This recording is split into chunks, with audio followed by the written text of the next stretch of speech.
Dear guests, finally we start, and I'd like to welcome you to traditional CFACIL 4th edition conference. And for the welcome opening, I'd like to ask Director of Lithuanian Maritime Academy, Captain Mr. Vaclav Stankiewicz.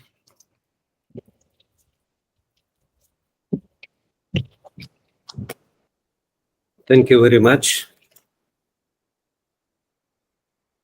Distinguished Member of Parliament of Lithuania, Professor Valdas Rakutis, dear colleagues, I welcome you at the Lithuanian Maritime Academy. By the way, only one such educational institution in Lithuania which are preparing specialists for maritime sector. It's, for me personally, it's very nice that so many scientists and top managers from different structures gathered today and are going to discuss relevant issues. I think for every one of us for today, most important geopolitical question is war in Ukraine. And quite understandably, Lithuania as a democratic country was and is not indifferent to this geopolitical problem and are making a lot of efforts to help our neighbors. Following the line of our governmental institution, we as a community of Lithuanian Maritime Academy are trying to do our best to help our partners from Ukraine. And I want to say that already when we very well remember the war began at the end of February. Already in April, a lot of cadets from Kherson State Maritime Academy come to Lithuania, come here to Klaipėda, and now they are here and continuing with their educational process. I am not going to examine this whole quite complicated process because according to the conference, I have seen that Professor Alona Leschenko, which is professor of Kherson State Maritime Academy, are going to cover this problematic question. I only want to say that in this respect, concerning admission of cadets from Ukraine, were very helpful other structures like seafarers from Ukraine side and Lithuanian side.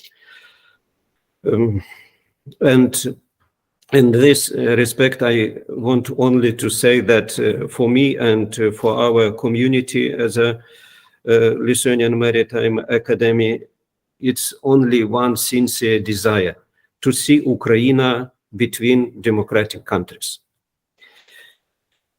Perhaps everybody of us are used to the fact that most important geopolitical issues, most important geopolitical problems are solving our governmental institution in the capitals of our countries. But I think now I am going closer to the program of conference that exchanges of views, exchanges of information is very important on a level of educational institutions and among top managers of different enterprises. And I am very satisfied that such a conference with such a wide program are going to cover such geopolitical questions. It's very important for every one of us and very important for our governmental institution. Dear colleagues, I wish you to achieve such a positive result during this conference, and most probably we will be very helpful to our politicians, to our governments, to our presidencies.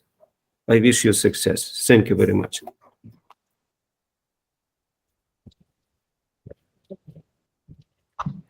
Thank you, dear Director. And I'd like to introduce the foundation and the initiative from French side. And Mr. Jan Ali, Director General of CFACIL Foundation, the funded our conference and support our initiatives. And also other second person is Mr. Arnaud Seri. Shake a hand. Yeah, Mr. Arnaud Seri represented Le Havre Normandy University researchers groups and also became freshly member of our Council of Lithuanian Maritime Academy. And also I'd like to announce that Mr. Arnaud Seri, he is Consul Honorary of Lithuania in Normandy. So thank you very much, colleagues. And now I'd like to invite the professor, member of Lithuanian Parliament, head of Maritime Affairs Committee in Parliament, Mr. Valdas Rakutis. It's yours time to present. Just I will share you.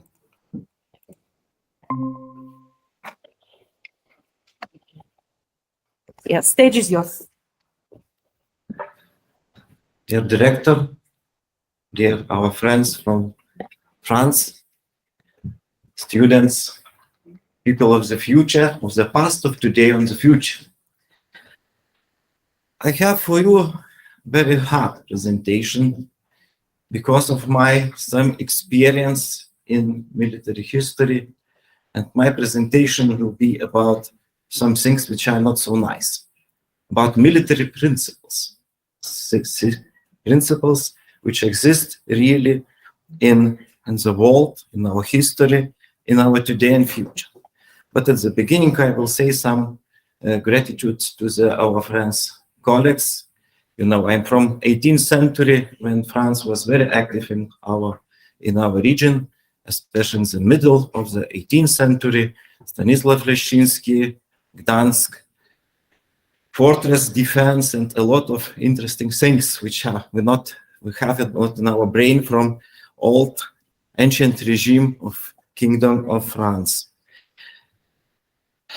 So what is between military principles and Klaipėda Maritime Academy?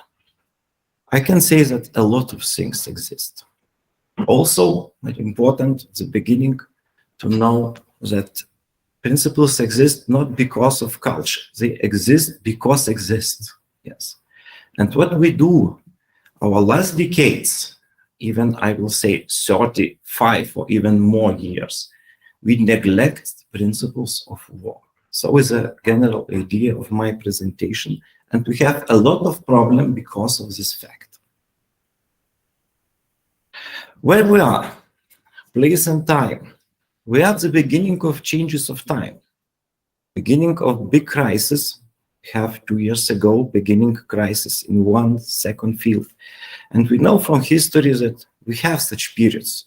In Germany, 30 years war.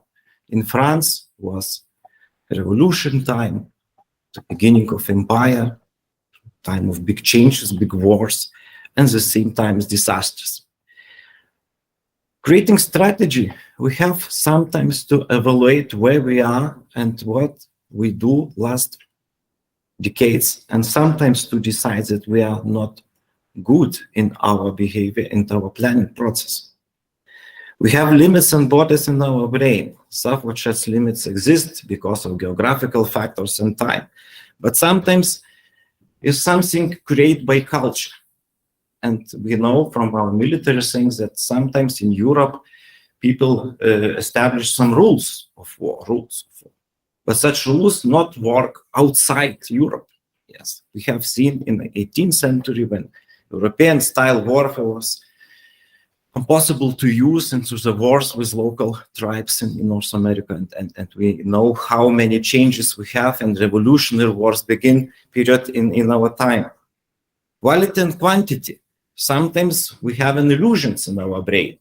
Illusions are very important in our brains because they say that future will be. And as they say, we have 2 periods.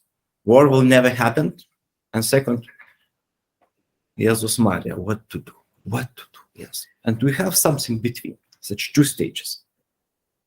And civilizations also have periods of existing. We have beginning of big changes like 16th and 17th century Europe was growing up.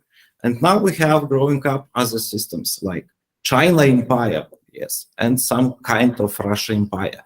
Maybe not empire, but they have some each of this. So we have to discuss all such changes to say what will be in the future. And we have military principles. You know, I worked 21 years in military academy, and first our lecture was always military principles. It was not made by me, by military historian, but mostly my colleagues, military people, and everybody have to know such principles. We use such principles in evaluation of definite battles and military operations. And you see the last column, it's principles we used in 2010, 2011 in our academy, and it's not my selection, but it was made by some lectures from military side. About each of them, we can talk a lot. But when I see, after some period of time, to the military principles which now is active, I see some changes, not in the names, but in understanding of military principles. So it means that if you have military principle and you compare it with some civilization important points, you can see changes. People will change rules because they will to have better. They say, war will never happen, so we have to change to aggressive points. And some very important military principles still exist in old style military principles. For example, aggressive actions. Not exist more in United States doctrine, but still exist in United Kingdom doctrine. So what it means, such military principles, is some, you know, like in building a house, some principles that you begin from fundament, after this build walls, and after this roof. Yes, you can't change such things. Yes, so it exists. So military principles are some rules which were found during the long period of time, and beginning from old Chinese empire, you have new and new, but more or less they are on the same level. Maybe some understanding of them. We will come back to such principles after some next publications. Of course, maritime aspect of principles have some changes because of some substance differences. Really, we have no borders. Yes, you can go by your ship where you will. Never can stop you on the border. Not existed yet. Yes. Of course, seaways exist also. Yes, you can change. You not can found other way for Denmark Straits. Yes, they exist 3 straits, and you have to choose one of them, but no other solutions. Of course, sensitive points where meet a lot of maritime movement, like Dardanelles Strait. You have like battle. You can close it or open them. Yes, and of course, we very depend on weather conditions. In winter time, when ice is coming, no movement possible.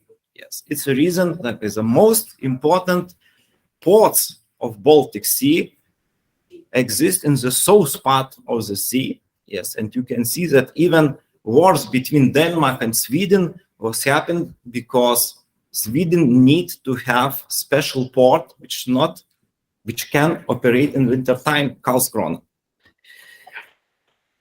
What is important also from Mahan theory, for example, that really each country or maybe organization of countries have to have definitive domination in sea. If you have no domination, you have not even balance of powers, you are weak point and you have no possibilities to act at all. You have blockade of your port. It's different from land forces when you can't organize partisan movement or something like this, but no partisans at sea. It's one exception. It is in Netherlands because they have some England support in 17th century, but really no partisans at sea. And really, when we talk about different events like today in Black Sea region, you have to ask first question, who have dominance in the sea. Nobody asks such questions. What it means if domination in sea will be on the Ukraine side or NATO side, you will have no war at all, because most of operation areas are connected to sea. It's Crimea, Straits, bridges, yes. Even Kherson also have maritime connection. And not so important land forces, but very important navy. Who take care about navy and dominance in Black Sea?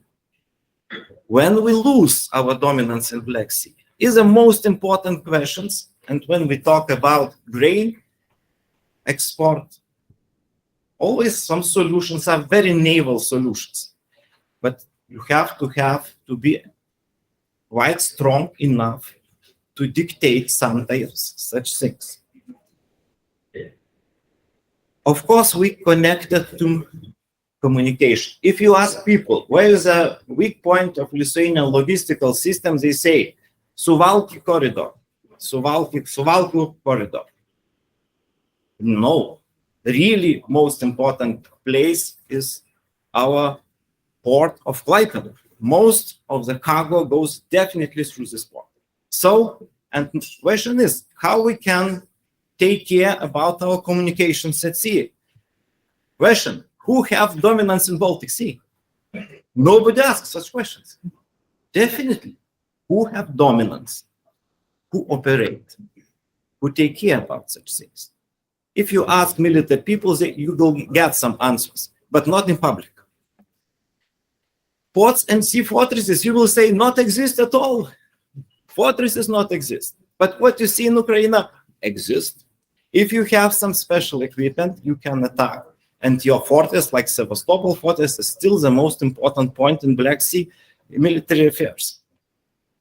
Mined artillery position, solution of Russia in 19th and 20th century. Really no changes in doctrine in the First and Second World War. Very successful solution. And our Navy, Lithuanian Navy, have a business to remind such positions till today. Yes. So special solution for shallow waters and Baltic Sea is part. Navy aviation. You will say, what is it? Yes. It's a special kind of aviation, which is the best shells of the artillery of Navy. Yes. And they have also some basis, possibility to act, and special education system. Lithuania have no at all such things, but even a lot of states not have such things. Coastal defense system, we begin to talk about this and use first examples in very small amounts because nobody take care about such things. But if you are weak, you have only one solution to defend your coast. And cooperation between Navy and land forces. And one citate, the best defense is an aggressive offense. Admiral Mahan.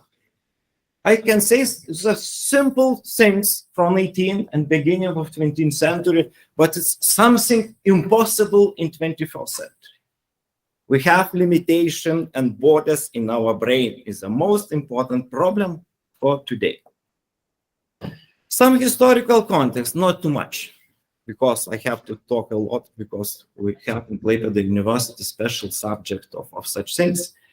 But we can say that now we have situation in Baltic, something like it was Swedish Empire building time, beginning of 17th century, when really Russia have no possibilities to build their own military infrastructure. And something like this, because we have a lot of changes.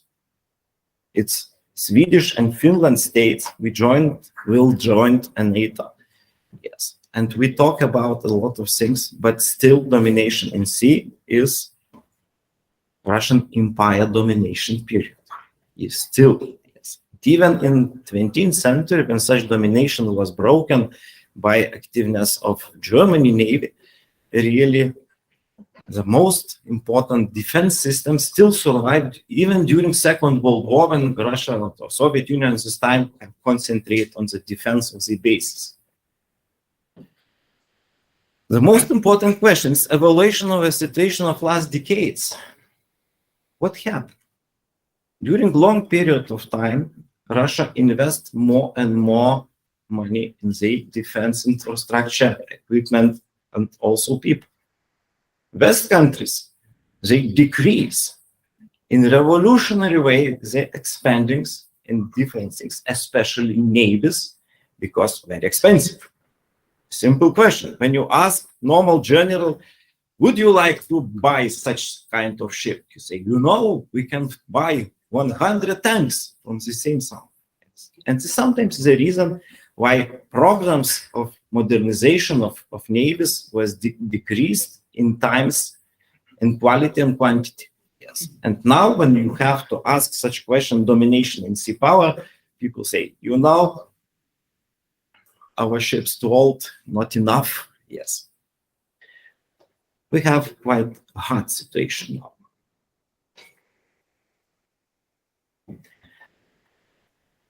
And still we have we are not strong enough to ask some questions. What is our geopolitical situation? I always have an answer. Between Russia and Belarus. Very good. Very bad situation, yes. Because you can be blocked from both sides, yes, and you have very limited possibilities to get support.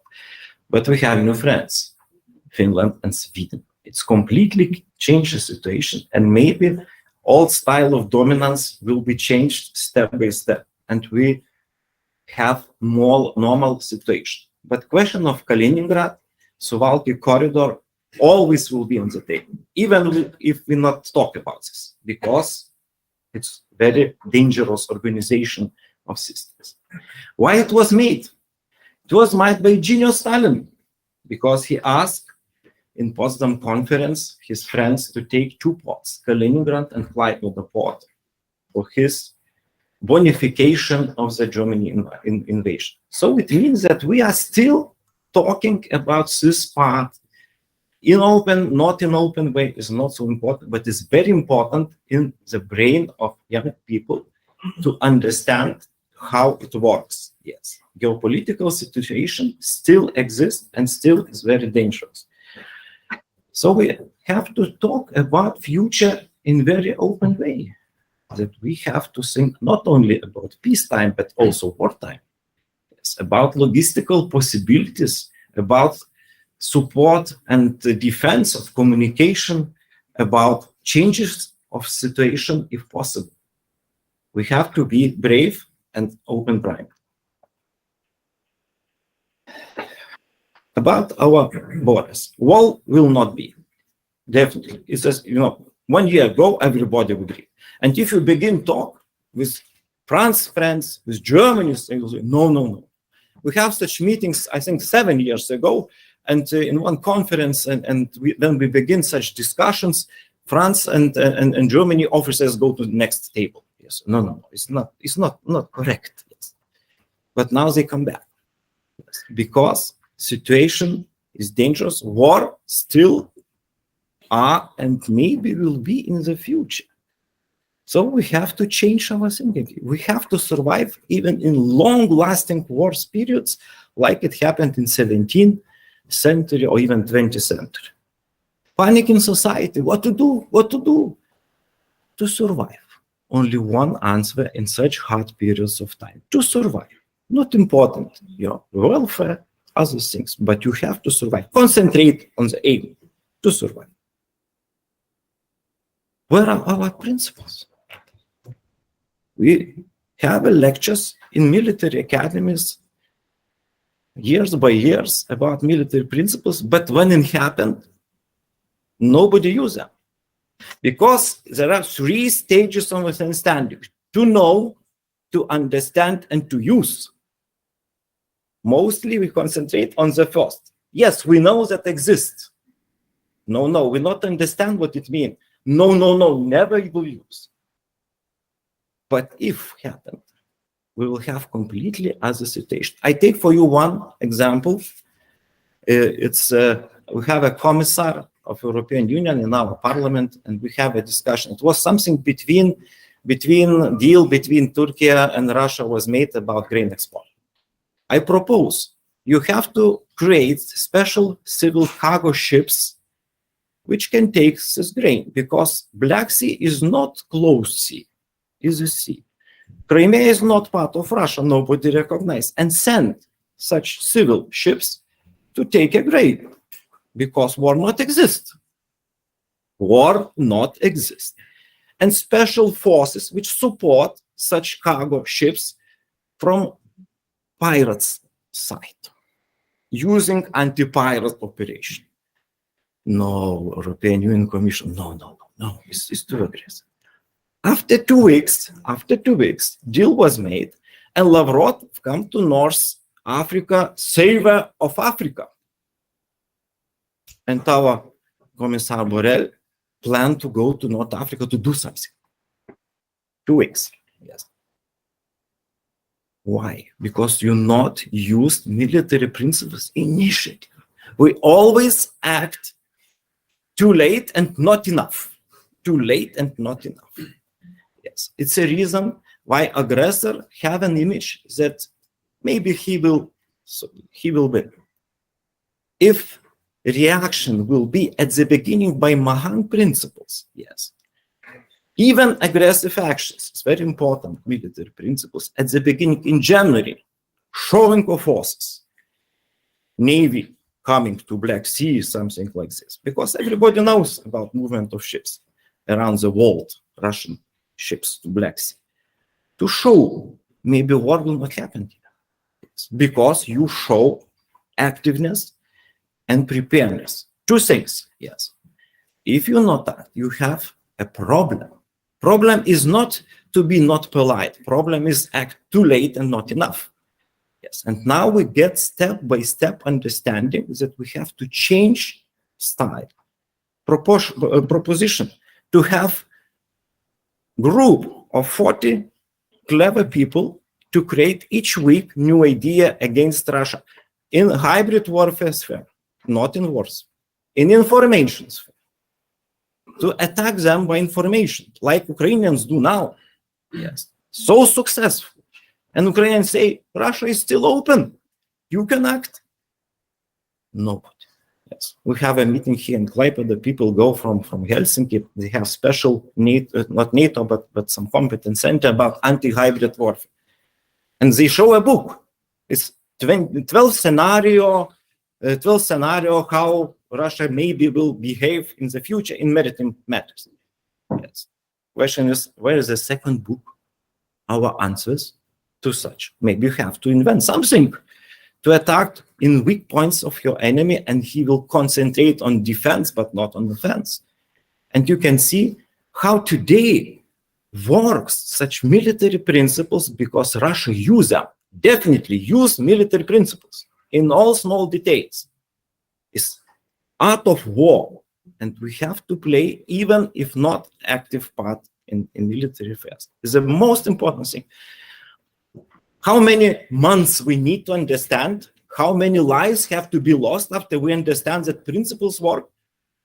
Question for you. What is the guidance of the future? No ignorance of the reality. Reality is this and that. Is polite, comfortable, not comfortable, but we have on the beginning of long-lasting war. Yes, and it will be very disastrous for all the Europe. What we have an aim, I will say, decisive domination of NATO in Baltic and Black or even North Sea, Navy and Air Force aspects. It's very definite thing. Maybe military people think about this. But, you know, sometimes not only military people have to think about it, but also trade companies. They have to understand that if you have not security of your communication, you will not move at all, and your business will be stopped. So you have to understand that such 2 aspects have to be connected in one system. When you have superiority in sea, you have more or less normal communication. If not, you will be stopped. Unity of command. Yes, unity of command. All states have to be connected in one staff with decision-making process in days and even hours. If you will prevail, you have to be more active and more successful than your enemy. It's very hard to do, but you have to think about how it looks. Our decision-taking process is months, half a year, years sometimes, is not enough. Of course, it's not war of NATO. But if you look to the rhetoric of Russia, they not fight against Ukraine. They have no reason for it. They attack against NATO and European Union. Definitely, it's an open way. You have collect a lot of such things. Yes, it's a pretext to say what you are doing. We not do something. We only support. But if so, hard decisions. Initiative and offense style of doctrine. You know, we can do such things, but you have to be prepared for such things. Some groups of people who train their brain to be active in such matters. Yes, you have to educate people at the beginning of such things. So military strategy principles for Maritime Academy is obligatory. You have to know, because at sea not exist borders and police. Yes, you can be attacked definitely now and that. Yes, and know what to do. Security of communications, sea routes, pipelines. We have a grids, yes, and grids can be destroyed. What we do, what our plan? Maybe better to control more part of sea than to stay policemen on each point. It not helps, because some can be underwater things, yes. And simplicity of decision-taking process is the most important part of communication system, because otherwise we will not be successful in such matters. And I will come back to the military principles. Use of reserves. Sometimes we split our reserves in all directions. No, have to be concentrated. The most important things you have to concentrate. And I will say domination in sea. Domination in sea is a question which maybe take an answers to all our questions. And also what is very important is initiative. Initiative. Yes, it's our answers. Yes, we are brave. You are young. And you have to think what we have to do. Yes. So as a final part of my presentation, I understand that such military men make very bad image for all the beginning of conference. But I have to say that sometimes better to have some reality view and some understanding of situation than live into illusion, because it not helps to change the situation. And what is very important, our ability to cooperate between ourselves. And it's very good initiative from France style, from France part, to have people together to talk about this, to understand and to cooperate, because when hard time is coming, it's very hard to do so. Not maybe a lot of you know that in 1920, Special Navy, British France Navy operate in Baltic Sea, and it helps to reach a lot of problems.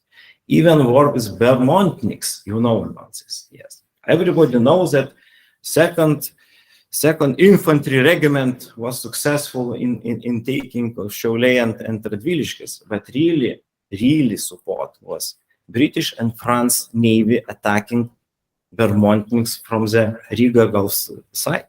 Yes. So importance of naval part is so important that even we not imagine how it's important.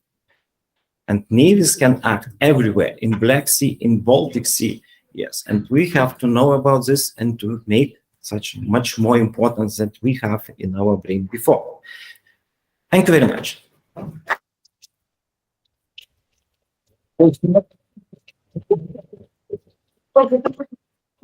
Thank you very much. It's a time for question for Professor, because he is a really important person, not only in maritime, not only in military, but in the Republic of Lithuania.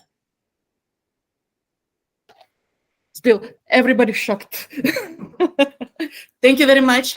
I invite the guests of conference for a little refreshment, to drink a cup of coffee. And for students, you have time to scroll on your smartphones. So 15 minutes break, and we continue again.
I would do this. No worries.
More than 300 people around the world in more than 65 countries are working nowadays for the CEPACI Foundation, based only on their commitment to share their knowledge.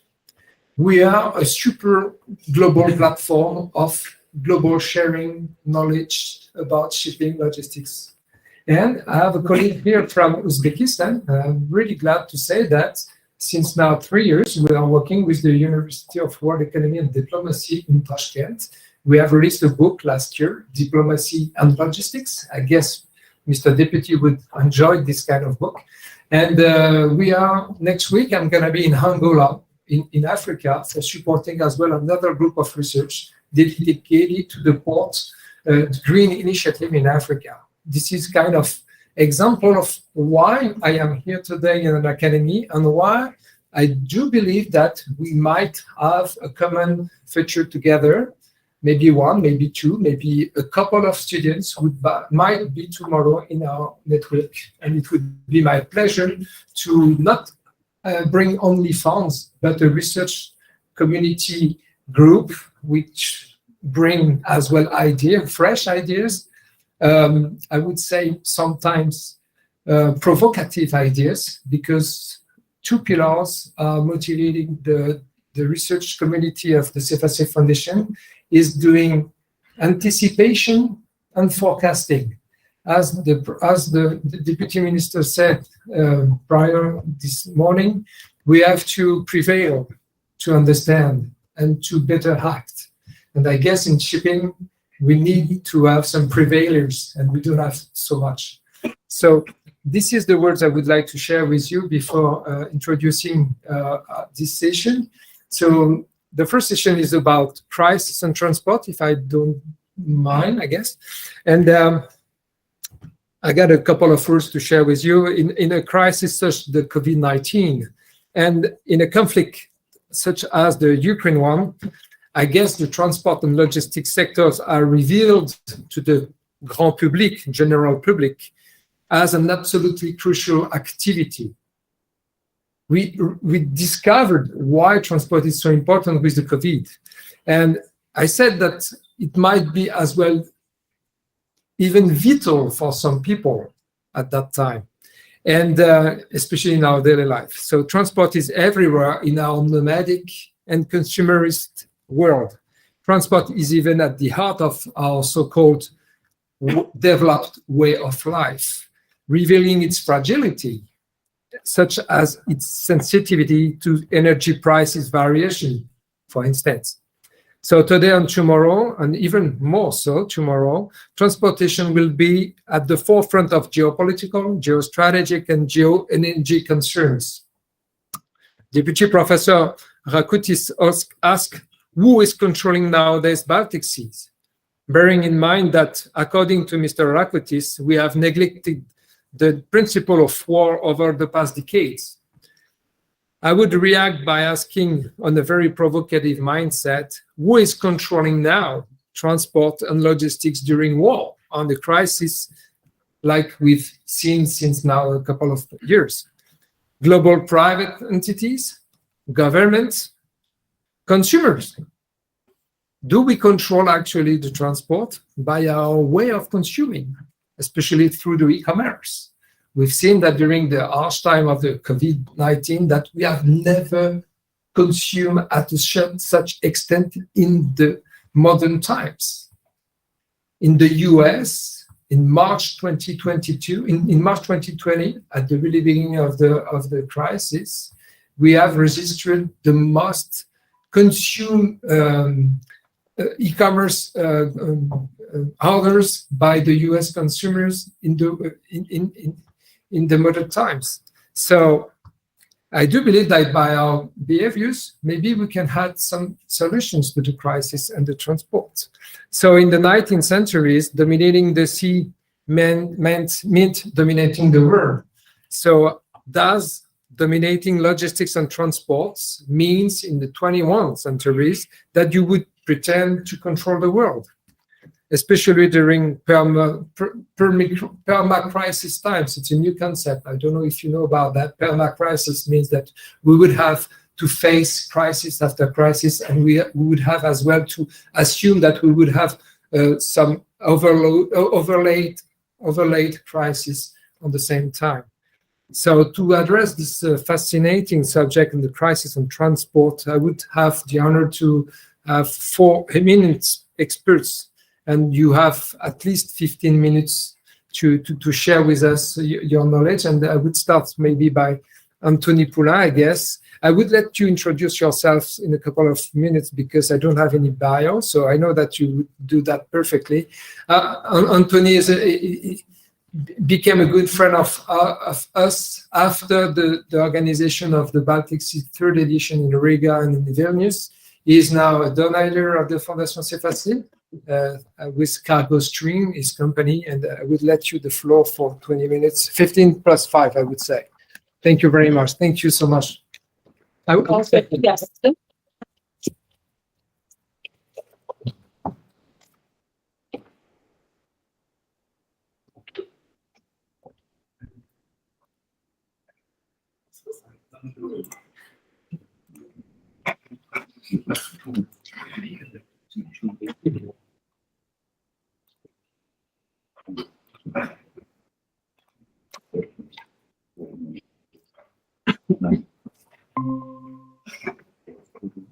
If you don't mind, what I suggest is, because we are the first, we will grab all the questions and all the reactions for the 20 to 30 minutes final closing sessions regarding if you have any remarks to Anthony and to the others. Thank you. Anthony, go ahead. Thank you, Ian. So, good morning, everyone. My name is Anthony Poulain. I live in Lithuania for 15 years. I do speak Lithuanian. However, as not everyone is speaking Lithuanian today, I will stick to English. I have the honor to be the president of the French-Lithuanian Chamber of Commerce, as well as the president of a daughter company of actually a Lithuanian subsidy based in France, CargoStream, which specialize in the digitization of the whole supply chain.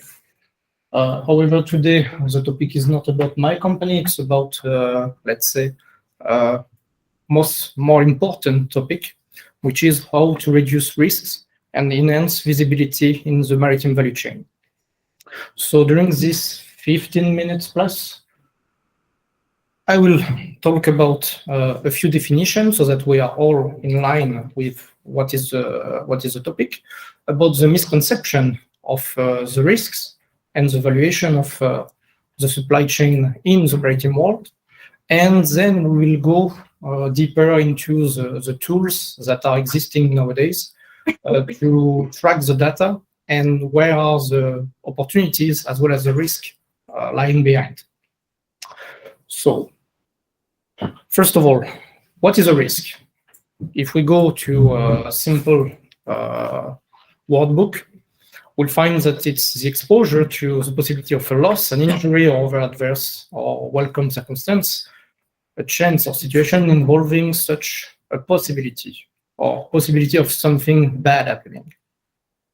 Is it something applicable to the maritime field? Definitely. Is it happening every day? Definitely. Is it happening in other kind of companies? Also. Visibility. The visibility will stick to a simple definition, the degree to which something is seen by the public. So what is the public in the maritime field? It can be all the suppliers that need to have a remote access or an access to something happening, like where is the vessel, where is my container, is all the documents that I have to provide already sent in order to make the custom process faster. And if we go to the extent of this visibility, is there any risk by sharing this kind of data? How shall I share it? And regarding the value chain, so series of stages involved in the production or service that is sold to consumers.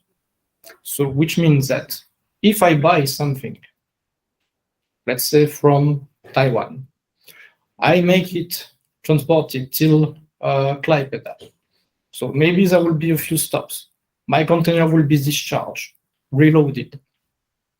I can monitor everything, but such information like where is it at the moment, what is the ETA, how will it finally reach, and what is the cost, all this information is part of this supply chain. If we look at the supply chain in the maritime transport, the very, very easy way to see it is like this. I have a carrier, there is the pre-routing, then it's taken to the first platform, it's transported, it crosses the border, it reaches the second point, end of story. This is a very simple way to see it, but it's not the truth. The truth is way more complicated, but everyone from the expeditor to the end consumer, no one is really caring about that except the companies that are involved in all these few transactions. The reality is more like this. And to make it even more complicated, I stick to the terms in French. So, will know, as I have only 15 minutes, I will not go too deep in this kind of scheme, but just for you to realize that what seems to be a simple transaction is involving many partners. By involving many partners, it means that we have to disclose information from one to another one often. By disclosing this information, I provide visibility, but I also provide risk. Regarding the visibility, we have different kinds of visibility tool.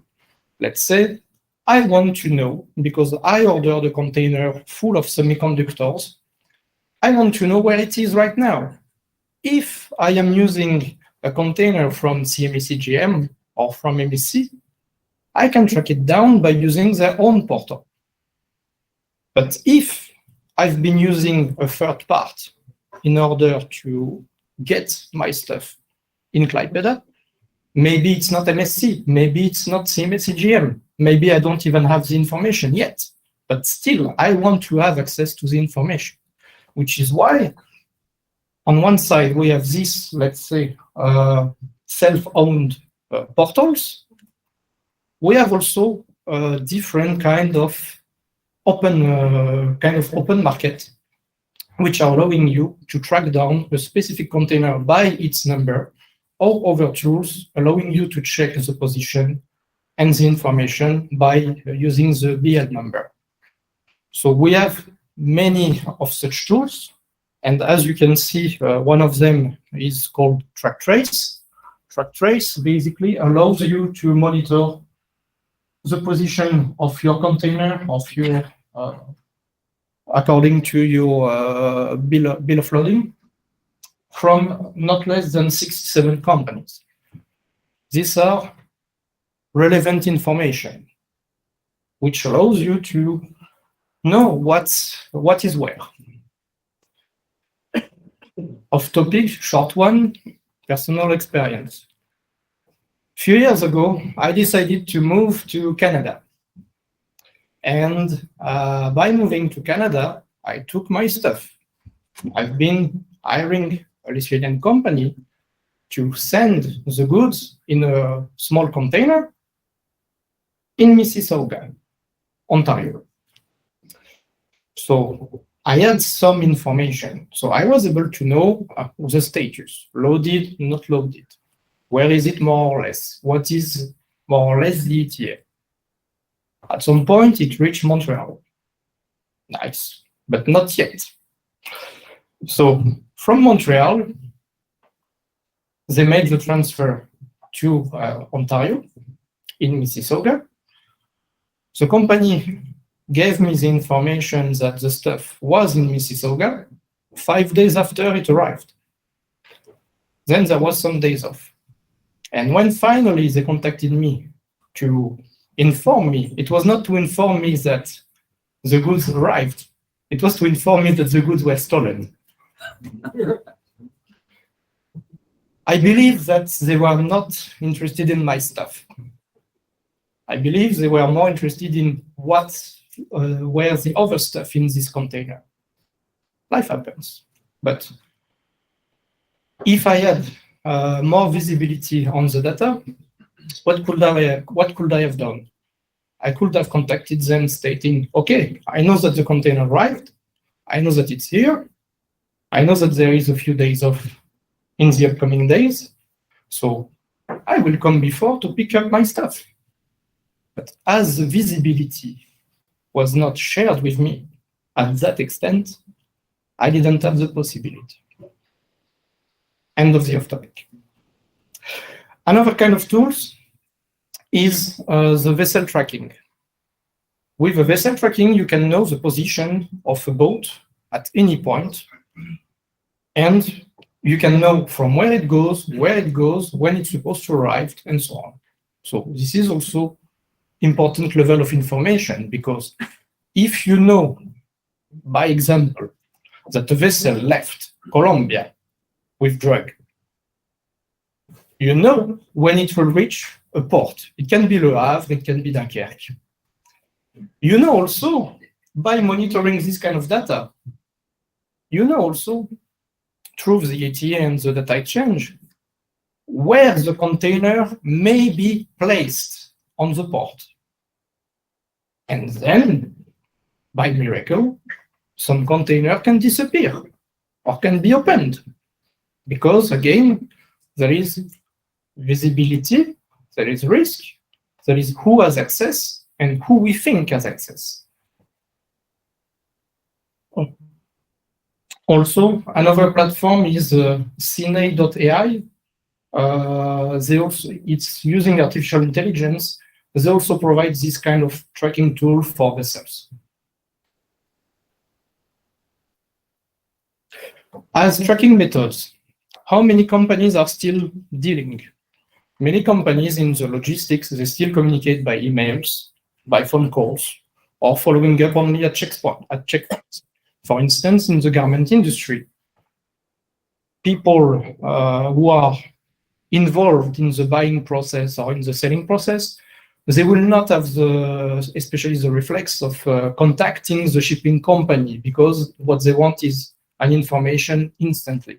So they will kind of harass you by emails, by phone calls, not maybe knowing or not willing to use some public tools that will give the information. We have also some tracking tools, as we saw with MSC, CMSGM, which allows you, if you know your container number, you can track down the position, but it will not give you all the information that you would need.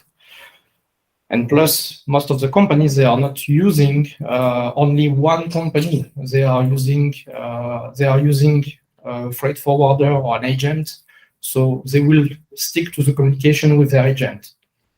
That's why we assist nowadays to many new platforms that are providing an easier access, a more transparent access, allowing you to monitor the status. So we saw some portals, which is the easy way. We have also some GPS technology using satellite and THF waves, allowing you to monitor a specific position, a specific direction, and other kind of information. And we have also the growing state of IoT. Because it's good to know that a container full of bananas is supposed to arrive. But what some companies based in Hauts-de-France, they like to know even better, it's what is the humidity in the container, what is the dioxide level, and so on, in order to assess if the merchandise will arrive in a good state or not. And to also, by using this IoT, to be able to contact the insurance in advance if needed, and to provide also this kind of information. This kind of IoT tools tends also to lower the insurance fee that one company shall pay, because you take some action to prevent the risk. Regarding visibility, data exchange, risks. So we have many things that are involved. There is the port vulnerability. There is also technology used by the ships. There is also the control room of the shipping company, a remote maintenance, which suppose also to have some delegated access. We have also all these tracking tools that are, as we saw, dealing with the data exchange, or the computerized external data exchange.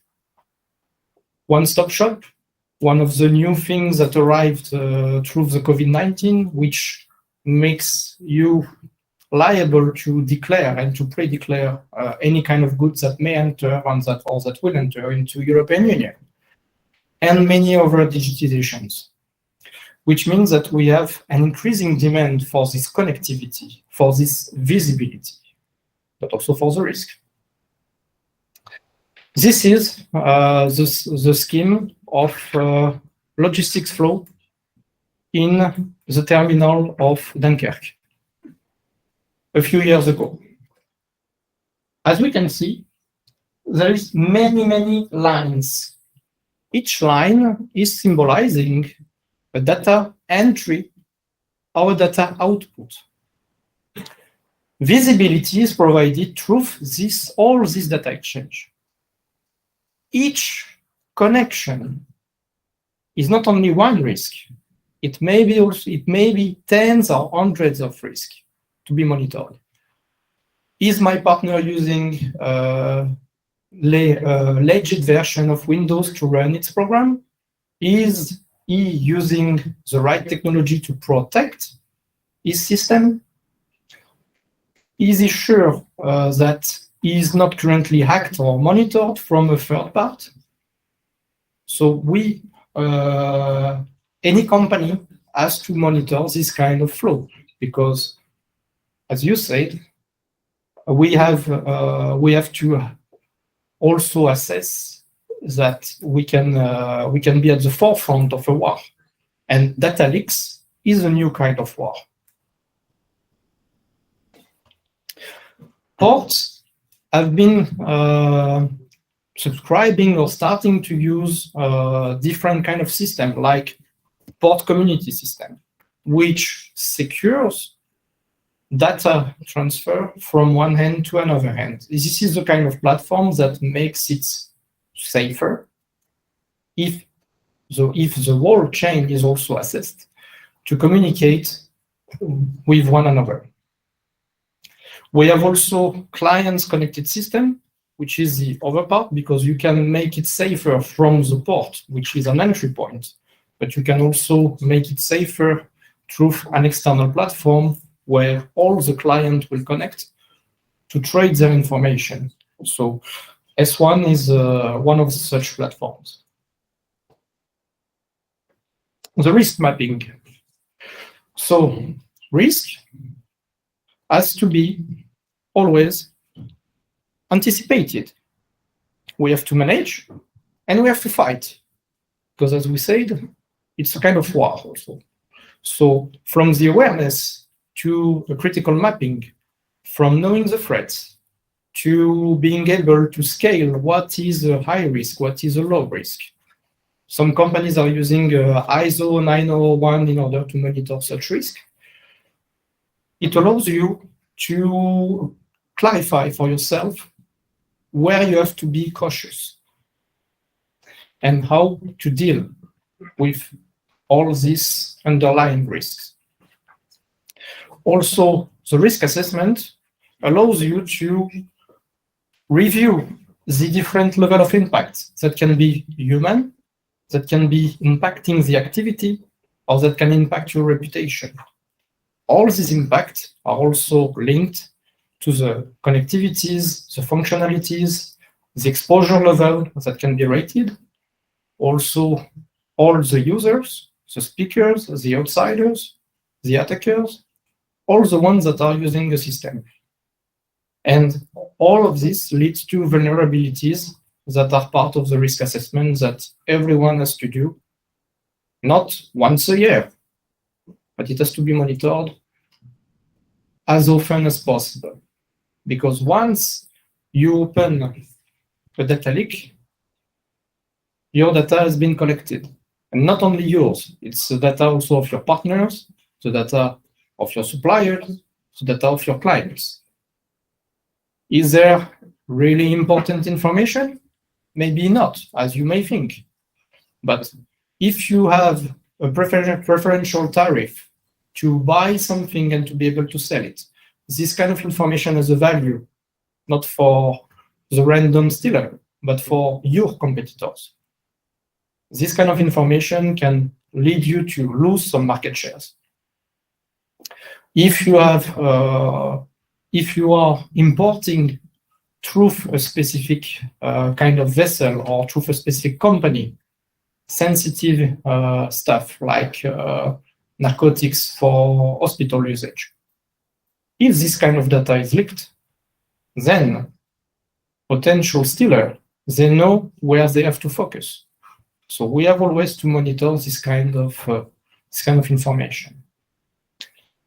Then the initial question was how to reduce the risk and enhance the visibility in the maritime value chain. So as we've been speaking, we need to identify. Once we have identified, we need to monitor. Then we need to assess and to control like a circle in order to be able to minimize the risk, but as well to optimize the visibility.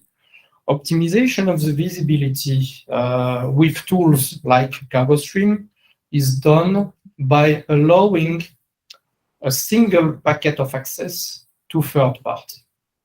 I take a simple example. I am a company importing garments. I import garments from Vietnam. My company is not the seller. My company is an intermediary. My company is selling to a company which will ultimately sell to within their shops. So I need to provide a simple access of the data to the customs in order to make the process faster, and only the documentation that they need, not the rest. When I have instead of getting emails, phone calls from this company willing to know where their container will arrive, because at the end of the day, in a trade company, most of the calls are about where the hell is my stuff. Instead of getting such calls and such emails, we can provide an access. You can monitor in real time the position of the vessel having your container. We will not disclose the name of the vessel, because anyway, at some point, the customer is supposed to have this information. We will not disclose any sensitive information. We'll just give the possibility to monitor the ETA. And every day, if they want, they can check themselves, which means that there is less data exchange, less risk of sending the wrong attachment to a third part, and less risks also to be hacked through the email. Then all lies within the security protocol within the platform.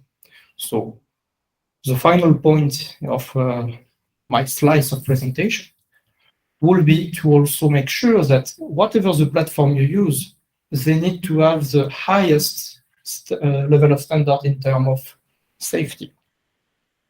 So again, identify, monitor, assess, and control, and do it again, and do it again. And not only on a yearly basis to make sure that you get your ISO certificate. Thank you. Thank you very much, Anthony. Thank you. You used your 15+5 perfectly, as usual. Thank you so much.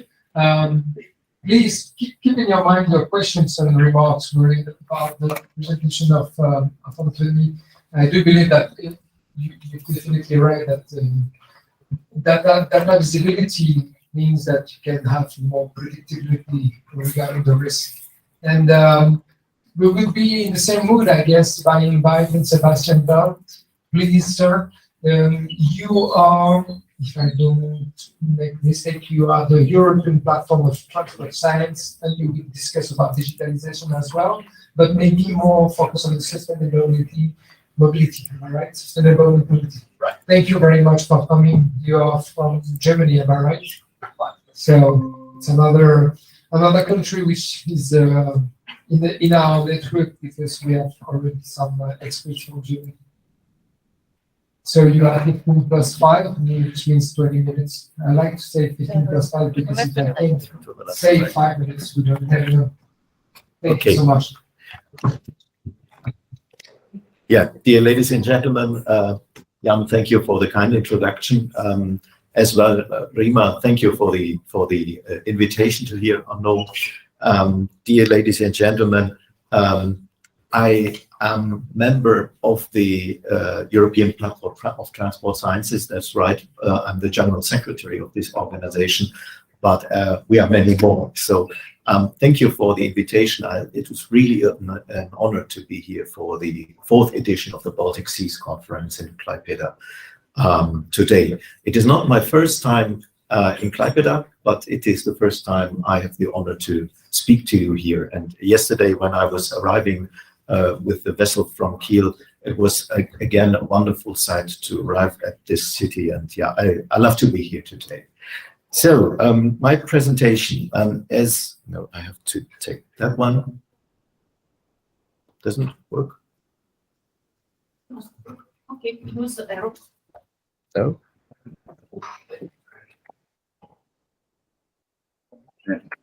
Something wrong, but No. stop. Always. Yeah. Let me check. This now it's working. Now it's working. Perfect. Thank you, Rima. She's really the queen. She does everything. Okay. Probably not everybody has heard about the European Platform of Transport Sciences before, and it's a little bit similar to the organization Jan represents and did talk about.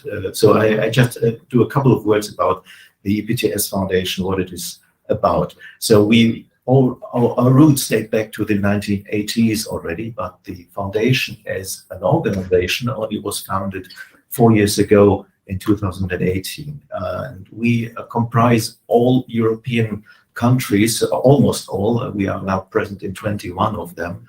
And the member associations themselves cover around 30,000 individuals. I think that is quite a large number. What we are trying to do is to stake to the principles of scientific objectivity, independency, and of course tolerance. And we try to promote sustainability and the diversity and the pluralism incurred with it. The transport sciences we are dealing with cover all transport modes. So actually, I'm not talking only about maritime sector. We have members who do aviation, who do the rail business, the cars, even pedestrians and bikers. So we try to encourage everybody to be part of our organization. And we also deal with all mobility objectives. That means we are dealing with cargo as well as public transport, long distance, as well as just commuting within a city. And we cover all scientific professions. That means we have the engineers, we have the geographers, the spatial planners. Within all European countries, we try to not to divide between the European Union and the rest of Europe. We regard Europe as a geographical entity, and that's why we also have members, for example, in the United Kingdom or in the Balkan states. Mainly our work is done on a voluntary basis, but of course we need some money. We have some sponsors from the industry and we're doing projects for them, but we are, as a registered non-profit organization, we don't deal with the commercial sides of the view. And last not least, the goals. We're trying to establish a network of knowledge between European transport scientists. Of course, you all have your own networks, but it's it can't ever be enough. So we just try to increase the network as far as possible. And sometimes somebody from the outside gives you some new ideas, and I pick up many of your ideas too, the other way around. So that's why we think it is important to have an ever-growing network. Encouraging the exchange towards, we call that a little bit intercultural interoperability. That means that, of course, everybody in Europe has his own national heritage and background, and we try to keep this on the one hand, but to get a little bit more understanding from the others. And that's why we try to focus not only on the very technical part of transport sciences, but also on this intercultural thing.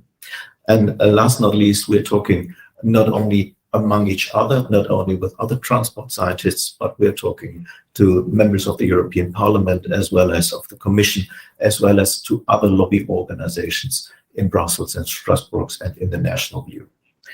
So the second slide, what we are actually doing, we have annual European Transport Congress. You see the one that was gone this year. It was in Western Hungary. Next year we will be in Prague at the Czech Technical University.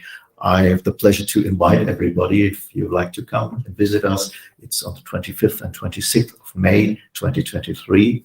And the year after it is in Warsaw at the Warsaw School of Economics, quite close to Lithuania. So hopefully we will see there once again.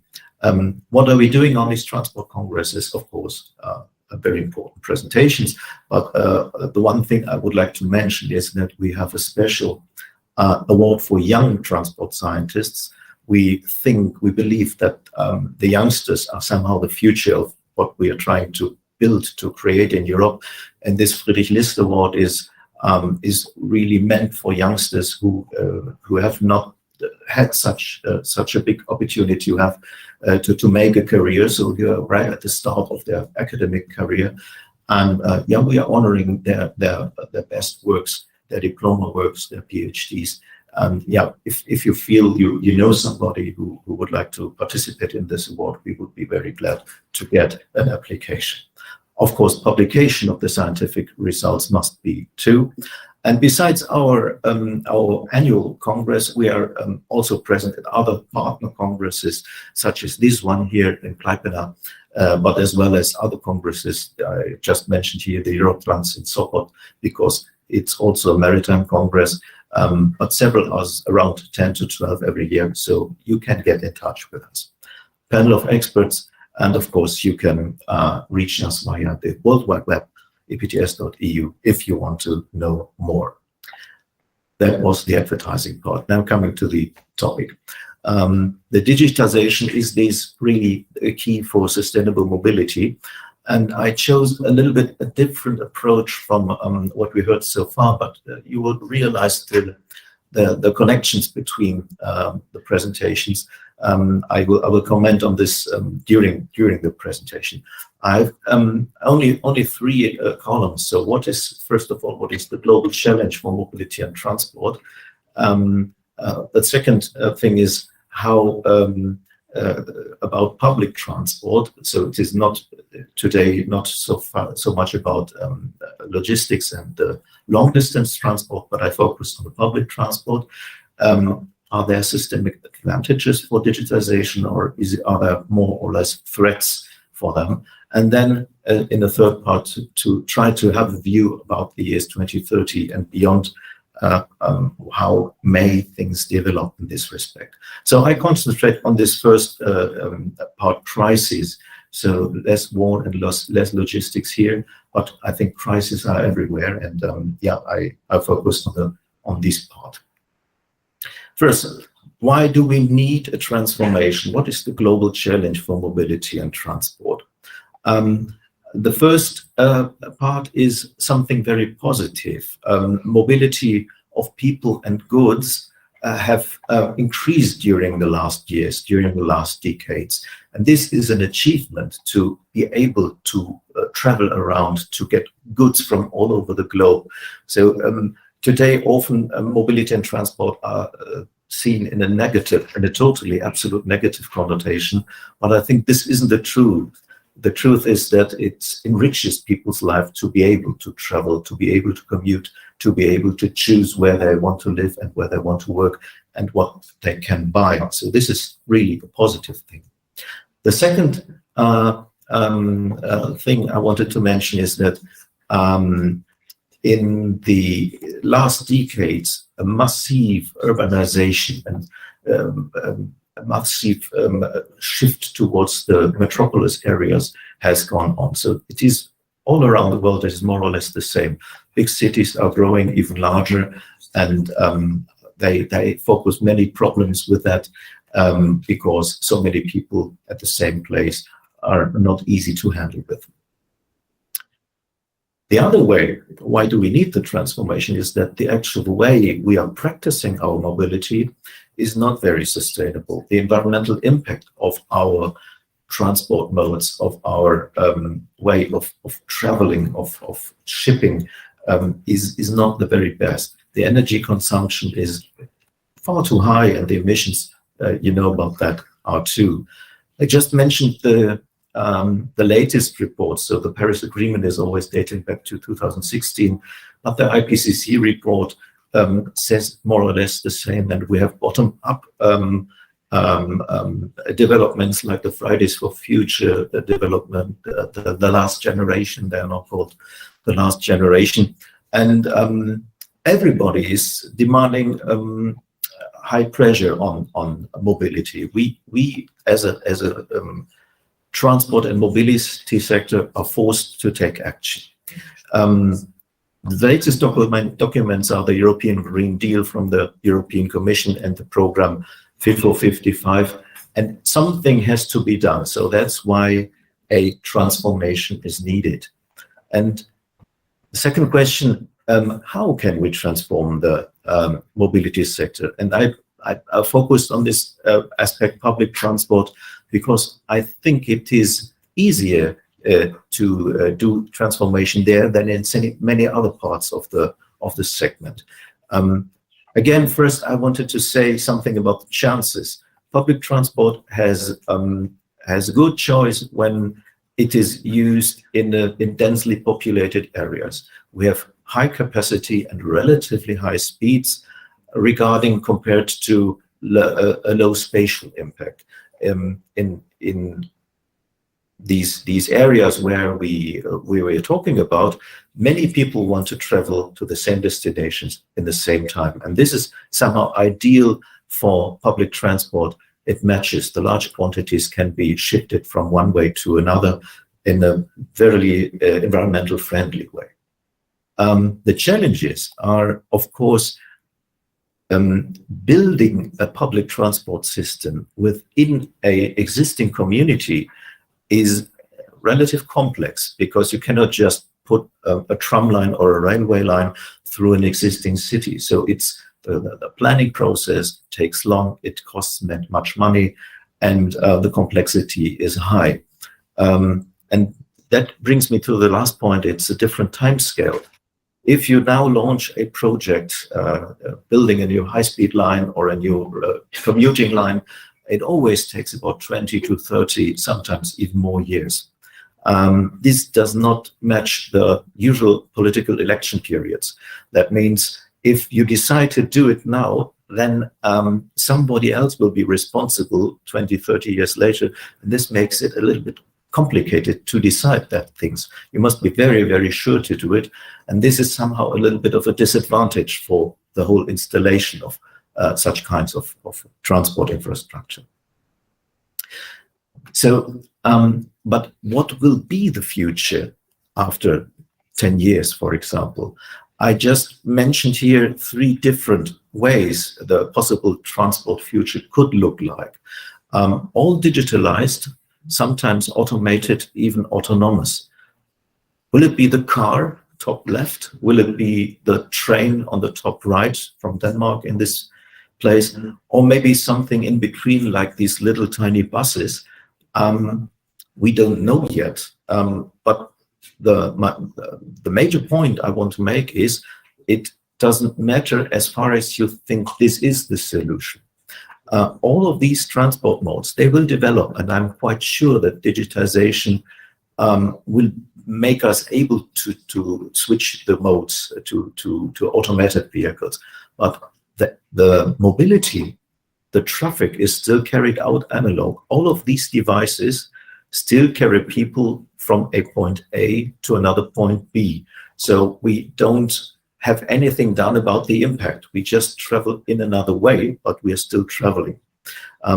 This is why I say the electric car is still there, but it causes green congestions. It is nothing very different from what we have now.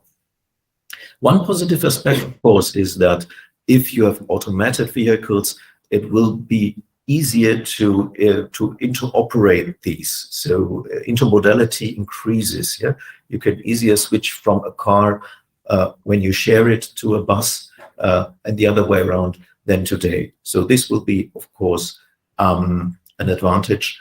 Yet it can't replace the special framework.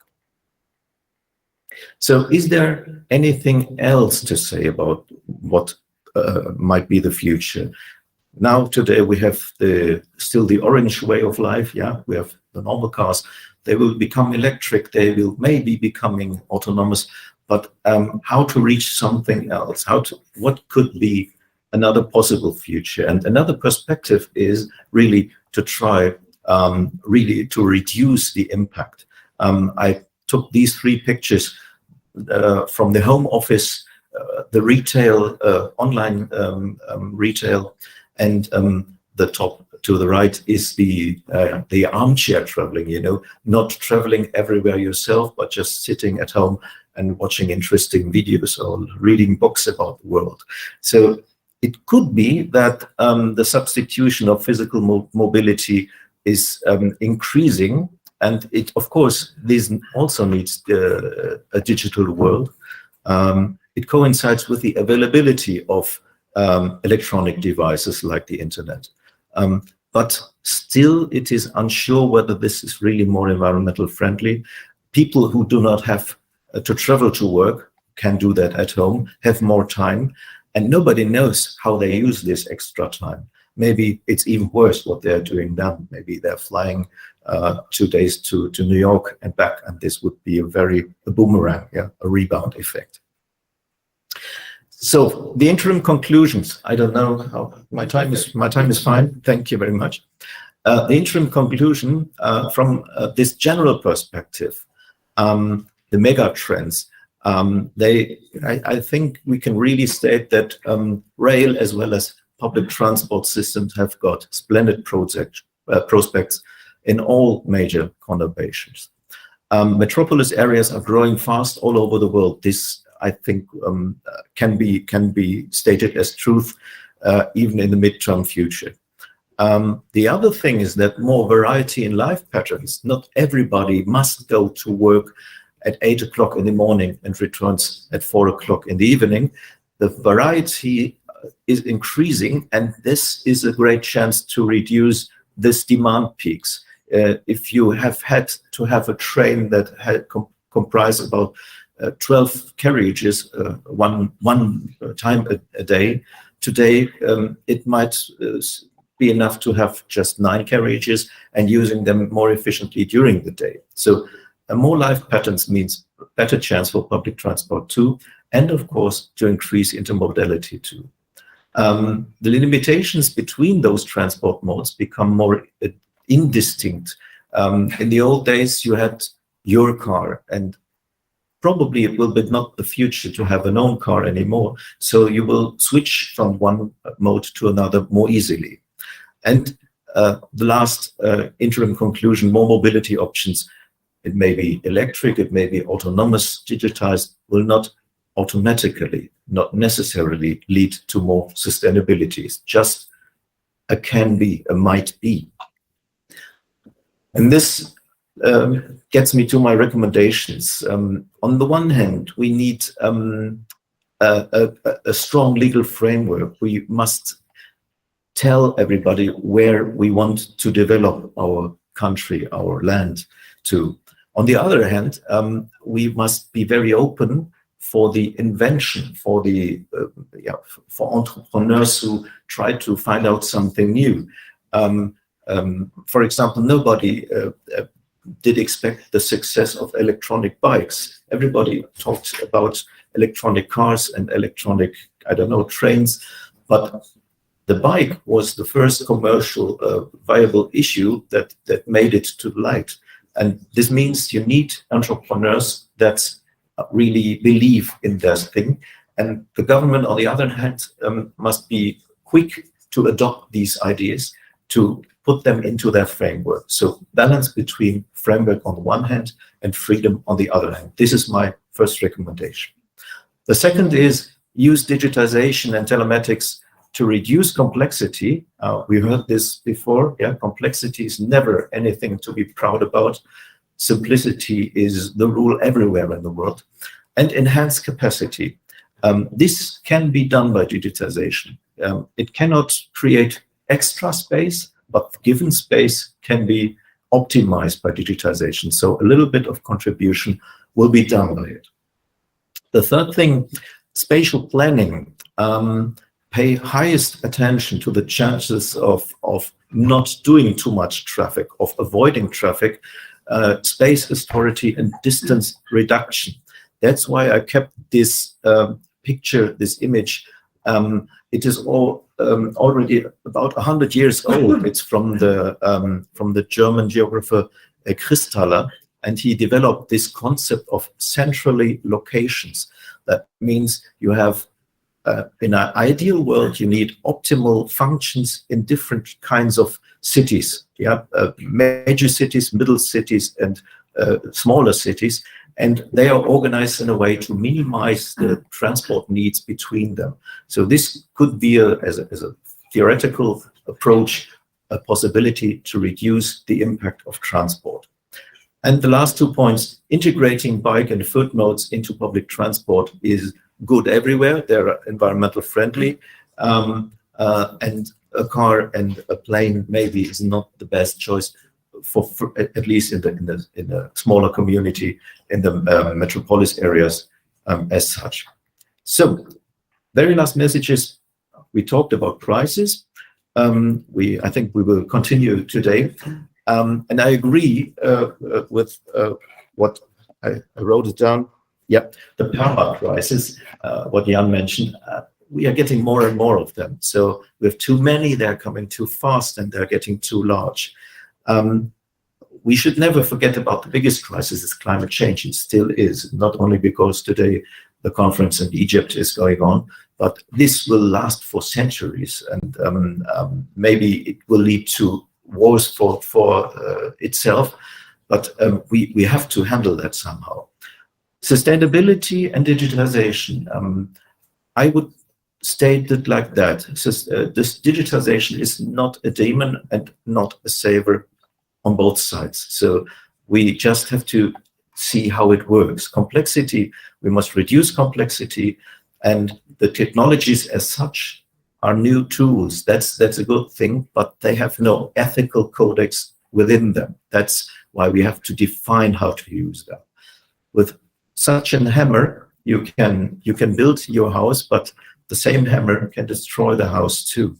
And that's why it is still to be defined. Thank you very much, Dakujeme, and I'm looking forward for the discussion. Thank you.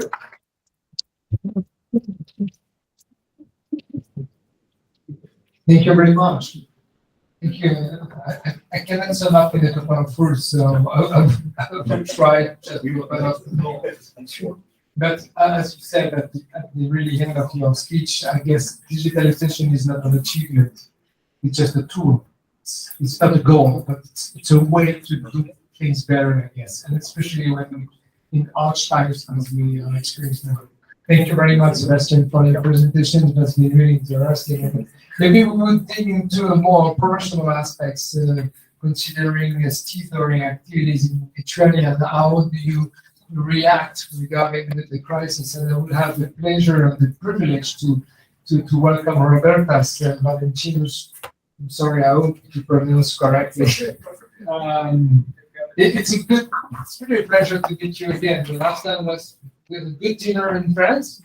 That was not bad. And it's our pleasure to welcome you again. And you are from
Sorry.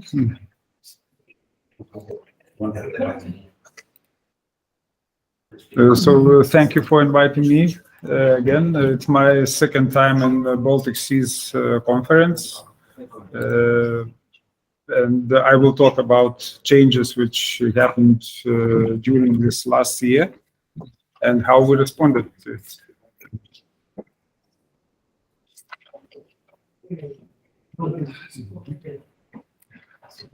So the organizers, the delegates, it's a pleasure to meet you today, and I will talk about how Lithuanian stevedoring companies are facing the war in Ukraine.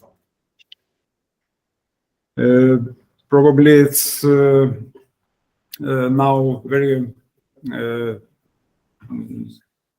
common picture in press, in internet, and everybody knows where Ukraine is now, and everybody knows not only Kyiv, but such places like Bucha, Irpin, Kakhivka, and so on. Everybody knows Ukrainian geography. Unfortunately, not because of reading good books and good news, but mostly connected to the war which Russia started on 24th February this year. Let me return to the previous conference where I talked about history of Lithuania and probably shedding some light on the history, on common history of Lithuania and Ukraine. We can understand why we are so supportive to Ukrainian people. We were living in one state during the Middle Ages. Then we were occupied by the same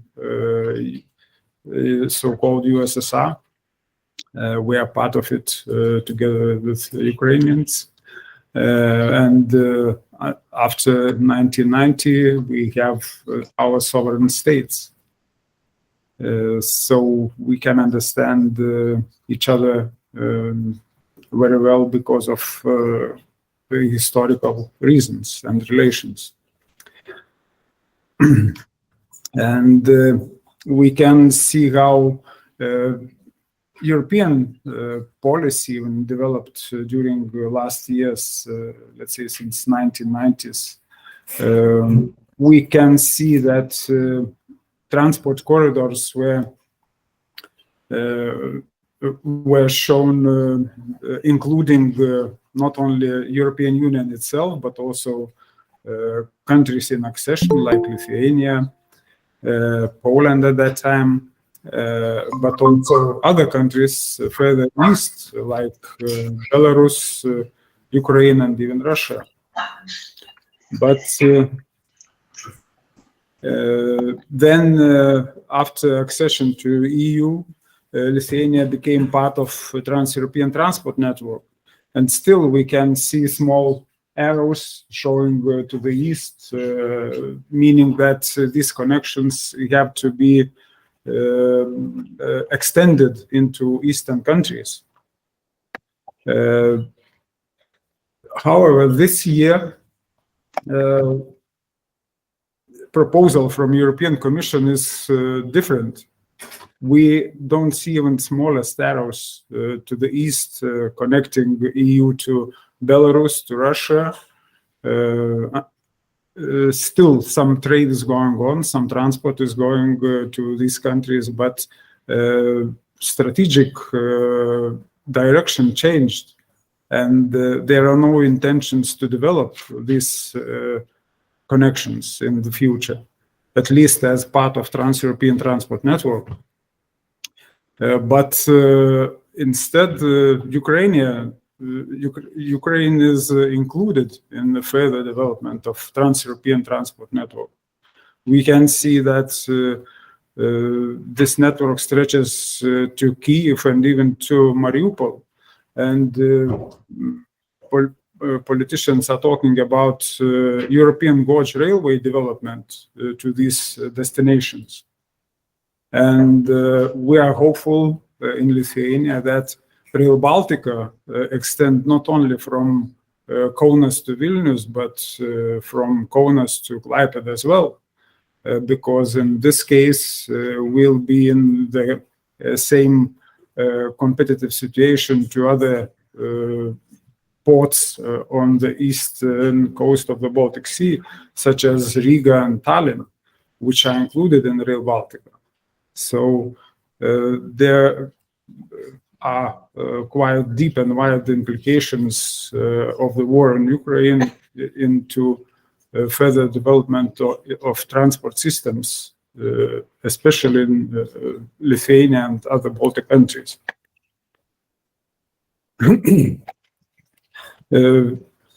If we look at maritime transport map, or rather port map of Baltic Sea, we can admire that Klaipėda is one of the biggest ports. We handled almost 46 million tons in 2021, competing with Riga, Tallinn, Ventspils, Liepāja, and also in some cases with Polish ports. For example, for Ukrainian cargo, we are in competition with Baltic ports, with Polish ports, and of course they have advantage of railway connection, better railway connections to Ukraine, to Ukrainian border at this time. If we look again to the last 10-year history of cargo turnover development in Baltic, competing Baltic ports, you can see that Klaipėda climbed to the first place recently, and it kept this position some 6 last years. Other ports suffered major setbacks due to the same transit from eastern countries, which suffered deep falls in recent years.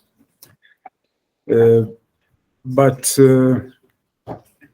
what we find looking into the future of maritime logistics, according to DNV Maritime forecast to 2050, seaborne trade growth will happen mostly in gas tanker sector, reaching 160%. Containers will be the second by growth rate, increasing by 77%, and bulk and overall will follow. How this seaborne trade growth will be accommodated by the industry? Of course, average ship size has to be increased, and it will. It's forecasted that 40% of increase will happen in LNG tankers, 30% for container ships, and 10% for bulk. And of course, vessel utilization should be increased as well, and it will be done by optimizing shipping routes and vessel utilization. How Klaipėda port is prepared for this for these developments in the future? We think that during last years and some next years, Klaipėda will achieve the depth necessary to accommodate biggest ships which can enter Baltic Sea. It means some 15% draft. Therefore, we'll be prepared for ship size increase. Other connections are being developed as well. I mentioned possible connection to Rail Baltica by European gauge. We hope that it will happen. And How it's done in Klaipėda port? It's a public-private partnership between Klaipėda State Seaport Authority, other state companies such as Lithuanian Railway, and private sector, which are in port, private operators of port terminals. And you can see that every euro invested by Port Authority generates €2 investment by private sector, which means that it's quite effective. We as an association include 12 members, and these are mostly cargo terminal operators. Some of them are involved in shipbuilding and passenger services.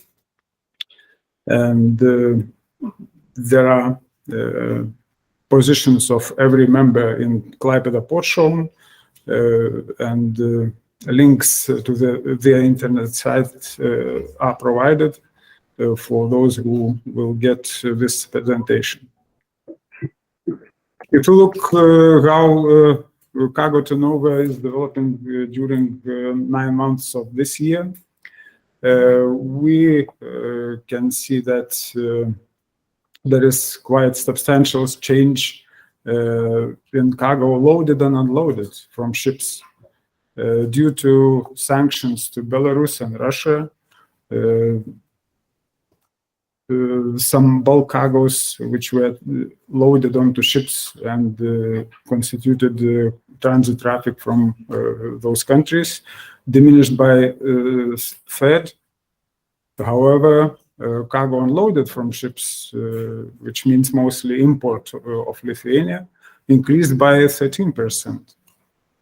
And in total, it come to minus 19% compared to last year. Which are the main segments of these cargoes, which are mostly imported to Lithuania. LNG became a strategically important cargo, not only for Lithuania, but also for other Baltic states. And FSRU, floating storage regasification units independence, became the only point of import of gas to Baltic states, and some of it even is transported to Poland, supplies Poland, despite their own LNG terminal in Świnoujście and gas pipelines to Russia. Klaipėda's nafta became a true energy hub during last years. It includes not only mentioned FSRU independence, but it's also all product exports and also import terminal. And there is also a small-scale LNG terminal. And Klaipėda's nafta is preparing for offshore wind development and looking for partners, and already got partners to participate in future tenders. And they are also exploring possibilities of carbon capture and storage with world-known partners such as Mitsui. We can see that during the last couple of decades, our members, stevedoring companies, went through major changes and developed modern terminals in places which were unimaginable to accommodate such equipment and such vessels. For example, Klaipėda smelter became fully functioning container terminal, which is now owned by MSC daughter company, Terminal Investment Limited. And Klaipėda now is included in the rotation of deep sea going vessels. And there are direct calls to Klaipėda from American ports and as well as from Asian ports in India and Pakistan. This container transportation, of course, is not only direct calls, but most of it happens in inter-European container shipping network. And Klaipėda is also well connected to this network. You can see a list of major operators and services which are all present in Klaipėda. And another container terminal in Klaipėda port also serves most of these feeder services, and also went through major transformation during last couple of decades.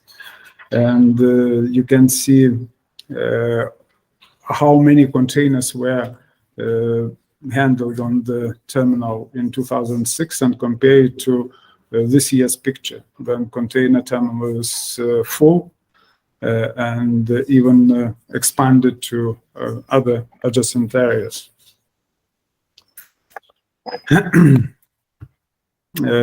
Another very important segment is ro-ro shipping and intermodal networks, where Klaipėda is also well connected to European transportation networks by ferry services of TT Line and DFDS.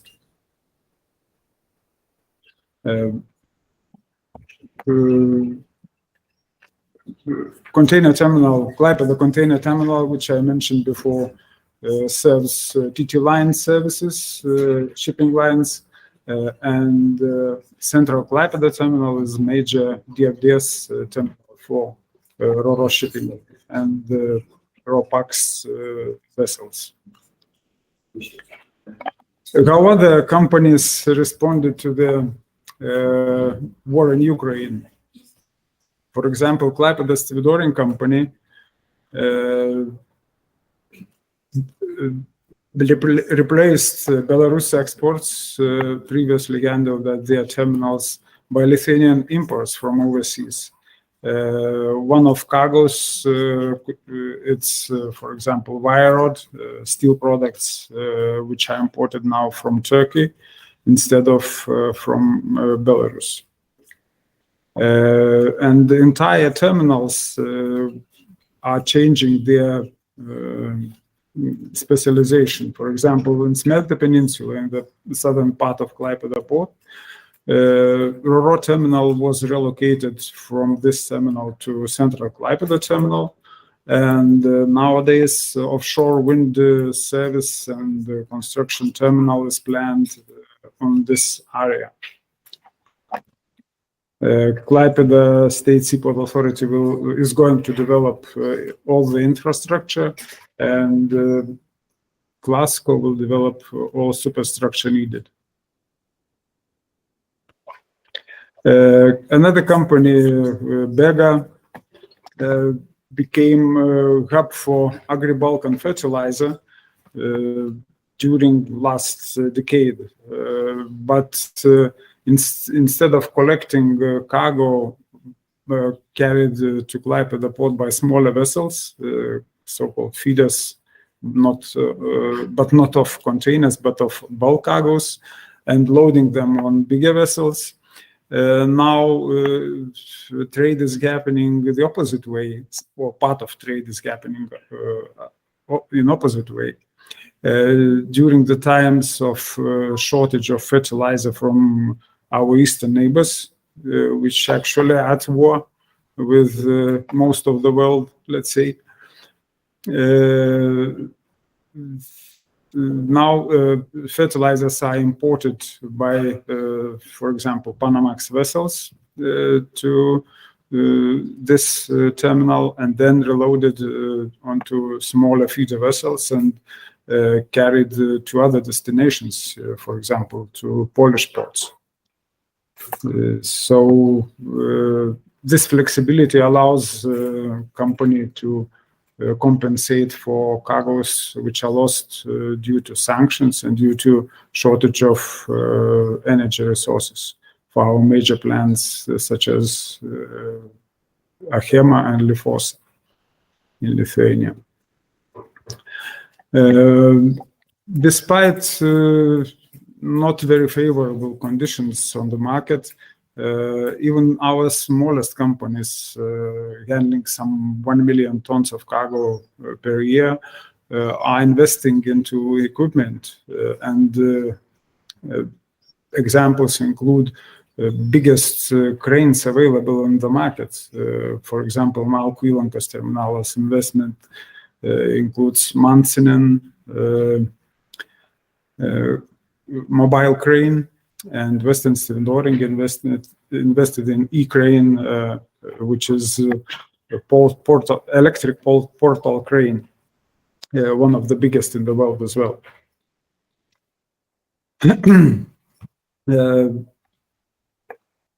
Every company also looks into the future through innovations in their day-to-day work, and examples include container crane operator training center in Klaipėda smelter, which provides services not only for the company itself but also for other companies in the MSC group.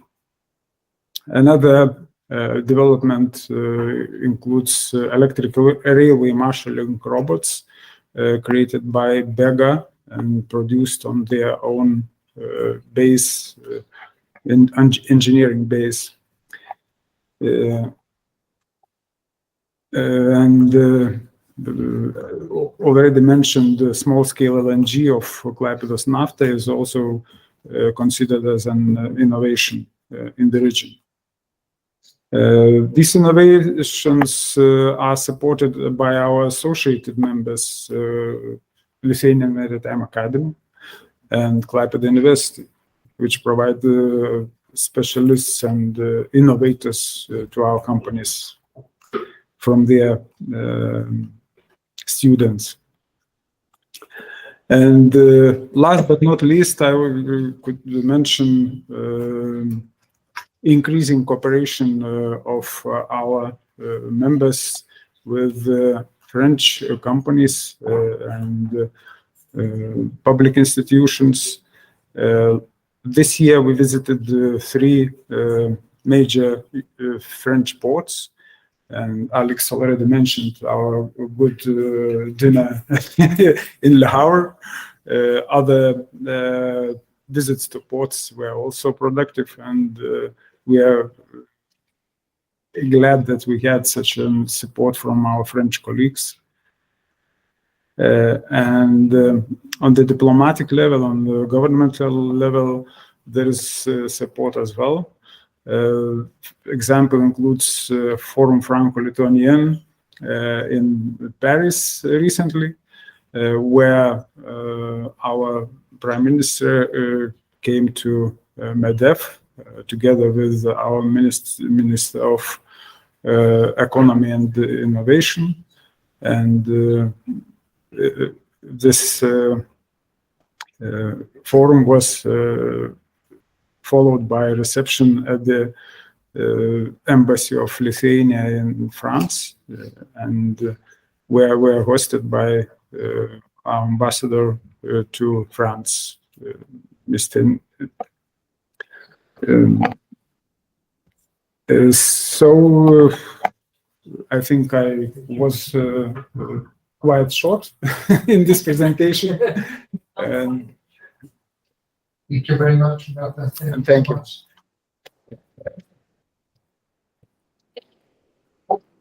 The figures, we've seen that with the throughputs and tonnage, we've seen the direct impact. But on the other end, and very clearly, we were yesterday afternoon on the beach to see LNG ships coming to the port of Klaipėda. And when I used to talk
Do you hear me?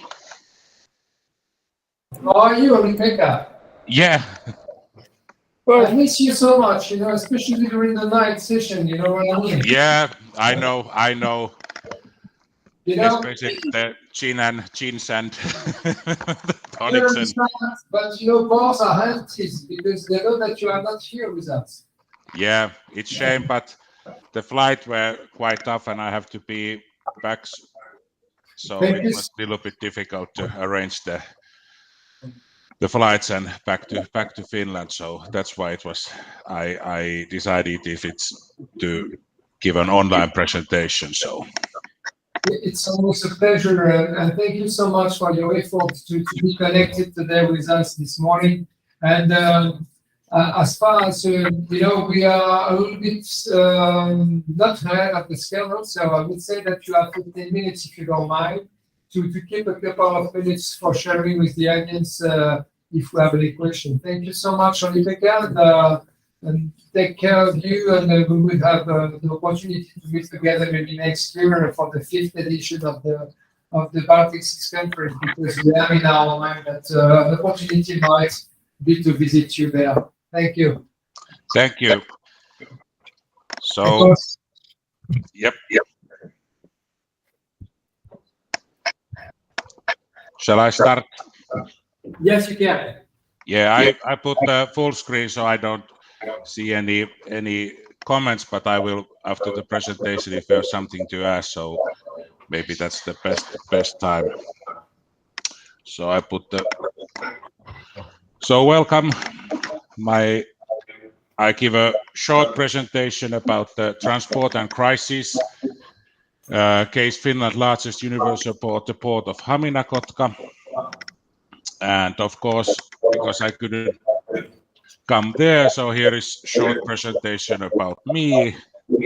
So now I'm a director of education in logistics and maritime in southeastern Finland, University of Applied Sciences. I started a new job last week, so I'm about 1 week now doing previous I was a research manager in logistics, and before that I was a project manager and researcher in the University of Turku, and I'm also member of the board of Haminakotka, and I'm doing my PhD, Are ports future ready? Digitalization and sustainability as a key value drivers in the Baltic Sea region. Hopefully, I will finalize that in next year. At least my supervisor said that you should. So, little bit background about the COVID-19 and then when Russian attacked Ukraine. Sorry. COVID situation in Finland. This is the 3rd of November, this data. So it's still quite strong, the COVID situation in Finland. For example, last week there was almost 12,000 infections, and total there are dead less than 7,000 people when the COVID started, and confirmed cases total little under 1.4 million cases, and vaccination shots, it's the 1 to 4 shots, so the most of the people has get the first and second shot, and the third is little over half of the people, and 1/5 is the fourth shot. So it's still quite common. And when they started, so the peak was in the early this year, so there was almost 8,400 infections per day in the early this year, in the 14th of January. So you can see the variation. So it's still quite strong. Okay, when the Russian attacks to Ukraine, as you all know, it started on 24th of February, and after the attack, all or at least many of Finnish ports made a strategy and preparedness plans for possible hybrid actions and also for cyber attacks.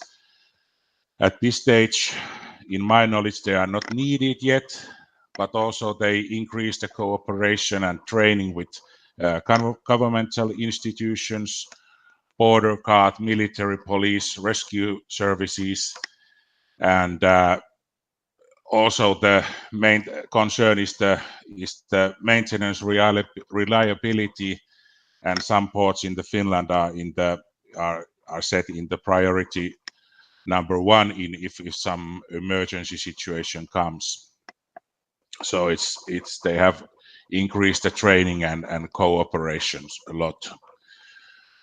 In some ports there have been, for example, drone activities. Some people have tried to get and photo the ports and infrastructure, but not.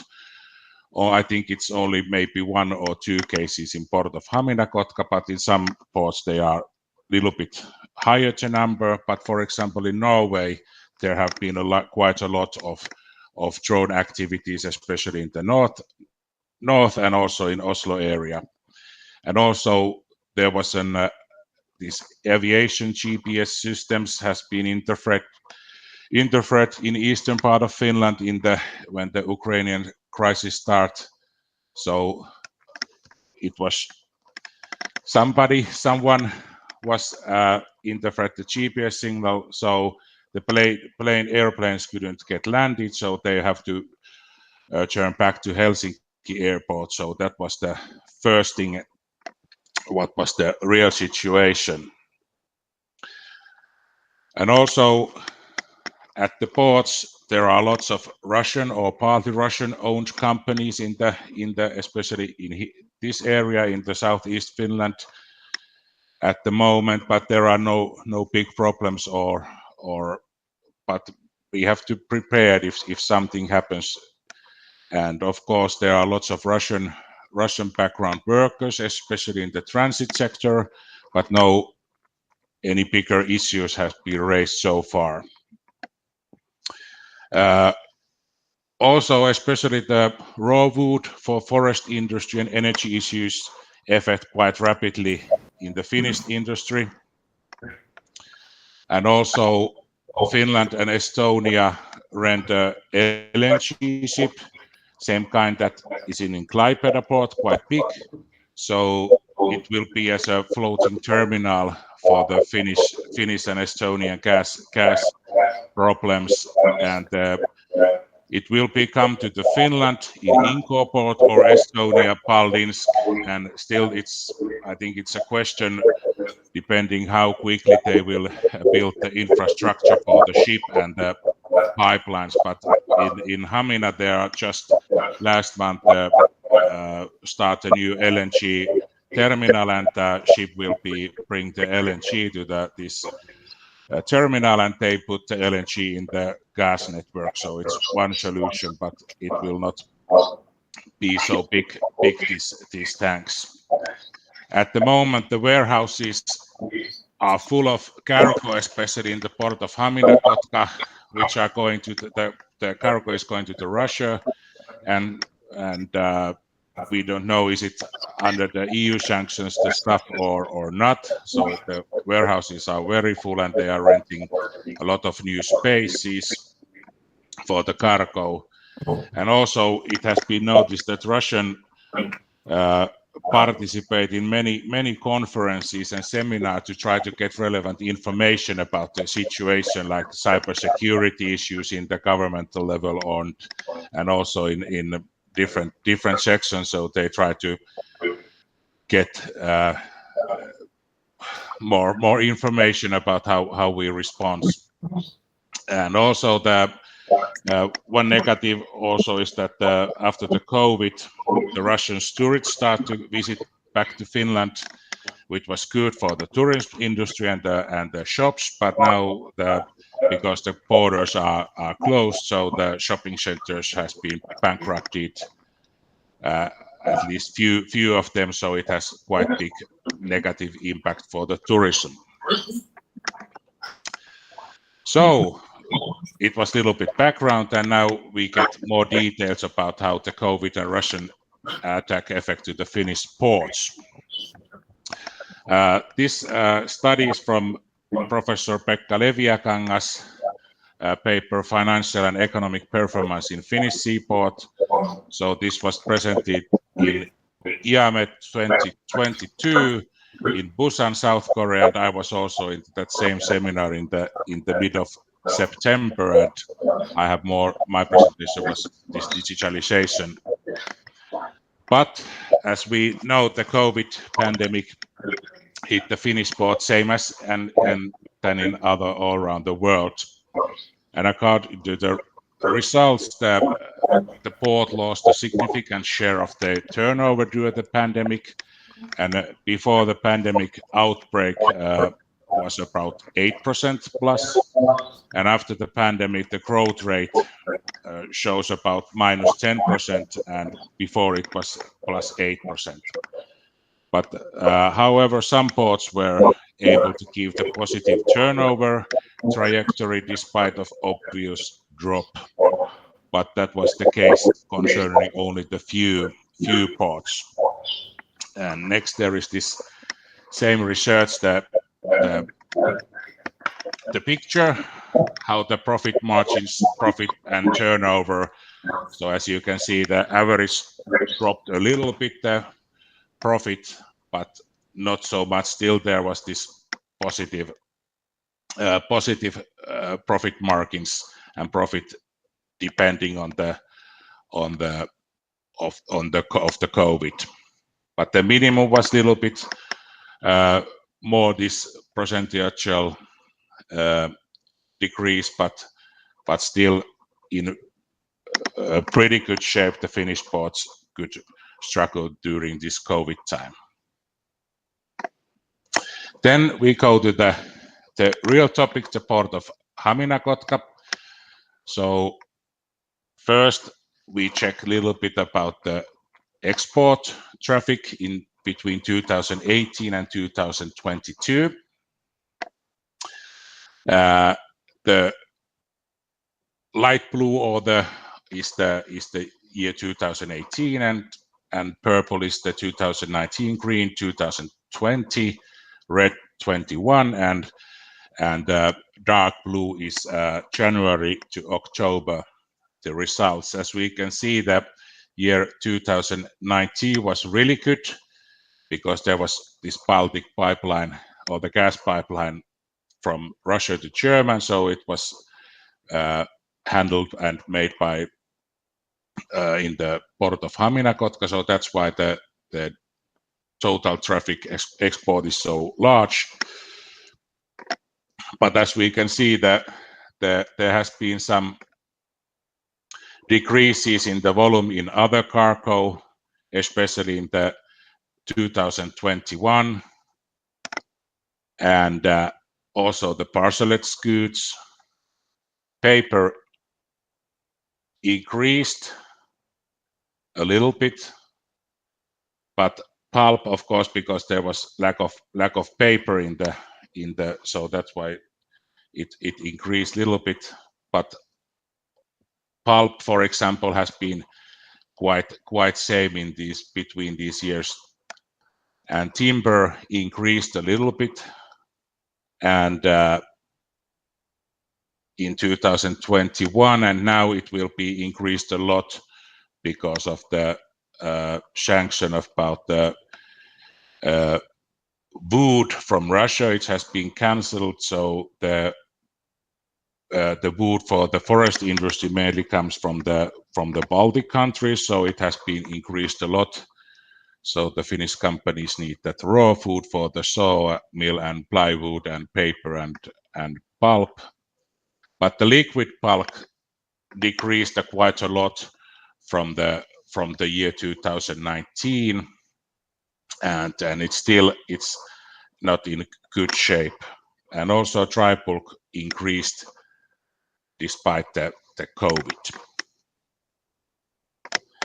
Important is it's smaller than the export because port of Hamina-Kotka is the Finland's largest universal port, and most of the export will leave from that port, and Helsinki is more like an import port. As we see in total traffic, the import has decreased quite a lot, because in 2018 it was almost 5 million tons, and in 2019 it dropped quite a lot, under 4 million tons, and now we are in 2022. We are in October, the same situation than the whole 2019, but last year and 2020 was not the good year, at least the 2020. So there you can see the volumes of other cargo. So it has been not so much variation, but parceled goods has dropped quite dramatically compared to the, for example, 2018 and 2021, and this year will be pretty much same than the 2021.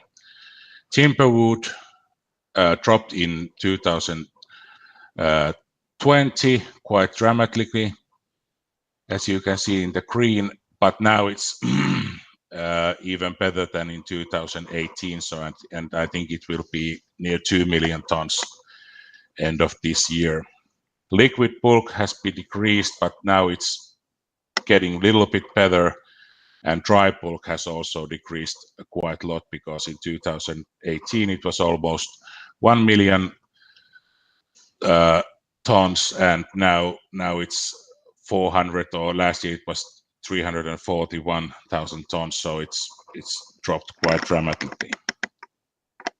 So the total traffic development, as you can see, the year 2019 was really good, and also, but the COVID has some effect, but there are also other issues which I will be mentioned in the next slide, so which has effect to the volumes. But this year, early this year was quite poor, but after the summer the volumes has increased, so the situation will be, I think, at least the same or even better than 2021 and 2020, but not that high than 2018.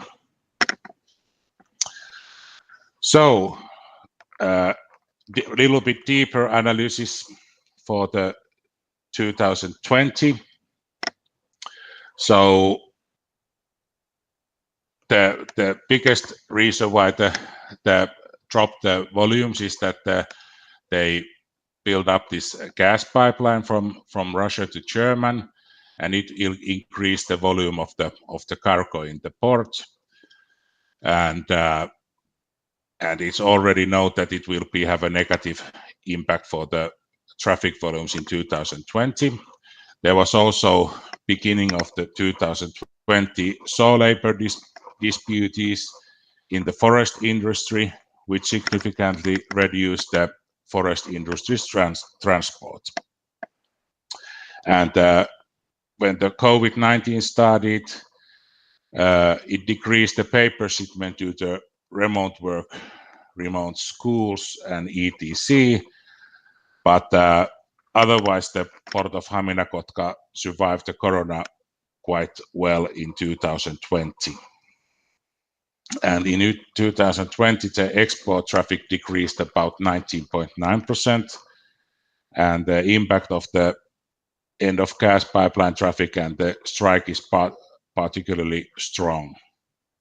In the import side, the traffic decreased about 11%, and the biggest issue was this raw wood transport and these labor strugglers were even more affected than the COVID itself.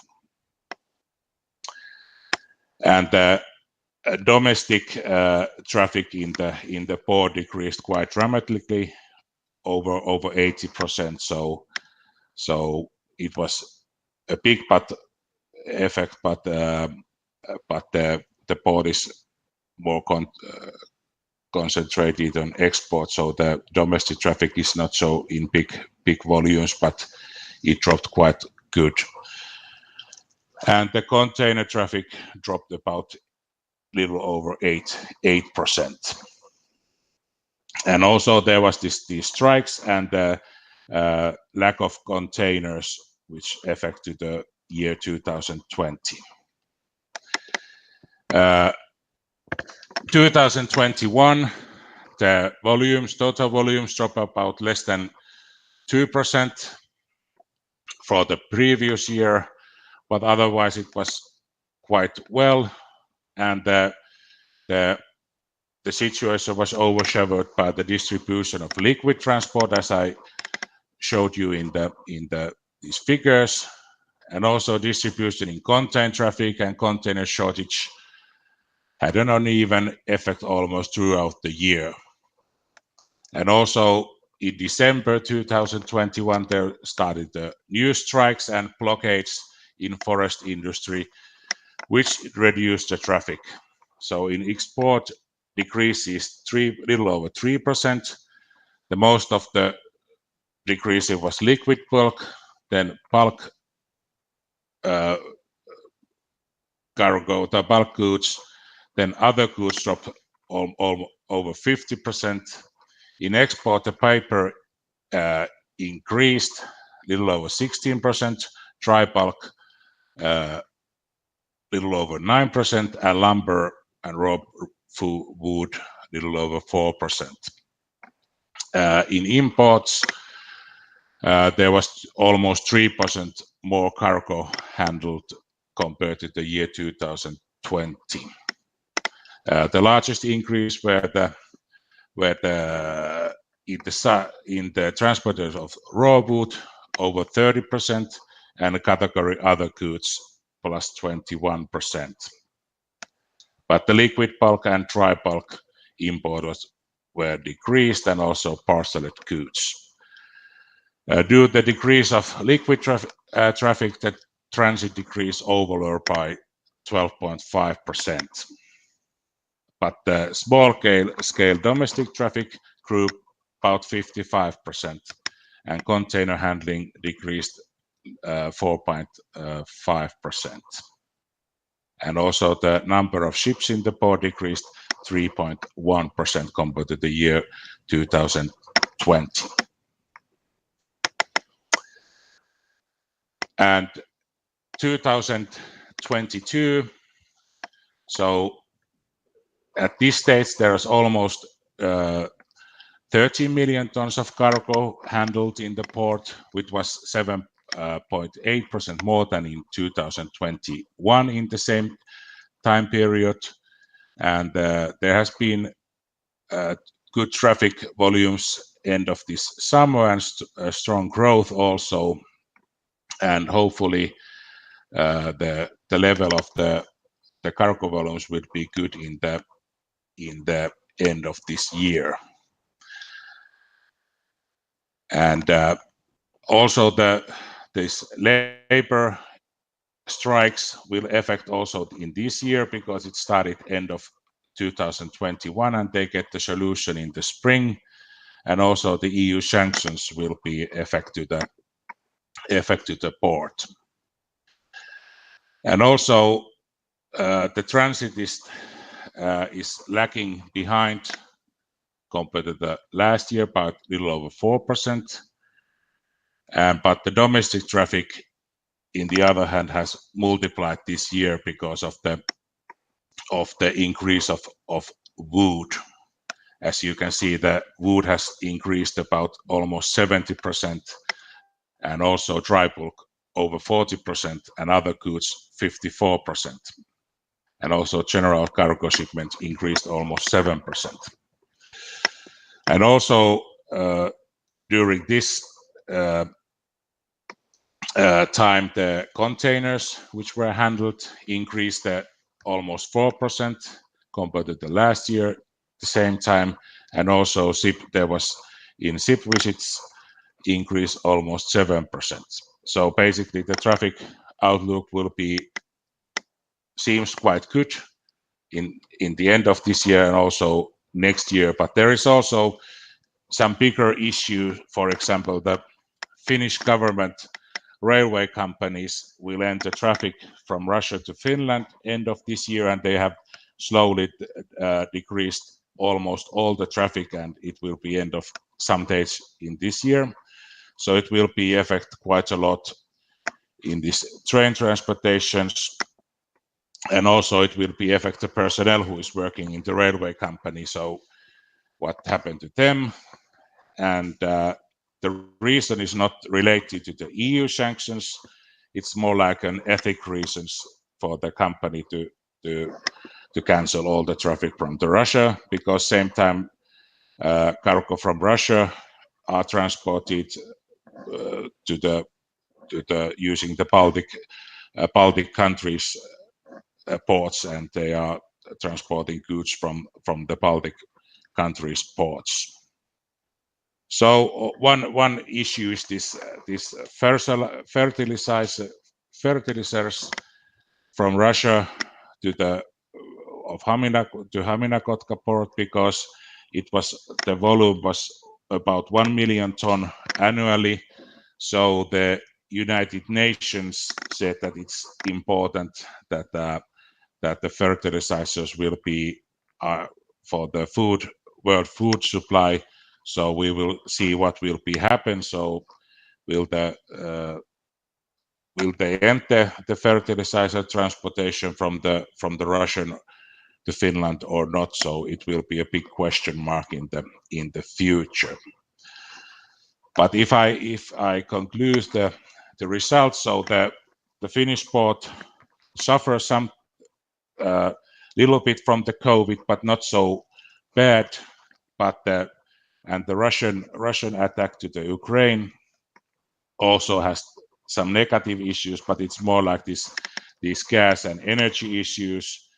But in some stages there are some positive issues, because especially if you look only one port, because the wood and other categories has increased a lot, especially in import transportation. So it has also some positive effect to the port operations. But there are some gray clouds up on the sky, so it's very interesting times in the future. So what will be happen, and when the war will be end, or really will be end, hopefully some states. And so that's my presentation shortly about the Finnish situation in the port. So if you have something to ask, so please.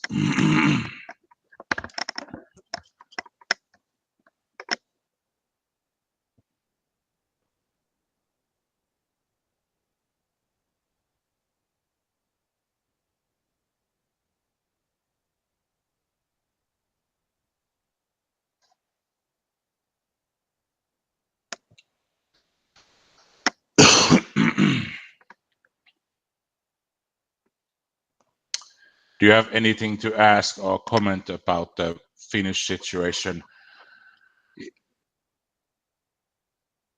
Or did you went to the lunch already?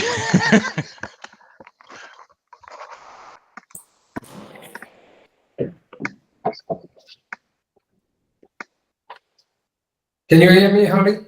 Yes, I can hear you, Jan.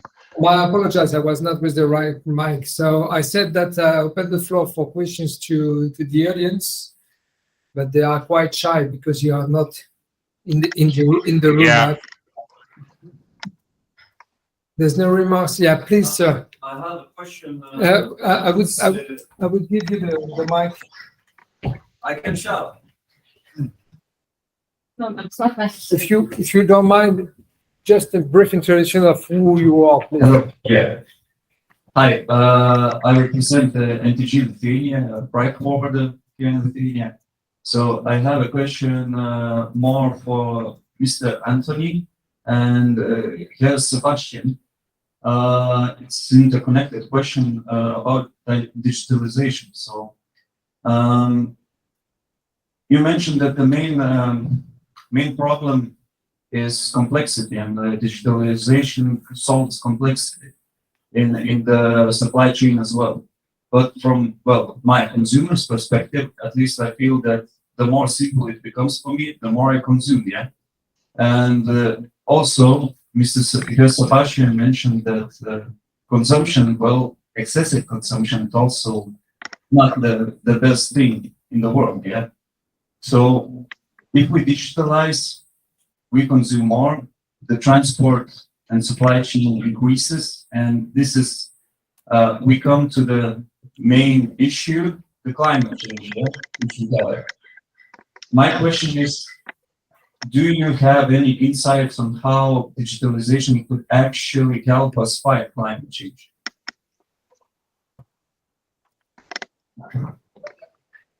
Use the central mic. Go ahead. Okay. Go first. Thank you very much.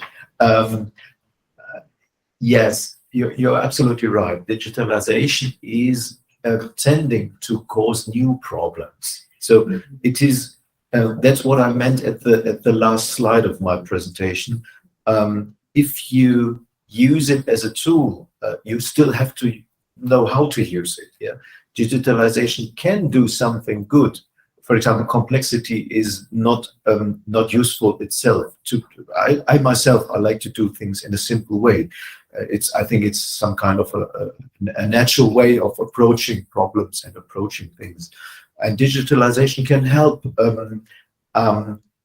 solving some of these problems. But if you just let it go, if you just say, it's super, we now are digitalized, then it does not necessarily match the needs of climate change or the needs of sustainability. So in this respect, you're absolutely right. And you ask what could be done about this. I think this is a political question. So we are able to elect, and we are living in a democratic surrounding. And I wouldn't give it just to the politicians, but on the other hand, we have to define how we want to live. And if sustainability is one of the major aspects of what we should reach, then we have to make laws that support this. Yeah. So it's that for me, it's that simple. Digitalization is just the tool, but the way how we should use it, we have to define ourselves. No?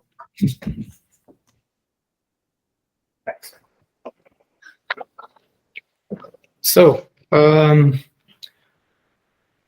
as my colleague already mentioned, so you are right on some part, but to me, the way we can use all this digitization is also to act not on the overconsumption, it's on the actual and normal consumption. It's also a matter of how we want to use it. The same way, I think it's you who presented about the hammer. So the same way you can build or destroy, the same way you can use to optimize or overconsume. And tools as they are existing nowadays can help you to reduce errors, can lower by 99% human mistake. When you have a misshipment, so you generate more CO2 because you have to get back the access to a container or to a truck, and you have to reroute it. So using new technologies is also a way to not to solve, but to tackle the climate change. It's a way also to simplify. So by simplifying, we basically have a better understanding, and this betterness can also be used in order to find other solutions. Finally, also an easier management of all the data, the workflow, and the logistics flow makes it also easier to optimize the road to be used and to monitor. By monitoring, I'm not only speaking about tracking down how the vessel has been transporting from A to B. It's also to provide through IoT some tangible and accurate data about CO2 used per ton transported, for instance. It's also to make sure that the CO2 emissions that have been realized are in the norm and not overused. So that's it for me. Thank you very much, guys. Is there any questions? Yes. Yes, you have. Yeah. Rima first. I'm sorry about that. Obviously. Okay. Queen. My question is addressed to Mr. Robertas and Mr. Ole-Pekka. You explain how port communities, stevedoring companies survive in crisis. Do you felt some support from states? Is it some system of supporting in Finland too? Because we have some system of supporting private business in Lithuania. So please, Robertas, what is your answer? And after all, Can you use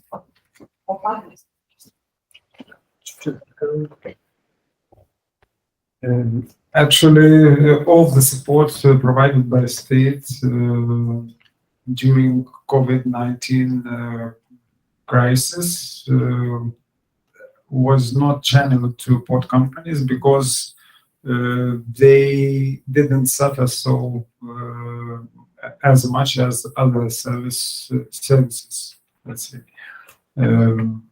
So support from government, I think, was negligible or very limited. Otherwise, companies also did not suffer, as I mentioned, as much. From sanctions, if we look at the port as a whole, it suffered major backdrop, but most of it was concentrated in one terminal operator and one cargo flow. It's Belarusian fertilizer. Other companies, some of them were affected as well due to closing of Achema and the Lietuvos plants. But up to now, support from government was zero, I would say, in connection to this to these losses or drops in turnover. And the response to our request was that you should take care of your own risks, and transit traffic from Russia and Belarus are considered as politically risky ones, and they are left to the companies or themselves. Thank you for your answer. Holly, from a Finland perspective, do you have any comment about the question from the Queen? It was pretty much same than the previous speaker. So there was not from support for the Finnish government. There was this Business Finland funding for the smaller companies, and it was maximum 100,000 euros when the COVID started, but it was more like the restaurants and small businesses. But this, for example, the port of Hamina-Kotka is owned by the two cities, Hamina and Kotka. So it's a public port. So there was no any government support or extra money for the port. So they suffered if there are drops in the volume. So they have to have some financial from the bank if they want to invest, and the cities were support or the giving the loan for the port if they were investing some new infrastructure, for example. Thank you, Oli-Pekka. Thank you. The question, Arno, is the same as Rima. My question was quite the same as Rima. I will continue being maybe less politically correct because it's my information are correct, even if we are far from Lithuania. I realized that in that very difficult period, the port of Klaipėda has increased the fees for the private companies in renting territory in the port. So when we hear about public-private partnership, my question was for that, but maybe that Professor has a number of statements can also answer. Which are the real relationships today in that specific situation between private companies, private enterprises in Lithuania and government and public authorities? To give that example, we could use another example concerning the former general director of Lithuanian Railways, which was seen from France. He was fired because he continued to make business with Belarus, for instance. I don't know if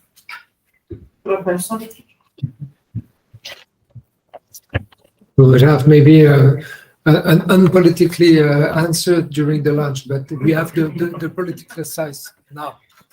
I have to say that real situation with private government cooperation is the reason why our commission was reestablished.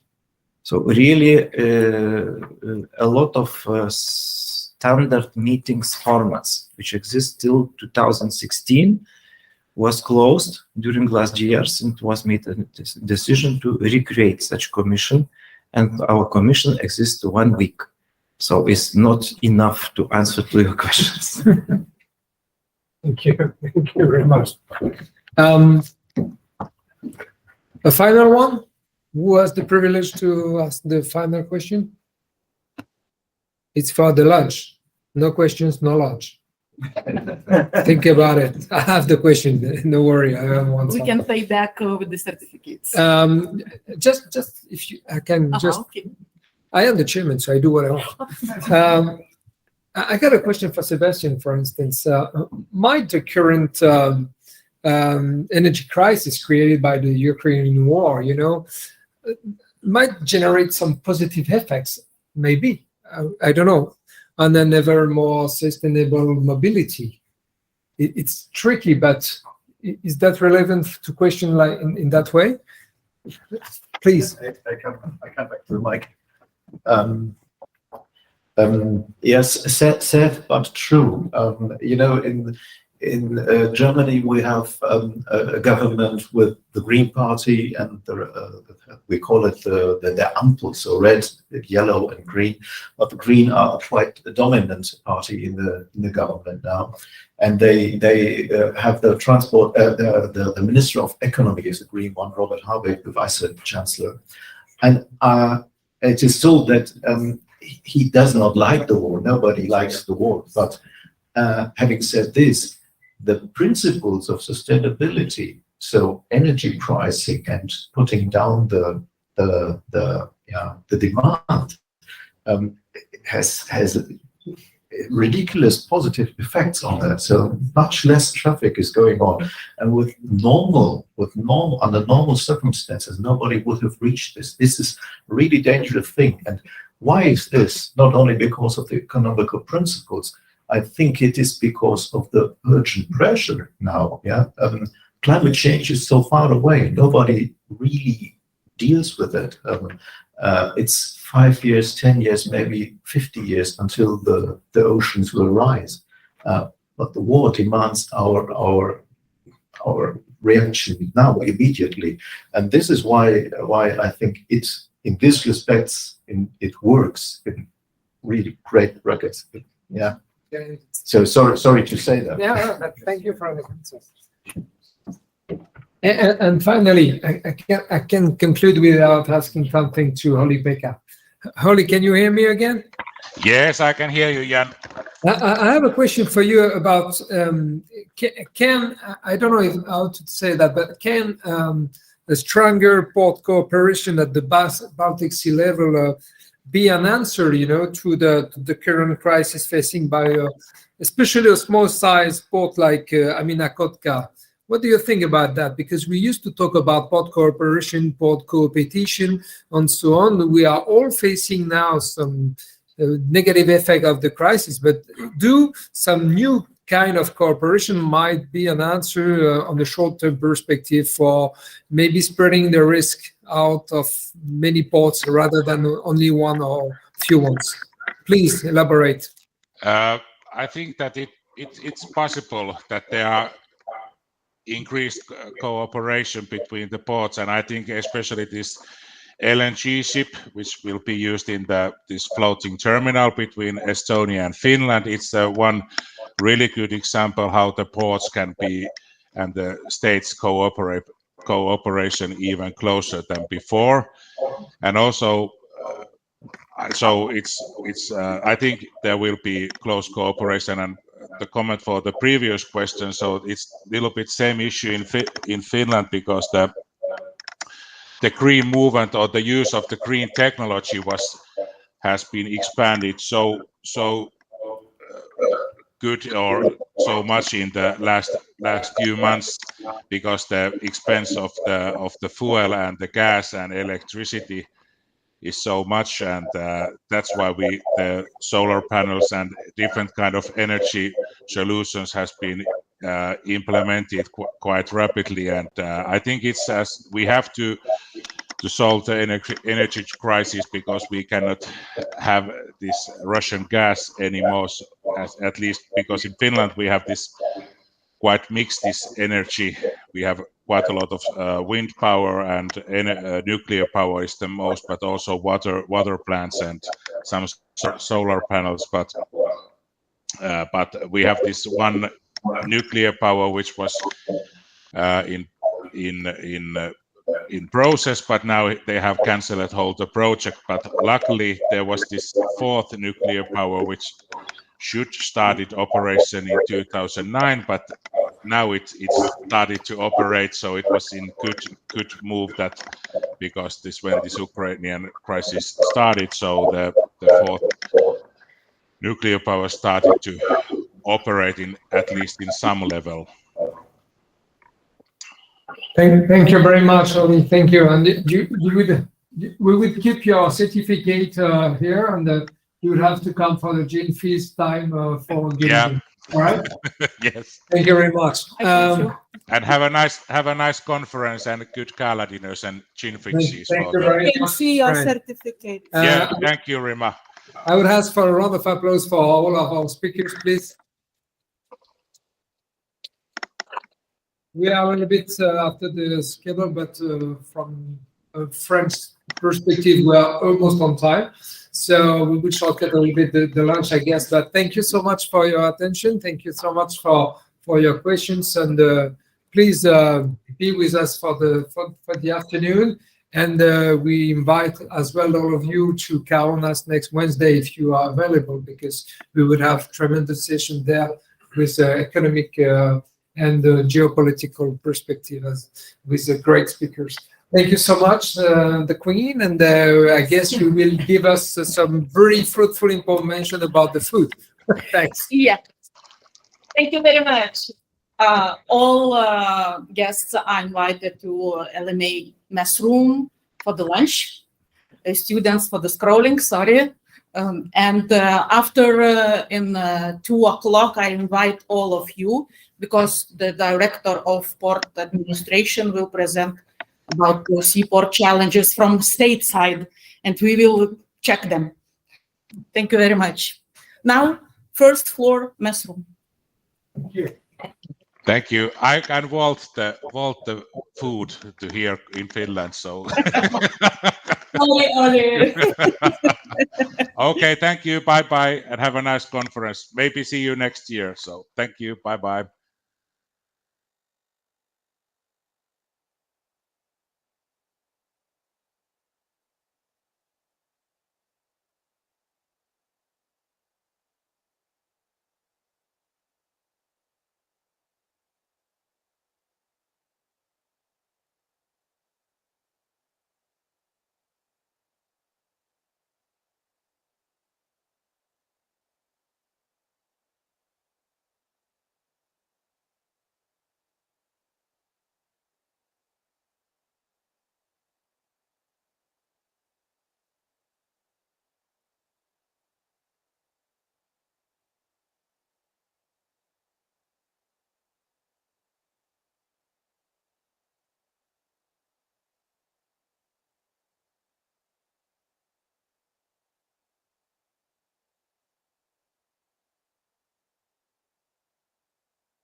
The subject is a bit touchy.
Todėl, kad tu čia man.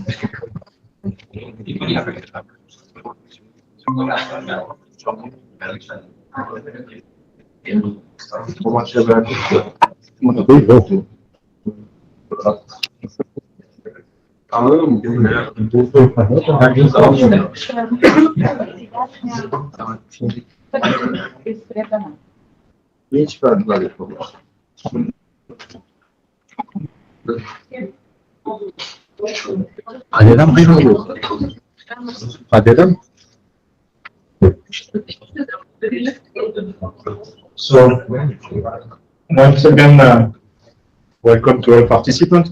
I have the honor to be the chairman of the next session, which will be a French-Lithuanian session. 2 speakers from France, 2 speakers from Lithuania. First speaker is Mr. Latakas, the director of the Klaipėda State Seaport, which will present how the port is responding to the contemporary geopolitical problems, challenges.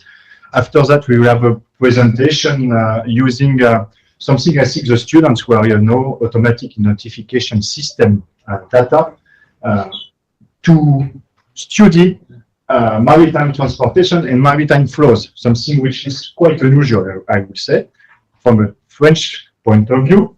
After that, if I want to continue like Jan starts this morning, the queen of the Lithuanian Maritime Academy will present an economical point of view of the situation in the Baltic states.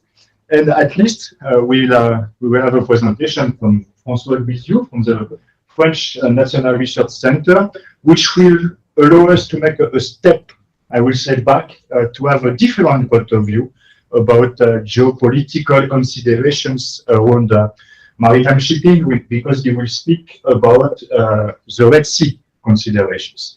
So, Mr. Latakas, if you want to start, please.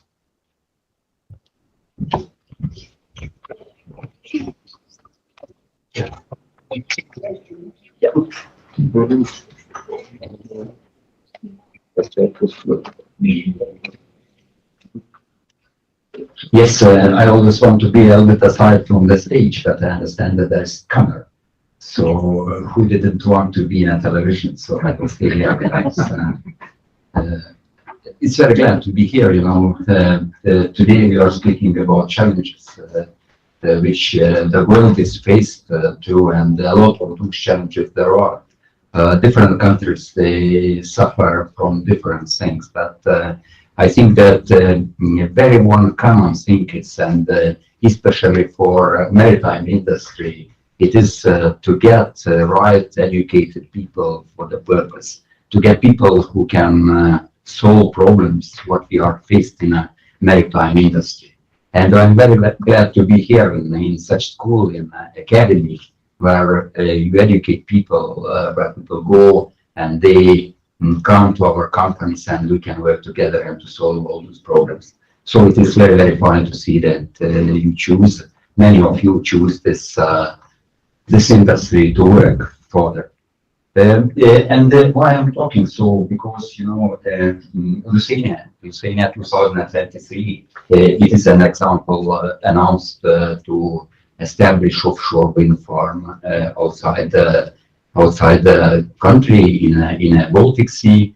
And what the challenges they are faced. First one, probably because it be lack of people who can be there involved and who can help to build up such new things as offshore wind farms. As well, when we are faced with environmental things, hydrogen, methanol, ammonia, all those things as well, it is very, very necessary to get new people to work with all those things. So it is quite a big challenge today, and many countries they are suffering from that.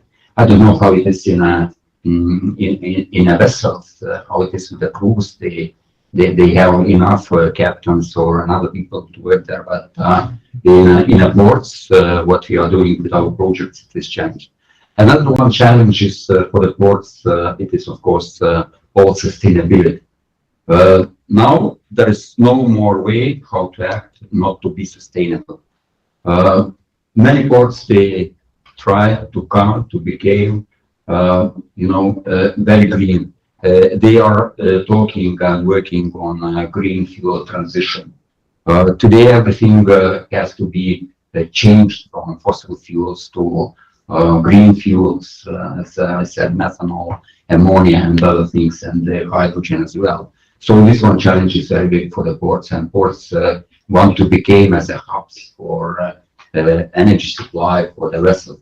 But again, this one today become to the ports not only as a strategy, as a plan for the future, but it became as a license to work. If you are not sustainable, it means you are outside of the business. So we have to put very, very big efforts on that. Third one, challenge or threat, I say, what it is unusual. I'm talking now about unusual challenges, because everybody, we need more cargos and so on, but it is simple. But third one, unusual threat is growing power of China. China, it's a very big country with a very big power. They are biggest shipyard country which producing ships, and biggest shipboard trading country.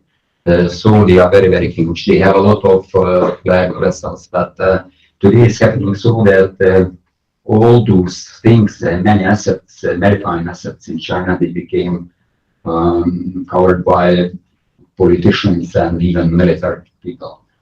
So we see how they expand now. I don't know how it will happen to us, but probably something will be, because China started to create island chains. And first one chain was created, island chain Taiwan, another one was created Philippines, third one West Pacific, and now it is some doubt that it could be that China is thinking about a global maritime chain, that they want to achieve very, very big power and to dictate for all the world in a maritime industry. So such things they are. But let's return to our lovely town Klaipėda and our port. And there are as well many challenges. And first one, you can see this one great part of the market. This market was very good for us for many, many years. And now sometimes happens so that the crisis, they came to us per night. But how to escape from them, how to fight with them, it takes a lot of time to prepare and to get some solutions, how to change the cargoes, in this case, what you lose from the different sources. Everything starts, of course, 3 years ago, probably to say so. First one challenge or first one crisis was pandemic situation. But I have to say that it was not so bad for Klaipėda port as well. At that time, 2020, we loaded nearly 48 million tons of cargoes. It is the biggest amount loaded in Klaipėda port. So it was quite good, and all over the world this was not so bad as it was predicted, because from 11 billion tons of cargo, seaborne cargo, seaborne trading, the numbers rise up to 12 billion. So it was very, very good period to say for shipping industry and seaborne trading. Second one thing happens 2020, at the end of 2020, election in Belarus, and West countries not recognize the leader of Belarus now, and after that it was said very loud from Lithuania side, and Belarus, they decide themselves to stop some flow of cargoes to the Klaipėda port, and at the end of 2020, Klaipėda loses around 2 million tons of oil products through our terminals. So it was first one sign that something coming very bad from political side, and the next steps they were what was not very to say challenging for Klaipėda port. It was 2021. In the middle of the year, European sanctions, United States sanctions on Belarusian cargoes, Russian cargoes, again, our relations with China. So you can see on this slide that we lose a lot of cargo from that side. And, yes, it was very comfortable for Klaipėda to be as a port of Belarus, as a transit port to Russia and China, but sometimes the comfort finishes and you have to find new solutions and new ways to work. 2020, you can see 70 million tons of capacity Klaipėda port has, and we were nearly to this number. And to say at that time was very, very to say important to look how we survive in the future. That this crisis brings us back, and now look at free capacities we have.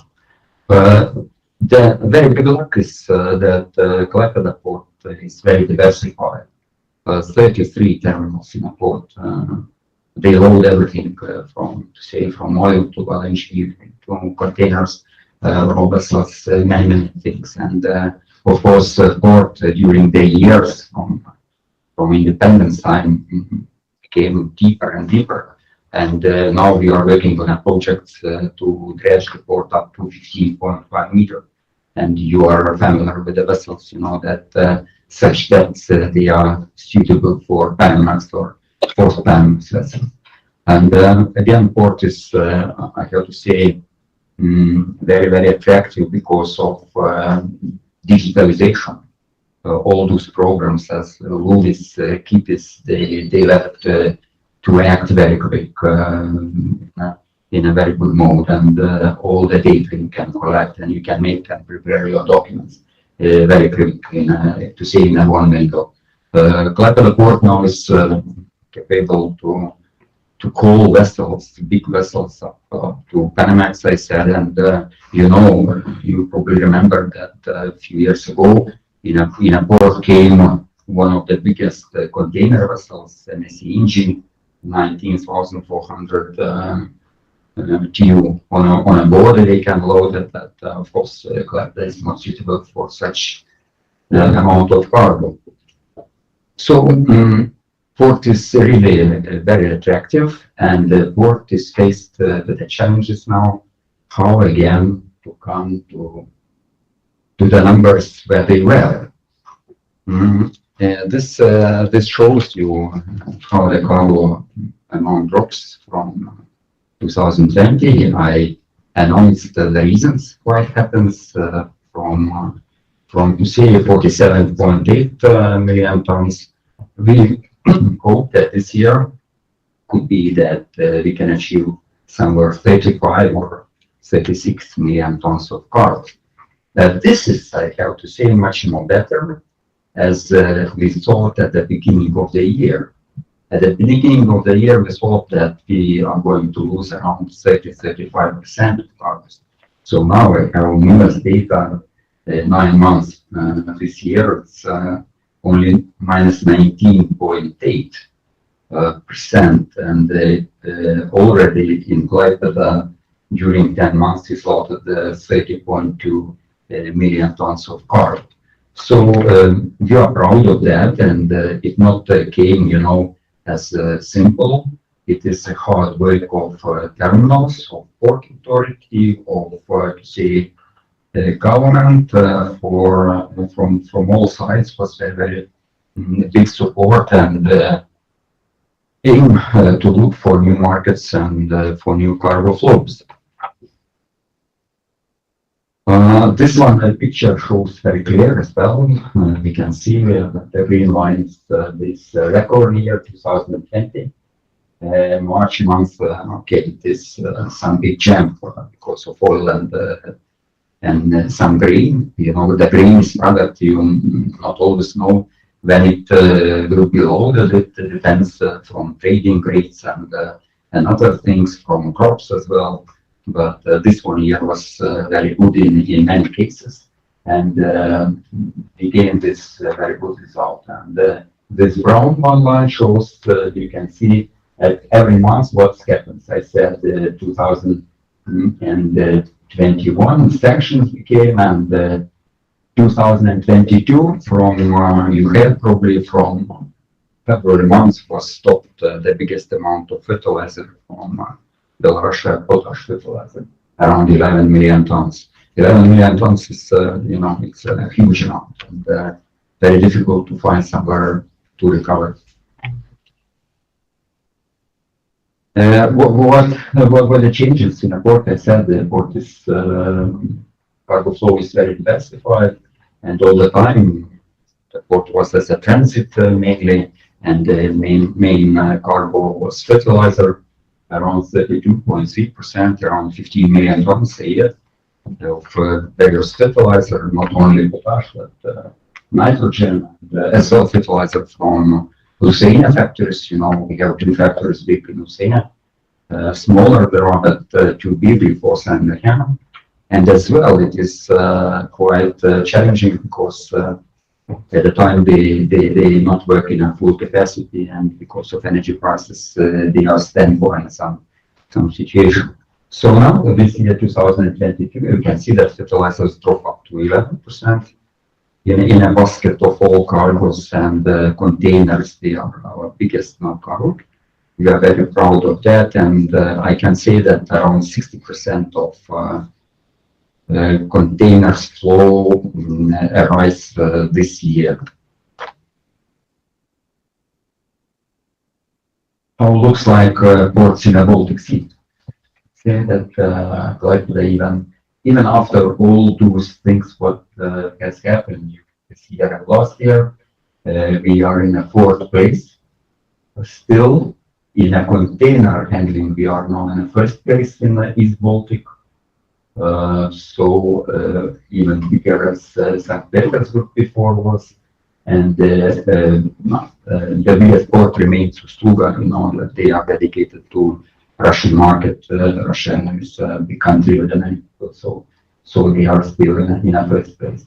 But the situation is like this, and our aim is, of course, to find solutions how to find the cargos and to make the situation better.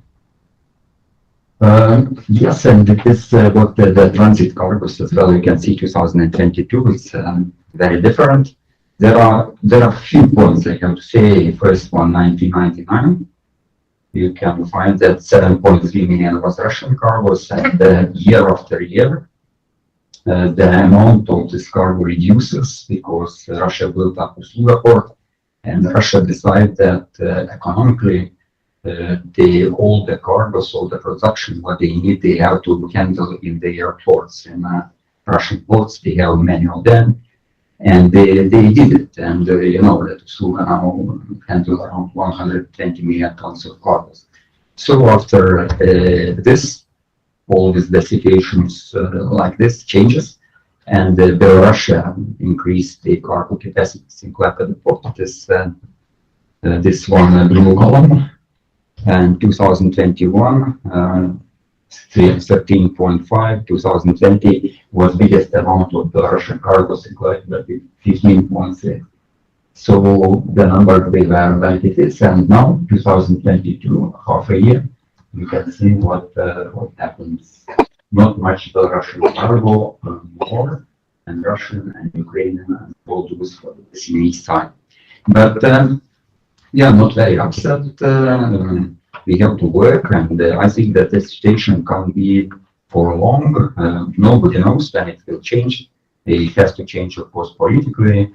It has to change, all the wars has to finish, and everything in the future. I think the clever mind will come back. So what we are doing, of course, it is in an international scale. That is, we have to do to find new markets, and it is, and to work on transshipment. The Klaipėda port is quite suitable now with the parameters what we have. The big ocean-going vessels can come to port, and transshipment is a good thing to increase cargo amount. On a national scale, of course, a lot depends from national economy. Lithuanian economy grows, and we are satisfied with that.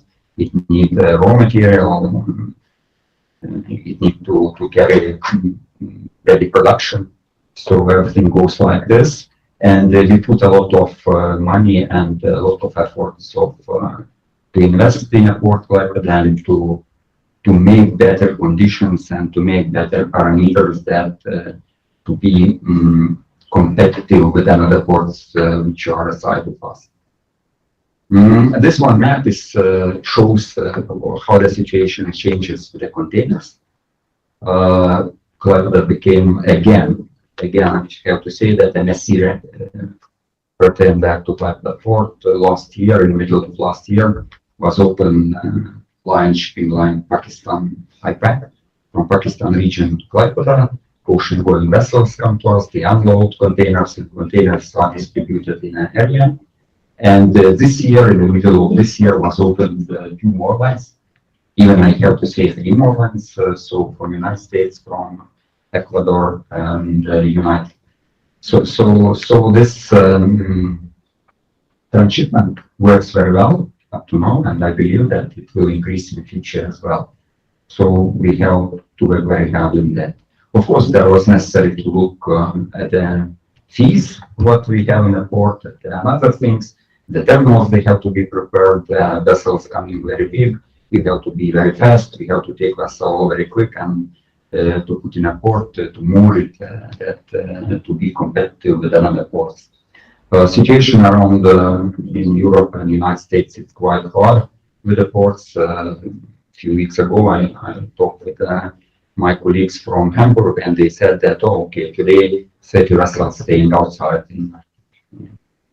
the port in Los Angeles, United States as well. It's terrible lines to come in the port. So we have to use this situation and to find the ways to attract more.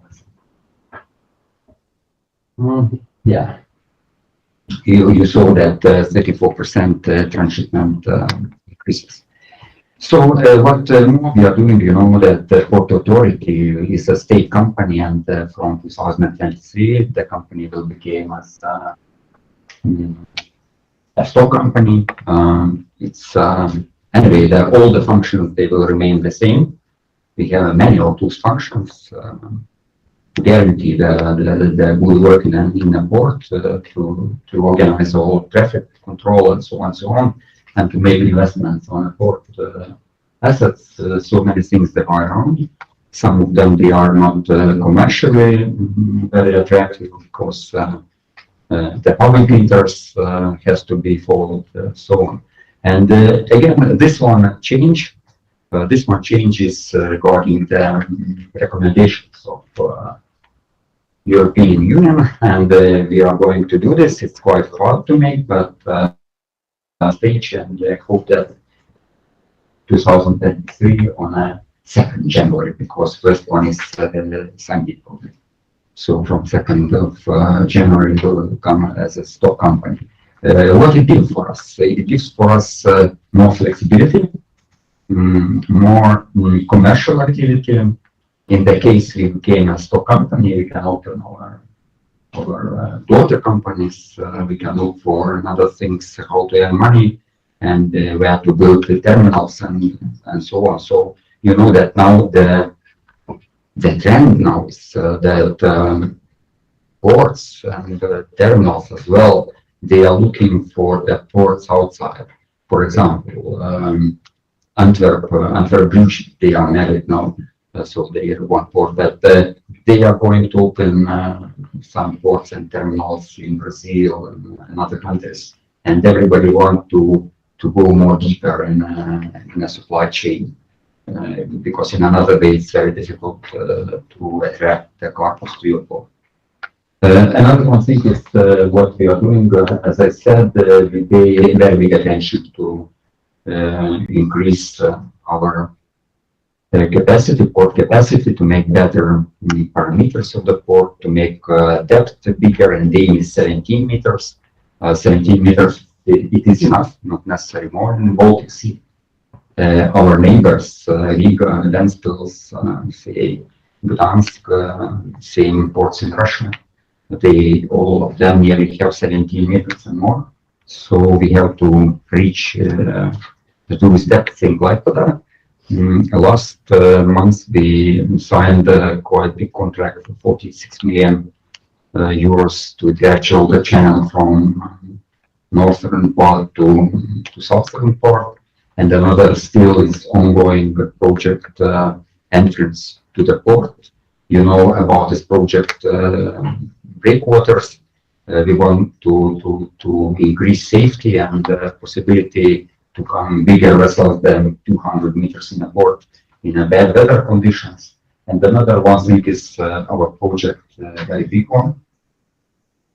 This one in a southern part. We hope that 2028 we can get new territory, about 100 hectares territory, and to arrange there some activities, port activities. Nobody can say today what it could be, a container terminal or another one, but the lack of territories, you know, in Klaipėda is very big, because we are on a border with the town, the people all around, and they have to go somewhere else and to find the possibility to load a bigger amount of cargoes in new territories. So quite a big project. Today we calculate this around 550 million euro. I don't know, money it's a different thing, the idea, and it's another thing, and we have to work very hard on that. One small project which is very interesting, you know that, as I said, Lithuania will announce tender next year, 2023, to arrange offshore wind power plant outside the coast, 30 kilometers from the coast, and it is around 42 kilometers from Klaipėda. So our aim is to be involved in that, because it is very big future for everybody, for business as well. Such projects, they involve a lot of business, and if to compare, I can say some terminals, ports in Denmark, where they are doing this business, around 80 companies are working that to do such things. So we made a contract with one company in one port, and now prepare the infrastructure. Infrastructure has to be very special because special vessels come in. And today the wind towers, you know, if 10 years they were somewhere 100 meters in height, so today they are up to 220, or for people, developers thinking about 250. And the blade, the length of blade today is 110 meters, so everybody's thinking that it could be 150. So you have to prepare infrastructure. But Klaipėda port really has to be involved in that, and it will create a lot of additional values, like to involve people, companies, and business. So again, additional value in a port. Ports today, they are changing very much. From before, they were compared by capacity of ton loaded in a port. Today, a little bit different. As I said, they try to become hubs for energy, and they try to become as additional value creators. So very briefly about what we are doing in a port and how we are on. I have to say, we see possibilities, and it's only such time for everybody. For one of us in maritime industry better, for somebody's that anyway, we will attend that.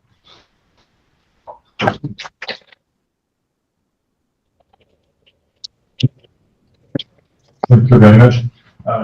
Because we started as a real job, not like students or researchers, maybe if you have some questions, maybe you can ask them now. So if you need to go after, it will be easier. Is there some questions? Thanks.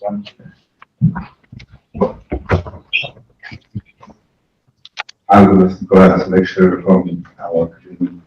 We have some news about connection to Rail Baltic. Yeah, very important question, and we know that Rail Baltic is on a stage to be established, and I have to say that it is very good because we are looking now that connect not only east and west, and to use Klaipėda port for such purposes, but now the aim is to connect north and south as well. So Rail Baltic is very suitable for that, but there is only one thing that I have to say, it must be connected Klaipėda with Rail Baltic. And today it is, I have to say, support from our minister, and he has opinion that really it has to be done. Could it be in a same project or in a different one? It is another question, but Klaipėda has to be connected. Some details, no? Some more questions? One more.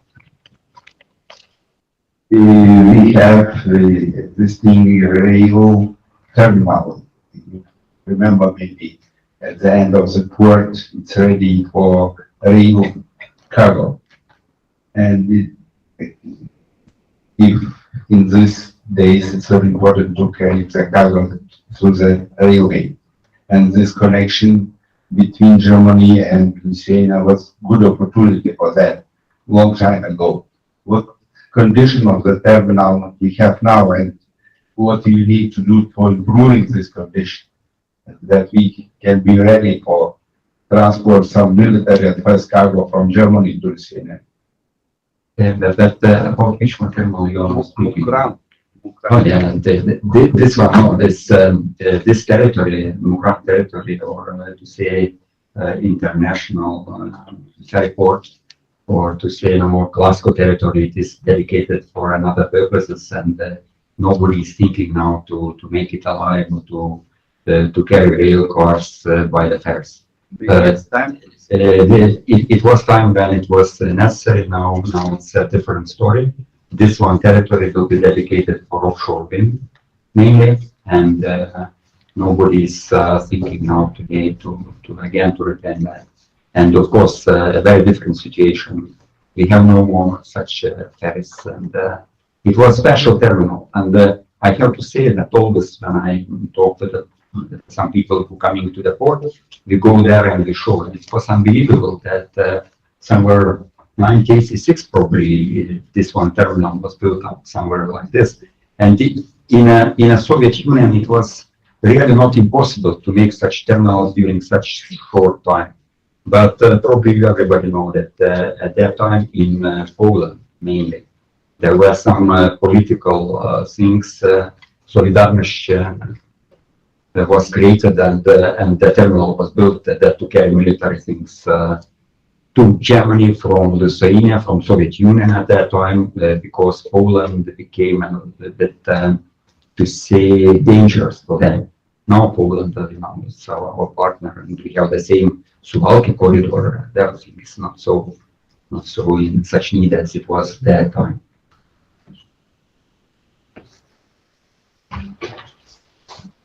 Thank you very much. Thank you very much for your presentation, Mr. Patakas. Considering the situation you have described, what do you think about the reinforcement of the regional port organization cooperation between the port authority of the Baltic seas to smooth maybe the effect of the crisis for the forthcoming months or maybe years? Yes, all ports all over in the Baltic Sea as well, we are as competitors. It is not secret. We compete, but I have to say that we are as a friends as well. For example, tomorrow I go to Tallinn, to Baltic, to the ports. We change our experience. We are looking together how to work better on an environmental issue, what we have to divide. What could be better to attract cargoes from another places, and there is very good example. Sometimes when you see supermarket, even in Klaipėda, Maxima supermarket, sometimes could arise the questions why they let the people to be outside and to sell their goods. That's because they want to attract more activities around themselves. So ports, sometimes we as well. We are very lucky that now Gdynia is capable to get some MSC cargoes. We can divide with them. After Gdynia, vessels come to us, and again from Klaipėda they go to Gdynia, and so on. So there is competition and cooperation together. Thank you very much. One last question before.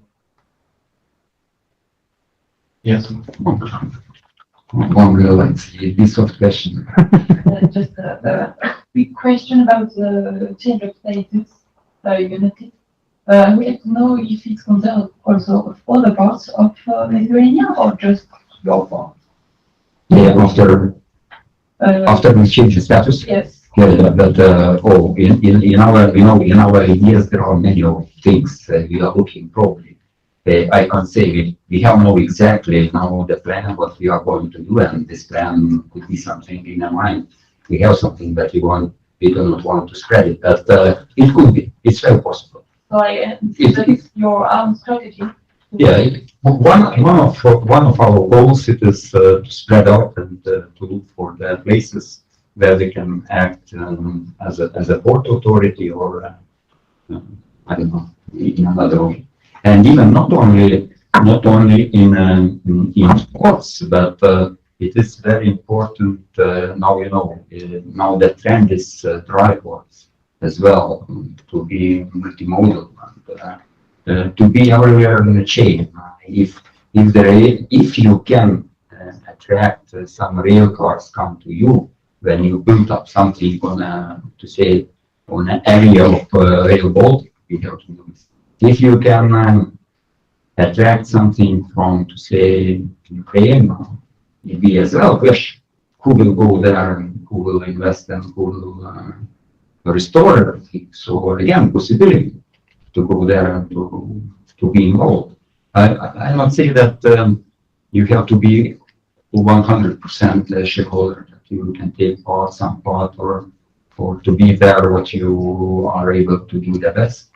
Klaipėda Port Authority experience, 30 years experience on infrastructure, on organizing traffic, so a lot of experience, and sometimes to keep it here only in Klaipėda, we are too small.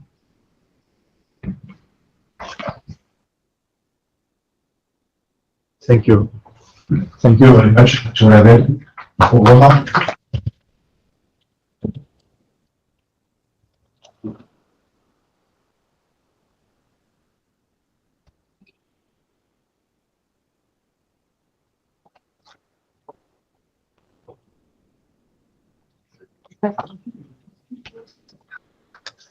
Well, maybe I understand the last presentation. I think it's interesting because we saw the same thing like in the morning. How the crisis is becoming an opportunity to change strategies from only port expansion to sustainable port governance modification. I heard about dry port in region. A lot of new projects which did not exist before the crisis. I think it's quite interesting to see how the port is going on. Yes, this one.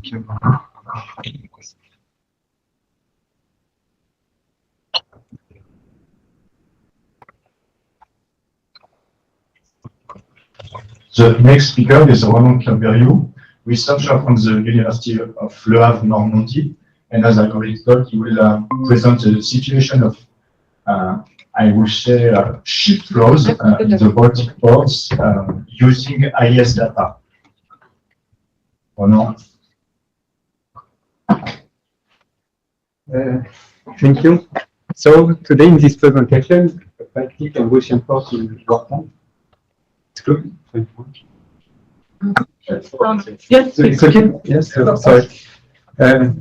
Yes. In this presentation, I will present you a work on the impact of the war on the maritime traffic in Russian Baltic seaports. We will analyze the course of a merchant ship, and after we will zoom on the traffic of tanker and container ship in the first time. Following the war in Ukraine, several countries have agreed to put in place economic and diplomatic sanctions against the Russian state. Several sanctions may have impact on the maritime traffic, which I list on this slide. A ban on coal import from Russia, a ban on oil import from Russia, etc. These different sanctions can have an impact, and we will analyze the real impact for the Russian port.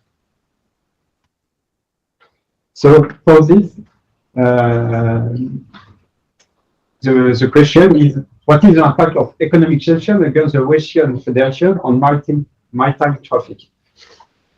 So we will have a comparative approach between 2020 and 2022 to assess the impact of sanctions on maritime traffic in Russian Baltic seaports. For this, we will use IS data from 11 and to 31 May. So IS data. With a project with Arnaud at the University of Le Havre, we have the possibility to resave and analyze the IS data. With this data, we can locate and identify the chips, and to know and to analyze the maritime traffic and the course of the ship on this area. So on this map, in white, you have the position of the ship. You have some island not covered for this with this data, but for the Russian port, we can see we have a good cover. The cover is good.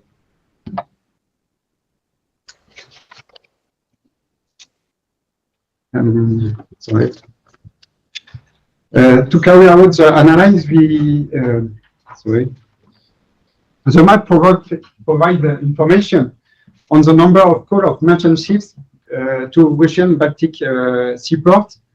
So we have the comparison between 2020 and 2022 for the period in my explaining before. So we can see the impact on the port of St. Petersburg is very, very important. But for the other ports, Primorsk, Sugar, Kaliningrad, the impact is less important.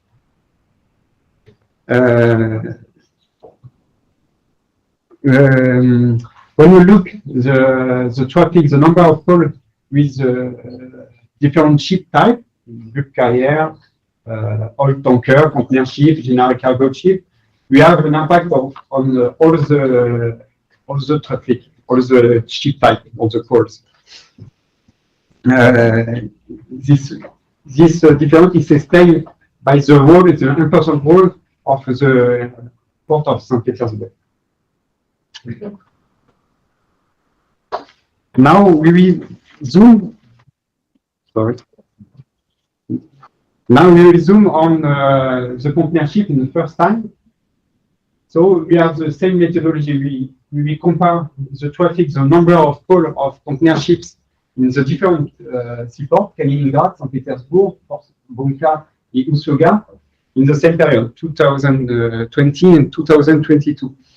And we can see an important impact on this traffic. In 2022, we have only, in these 3 weeks, 9 calls of container ships.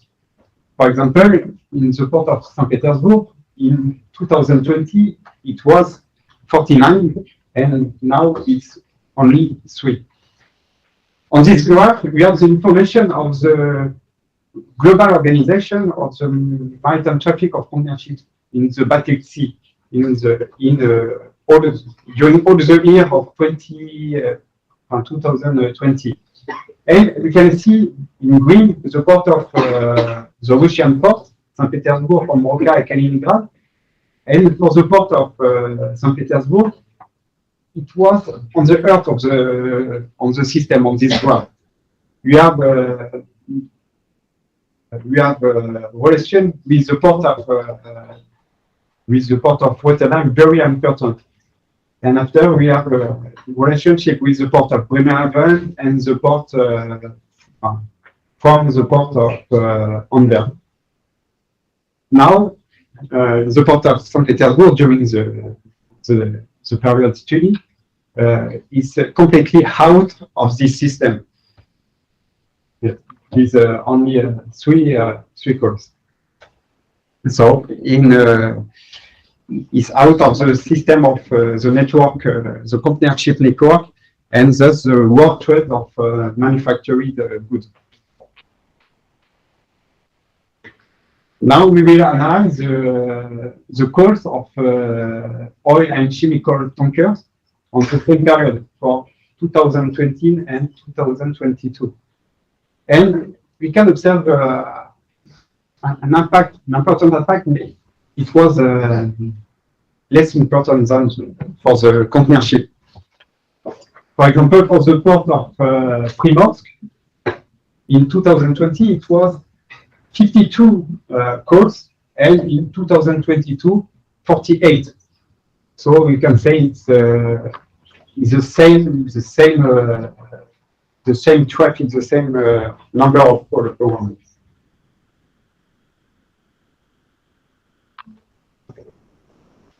Not all countries are aligned to take sanctions against the Russian Federation. Only the countries in red on the map are those that have taken sanctions. It can be seen that in the East, apart from Japan and the South Korea, no country has imposed sanctions, which suggests that there are possibilities for trade along this coastline. The question we can ask ourselves is the impact on maritime traffic the same in Russian eastern port? As the tanker traffic increase, decrease, or remain stable on this area? So, for the next slide, we will analyze the traffic of tanker on this area, the area around Vladivostok, Narovka, Kozmino, and we have the information of the number of calls. For here is for 2018 against 2022, and in general, sorry, it's a mistake. We have an increase of 40%. And for example, the port of Vladivostok, in 2018, it was on the period of May, it was 12 calls, and now it's 44 calls. So we have an important increase on this of the number of calls on this area. So we can suppose that the port of Vladivostok has an increase in traffic to circumvent the sanction supplied by the Russian state. To confirm this, it will be interesting and important to carry out the further analysis. So the analysis and result present on this presentation was on a short period given the recent situation of events. This result will need to be refined and developed over a longer, larger period of analysis, and also by studying the evolution of the maritime relation of the Russian port on the Baltic Seas and on the eastern seaport, and thus of the commercial relation of the Russian state, the evolution of the commercial relation. Thank you for your attention.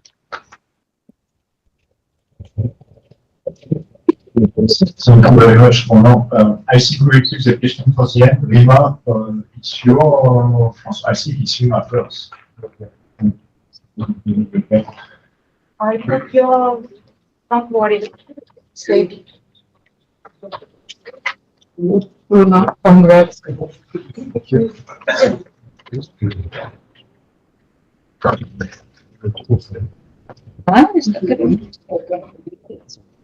Oh.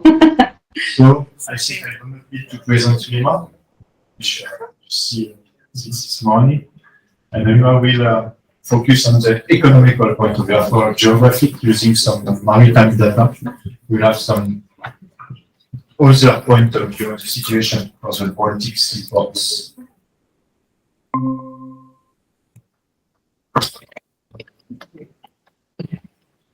Yeah, good. Hello, everyone. Hello, my students. Thank you for participating. And for me, it's easy to present because all the questions already, I hope it's answered. But anyway, oh my God. Okay, let's start. My topic is assessment of the crisis impact of the Eastern Baltic seaports economic. I'd like to highlight and maybe answer to questions why we talking a lot about Russia. My colleagues and all the presenters mentioned Russian, because in Eastern Baltic operate Russian Federation, Estonia, Latvia, and Lithuania. And Russian Federation's cargo market is 67% of all cargo. So when we're talking about Lithuania, Latvia, and Estonia, we're talking about almost 30% of Eastern Baltic cargo turnover. Lithuania, Latvia has 15%, Lithuania 14%, 5% of cargo market share depends on Estonia. So, and the question maybe I will answer at the moment for Mr. Jan questions. What do you think about the cooperation between Baltic states? I suggest I'm impressed from year 2014 about Haropa port, Le Havre, Rouen, Paris. The three ports cooperate in one unit, Haropa. Also, we can create some association of seaports, Riga, let me say, Tallinn, Riga, Klaipėda. But it's really must be, because the biggest shipping companies create alliances. They understand that alone company cannot survive. You know, in Klaipėda seaport operate Alliance 2M. It's Maersk and MSC. And why not to create the Port Alliance, Tarika, let me say. Okay, now my homework. Mr. Jan, in the first word, already catch my main thing, perma-crisis. It's a word of the year 2022. And it means, it's defined as an extended period of instability and security. And it can be clarified with the climate change, war in Europe, cost living crisis, and energy resource crisis, and in many quarters is political chaos. That's clear. Now you can start use this word perma-crisis.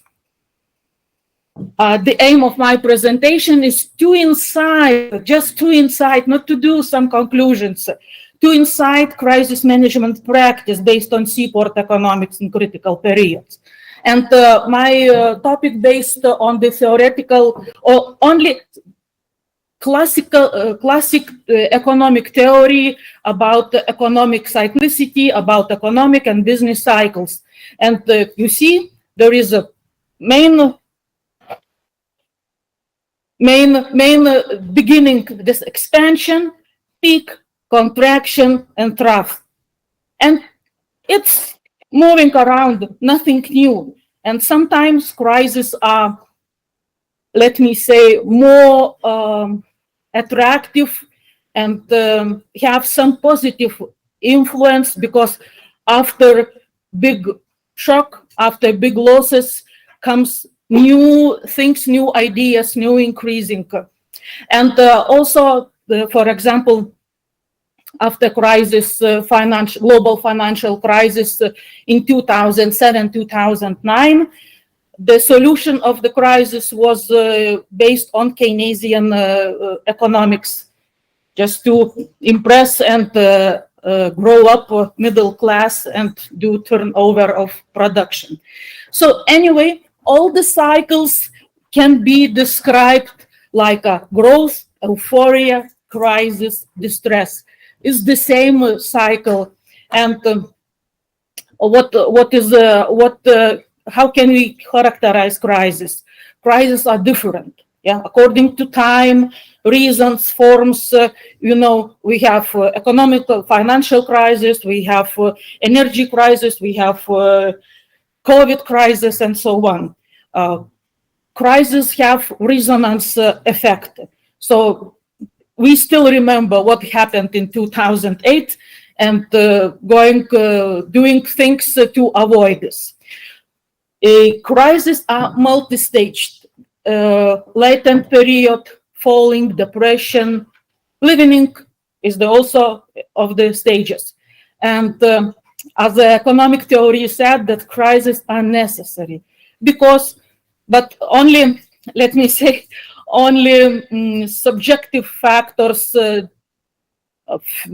can stop this crisis, because in many sectors the crises are longer, in other sectors shorter, and so on. And how we can be predictable, how we can use strong theories, crises are unavoidable. And yesterday I create my night homework was timetable of crisis. My colleagues already announced it, and what we see, of course, membership in the EU, it's not a crisis. It's just a good period. The period you see from 2004 to 5, pre-crisis, financial crisis, 7, 8, and 2009, after we have post-crisis period till year 2014. From year 14, the sanctions on Russia starts, and from the other side, a Russian embargo for European and USA production and trade. After that, continuing, the new crisis starts, the EU restrictive measures against Belarus authority. After, EU extend in year 2022, after beginning of war, the European Union extended and continuing sanctions for Russia, and especially for Lithuania, we are always in the first place. We have China discriminatory trade practice against Lithuania. And you see that very short period in our European membership period, let me say, for resilience. But you can ask, where is the COVID? Nowhere. COVID, let me say, COVID was not a crisis. Maybe it was more challenge for ports. And as a director of Port Authority said that we not feel it. But about it later. Let me introduce the state's seaport turnover. You know that in Estonia, the one united port, Tallinn port, operate. Latvia has 3 ports: Liepaja, Ventspils, and Riga. And Klaipėda, we suffer with 2 ports: Klaipėda seaport and Būtingė terminal. So, and you see here the first period of crisis, how we survive. I'd like to attract your attention to this slide, to this graph.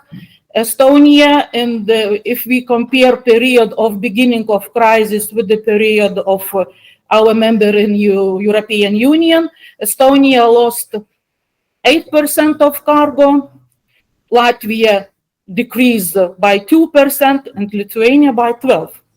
What happened after crisis? Year 2009, it's end of crisis. We compare with 2007, with the beginning of crisis. You see, Estonia lost 17%, Latvia 2%, Lithuania increased. That's, remember, words of General Director of Port Authority. And if we compare in gray color 2010, its first year after crisis and post-crisis period, you see that resilience, Estonia resilient by 5%, Latvia fall down, it's a pity, and Lithuania just rocket jump to the 29% if compared with the beginning of crisis. That shows and proves so crisis, it's not always bad. Something left. And I'd like to add to Mr. Latakas about year 2010. In year 2010, Russian Federation changed the transportation policy, and all Russian cargo must be operated in Russian ports. And that's you can guess why Estonia and Latvia have losses. So next period, EU sanctions. EU sanctions first for Russian occupation of Crimea, and what we see here. If we compare, here is my mouse, year in the blue color, year 2014 with the it's end of post-crisis period with the post-crisis first year, we saw again that Estonia decreasing, Latvia increased by 23% in resilience period, and Lithuania also increased, but not so much, in 9%. This is period from in the post-crisis period. And if we compare 2020 years with the 2014, it means all period of sanctions package number 1 for Russia Federation. We saw Estonia's losses 14%, Latvia 42%, Lithuania again. Lithuania increased by 25%. it's the place to say that we always debate in the conferences with the professionals about universality and specialization of the port. For example, ports in Asia, Singapore, Hong Kong, and so on, all the ports, maybe biggest number of ports in China, they are specialized on container trade. And for example, Estonian port Tallinn, it's also going to specialization on ro-ro and passengers. And Klaipėda seaport still keep in universality way. And as you saw in Mr. Latakas presentation, thank you that he was first. You can find that diversification of cargo is very important, because Klaipėda seaport, it can handle bulk cargo, liquid bulk, dry bulk, containers, general cargo, and other cargo. And from year 2020 till 2001 year, I especially not analyze data of 2022, because not all the data are in Eurostat, but yeah, as Mr. Latakas told, it's 19% losses of Klaipėda. But anyway, what we can see in 1 year, Estonia growing up. But if compare with the 2014, after first sanctions, it just losses in 6%, 7% losses in per 1 year in Latvia, and in totally after the whole period of sanctions, 46%. And Lithuania per year in 2001 year losses was 4%, but in general, if compared 2021 and 14, the growing up was 20%. So for Klaipėda seaport, the crisis is not so bad. This is example. It's my old example. I present it in year 2014 in DevPort conference. Sorry for old slide, but it's a very good example how port economics adjust GDP, national economics. And I'd like to say, and like to stress, especially for my students, that you see seaport economics a little bit later. It's inertia. It has inertia regarding national economics. It late with the maritime sector, always late with the crisis. And the amplitude is also, the fluctuation amplitude, it's not so big like in national economic. Also, the cycles of economics, we can see here if we speak about money port dues, which is collected from ships. And there is a few slides about the seaport turnover and GDP changes. And you can see, start with Estonia, because ABC, yeah. And seaport turnover and GDP's correlation, it's negative and almost average. And the tendency of changes are really slightly decrease. It means, and the fluctuation of seaport economics, you see, minus 32 plus 19, it's quite a big number, more than 50% fluctuation.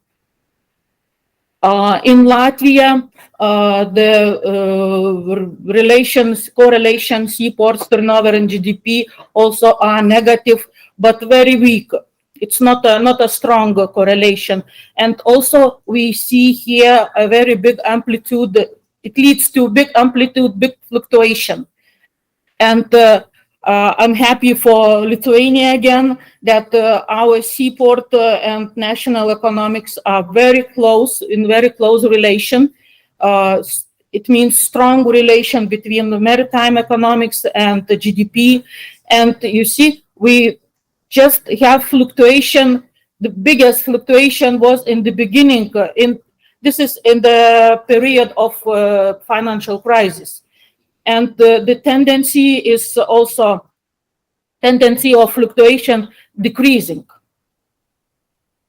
And I'd like to finish my presentation with the one sentence that we can have lessons from the crisis. We can get more practice from crisis, but anyway, crises are not predictable, and the solution of every crisis must be individual up to crisis. And we can just use some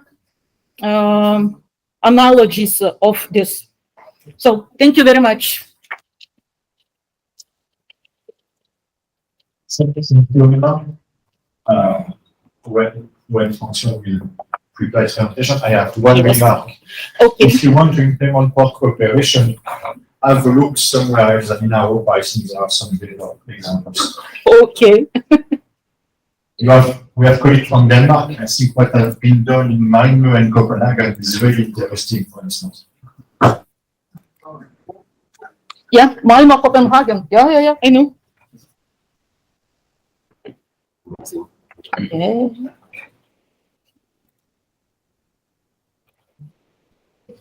Okay. I will step up, yeah. But I will finish by that. You finish. Okay. Tu t'imagines? That's okay.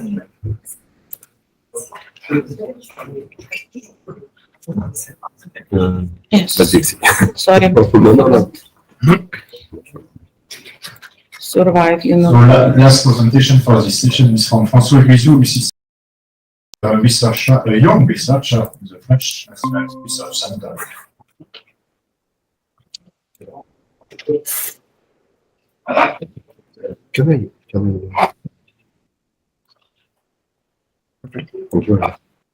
Left, right. I got the thing. Thank you. Thank you. Thank you first to everybody here today. Thank you to Rima, Arnaud, and everyone here. I'm really happy to be here today because I will speak about another region than the Baltic. We'll speak about the Red Sea, and we'll speak about a special port, which is Al Hudaydah, which is a Yemeni port, and it's the first major port on a front line during the civil war in Yemen.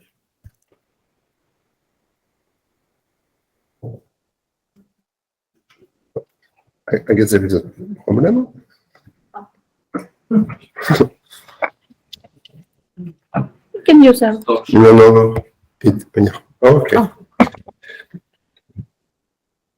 So you can see this one is after a strike, an airstrike led by the coalition, led by Arabia Saudi, and you can see the gantries, the cranes with big damages. This one and this one are wrecks, and you can see all the metal parts here, and you can see guys here.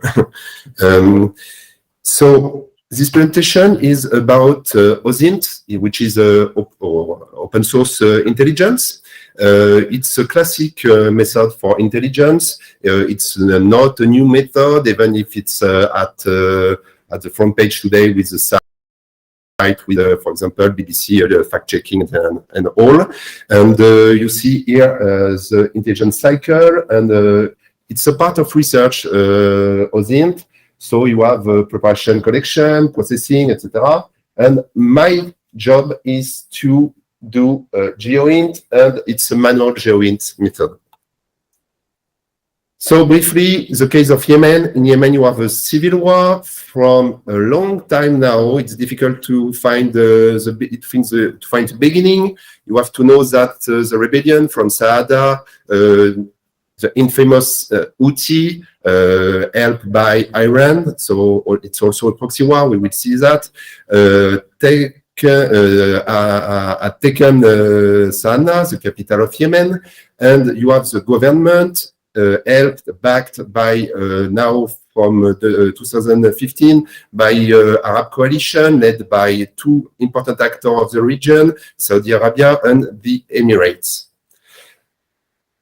The part I study is Al-Leida, that's on the Red Sea, and it's the port for a corridor to Sana'a. And the other important port, the first important port, is Aden, which is the port with the corridor to Taiz and also to Sana'a. But with the front line here, it's difficult to go to Sana'a. Okay, let's go. First image. That's before the war and the intervention of Saudi-led coalition. So we are at the end of 2014. Terminal is okay. You see there is a lot of containers. There is a ship. You have the gantries ready to operate. And here in 2018. In 2018, you can see some interesting things. There is no containers in the terminal. That's not classic for a container terminal. And you can see that, for example, that's a logistic depot for all the stuff you have to use for handle the containers. So just, okay, clean, destroyed. And you have a lot of trenches and some other things interesting we will see after. In 2021, there is a new activity. You can see that here you have probably a boat who unloaded or the containers here. Here you don't have a new storage. So there is a new logistic activity. So what happened in Al-Udeida? Al-Udeida is the last major battle for all the civil war. Now you have small gunfights, you have minor battles, you have drone strikes, but the last major battle was in June, from 2000 to December, from June, excuse me, to June to December 2018. So you have the port, you have the city, the major lines of defense were there at the airport and the long of this road. And you have the battles here, so gunfights, and when you have strong fights between men. Here you have the air drones and the strikes. So you have to notice it's in 2018. The port was eaten just one time, and there you have the artillery shelling here. So you can see that on the defense lines. So the troops from the Houthis were in the port, and the Soviet coalition and the government tried to besiege all the city, but the port is a huge fortification. We will see that. So for a larger context, Bab el-Mandeb is here. Yemen is on Bab el-Mandeb. Bab el-Mandeb is the international straits between Red Sea and the Indian Ocean.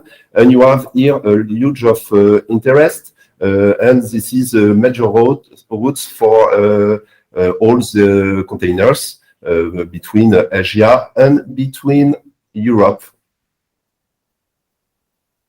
This is a proxy war too, because you have the Arab coalition against the Iran, and you have also United States and its ally against the rebels and Al-Qaeda. So the box, I don't have to take too long. I worked on internal containers, which is the key factor of globalization, I guess. So, because I'm obsessed with data and because I'm a kind of data nerd, I wanna verify what I saw on the Google Earth imagery, which is a Maxar imagery. So I go to the UNCTAD data produced by the United Nations, and it's a very important data set because in geography, in economy, and in a lot of communities, we use this data quite every day.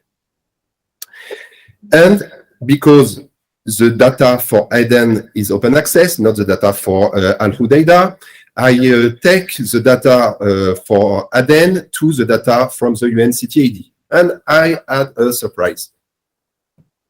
So 2010, okay.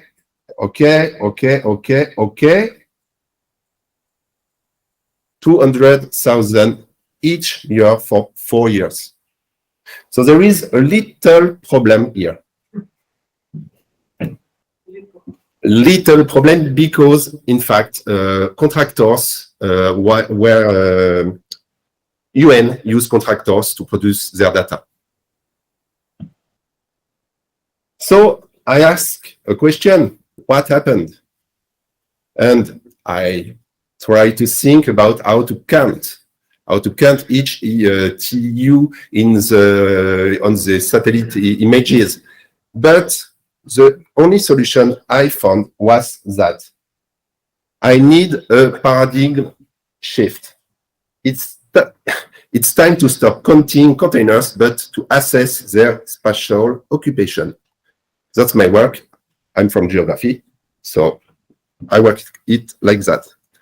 So here a quick view of the port. So you have here the berths.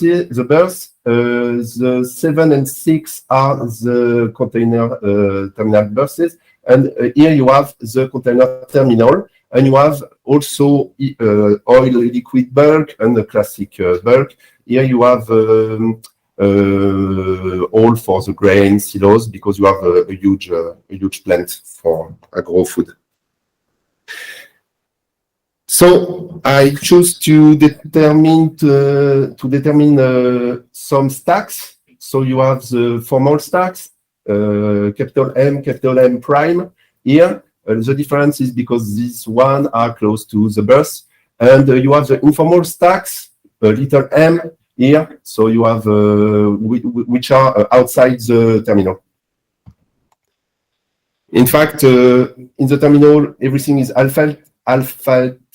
There is concrete, and here you're close to the berth, and here it's really how do you say? There is a good management for containers, and here there is no real management for containers. Mostly, I guess they are empty, and that's quite a mess.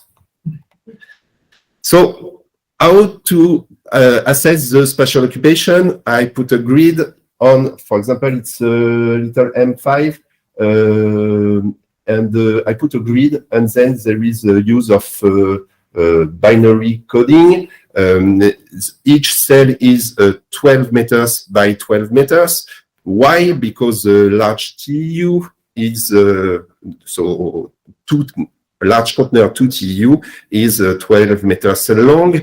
So you can note I use 2 TU as if you have 2 TU or more, you code 1. If it's less, you code 0. So here you have 10 TU 1, 2 TU 1, 2 little containers 2 TU 1, 1 large container majority in this cell 1, and there is other case here. And you can have here the result for the coding. It's a proof of concept, so I did it just with my GIS at, in French we say à la mano, so with only my hand and my mouse. So it's 500,000 clicks, and I double checked, so it's 1 million clicks. That's for the demonstration.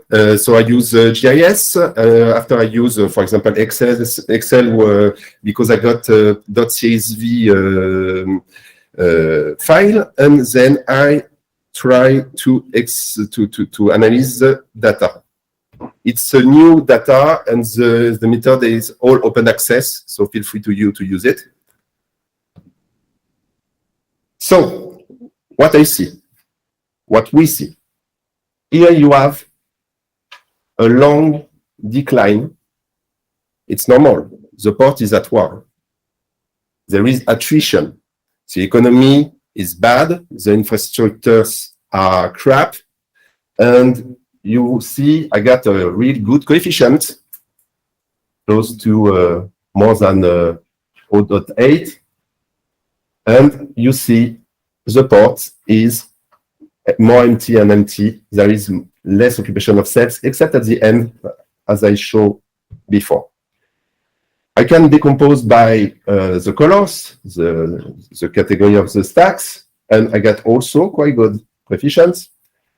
This one is the most active, is for the most active stacks, and that's the same. But at the start of the Battle of Almeida, as you can see, there is close to 0 occupation of the stacks.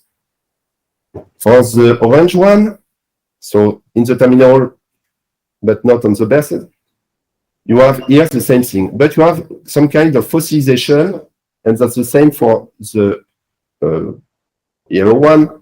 There is some kind of fossilization because the containers stay for a long time. We can see at the imagery on the stacks, and they were without any utility. Yes, but the limit of my work is I only have 124 images, and the distribution of these images are not continuous. So we have a lot of images there, and we lack of images there. But I have to use 120 images because 4 are crap. I can also, so there is an effect of the battle here. It's a clear effect. So we have an effect at the country level, we have an effect at the local level. So an effect of the distance with the front line, because you have the battle and you have the port in the battle. We can also check stack to stack, the relationship stack to stack, to see the link between the stacks. Just to be quick, you have on all the period here, so on 120 images, and you have before battle, after battle. Before battle on 46 images. That's a normal way for a terminal to run. But informal spaces are not directly linked, except M2 and M5 because there is a road. But that's okay. After the battle, it's a total mess. So there is a problem with the logistic in the port. So just not so fun facts, but funny, I guess. But yeah, you can see here the box used as fortifications. You have the trenches and you have the box. It's quite easy to use a container as a wall, because you just have to put it on a lorry, and then you need a bulldozer to just put sand and on it. So you see, this is really a huge fortification. Here, and here there is another one there. And there is also a new management, or there is a rebirth of the port management. I show you 5 gantries. 1, 2, 3, 4, 5. Only 2 now. But the gantries are there. Yellow, red, yellow. The key points. Work on the TU. Why? Because it's a key factor of globalization. Create data, it's important. I'm a researcher, we are not rich, so I have to create data on my own. This data is low-tech and easy to use. It's a really good OSINT, open source intelligent approach. We are working on the automatization of this method, but the work is still in progress. It's a critical approach of conventional data, as I said, used by many scientific and communities. This method is generalizable and reproducible for other ports on the Red Sea and in the Horn of Africa, but also probably for ports at war, maybe in Ukraine, I don't know. That's also a work in progress. We have really good results on this example, attrition, long-term effects of war, geographic effects of the front line and port performance. We have two limits. One measure is the lack of continuity of primary data. So there is a possible phenomenon of seasonality or cycles. We have another limit. Ideally, as a geographer, I have to conduct a field study. The field study should be conducted to control the result with interview with port authorities, workers, ship owners, and we have to have a survey. Feel free to contact me. I don't have my CNRS address now, so you can contact me at francois.guizou@protonmail.com. And I have something to show you. You manage? Yeah. That's for my conclusion. So, where we are. Spoiler alert, it's, yeah, you have snow. That's Odessa. And that's Ethiopian ship.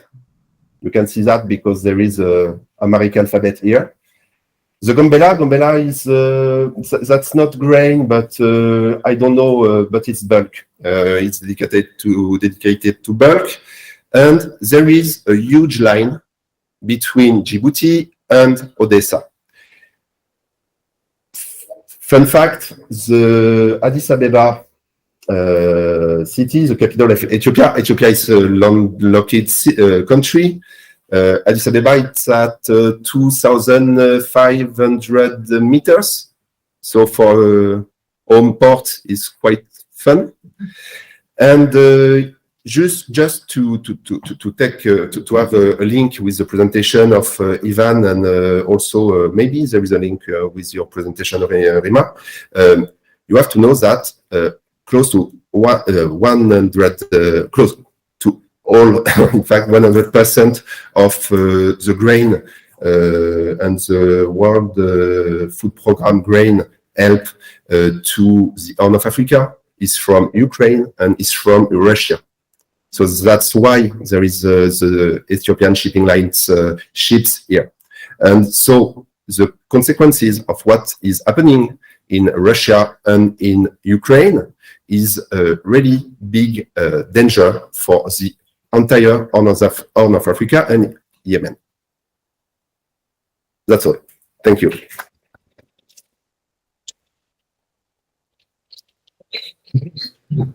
Thank you very much also for this presentation. For me, it's interesting to see how we can, I said we because I'm also a geographer, we can transform and create some data from nothing when we are geographers.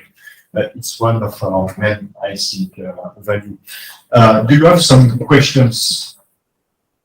I think we have time. I heard we have time, so. I had possibility to visit Klaipėda 30 years ago, and I witnessed that these big changes in the infrastructure, but it's unhappy country and happy port that war is not finished. Last 40 years, I think, and when will finish, I don't know. It's one suggestion.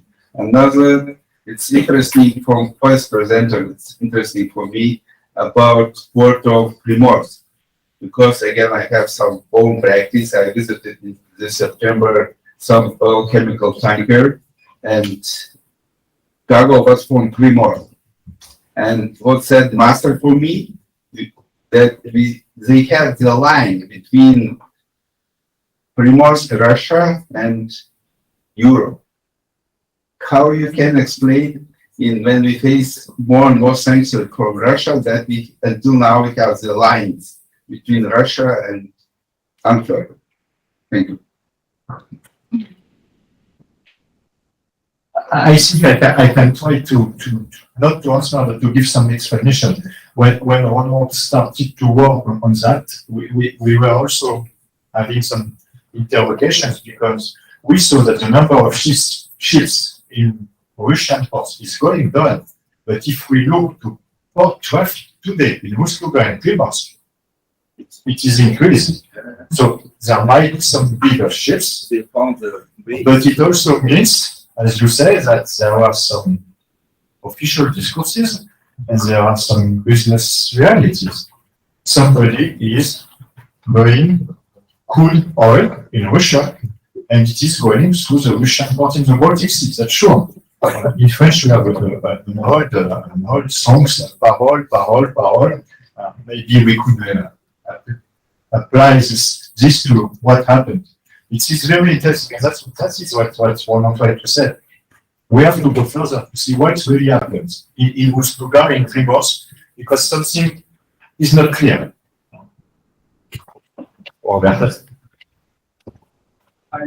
I can reply to that. It's sanctions are in place, but they have still this time to impose them.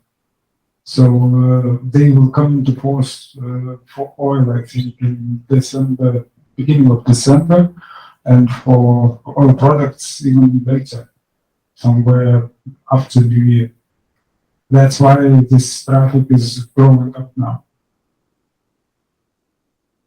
Thank you very much. Some other questions? I have just small detail. Just for know why you separate from St. Petersburg Port Banka, because in all statistics it's included. Because it's big port of St. Petersburg. Over Moscow also. It's why you decide to separate. You have two localizations. You have a localization for the port of St. Petersburg and another for the port of Banka. And I analyze the goals with the as a geographer, yeah. Yes, yeah. Thank you. Sorry. Just stay in place, just a question for you. It's a question and a remark. In your job, when you compare, for instance, Estonian ports, Leiden ports, and Lithuanian ports, everything, the scheme was the same till now. But I think now there is one big difference between Lithuania and the other Baltic states. It's the relationship with China. And do you think it can change your results? Because today, Riga and Belfast are not losing some traffic when Klaipėda is losing, because there is Russian crisis, Ukrainian, and China crisis. Yeah, I understand, but thank you for Taiwan. It's in start invest to our laser industry, but the direct connection, direct trade with the China is really not big, about 5-6%. It was before 2022, and but on direct trade, it's very big. That we will suffer, I hope. I'm looking at Robertas and waiting for some support. But you mentioned in your presentation that Klaipėda's company diversificate and go to import. If you look at, if you compare trends in Klaipėda and other Baltic ports, such as Tallinn and Riga, Tallinn not maybe, but Riga. Latvian ports are growing this year due to coal.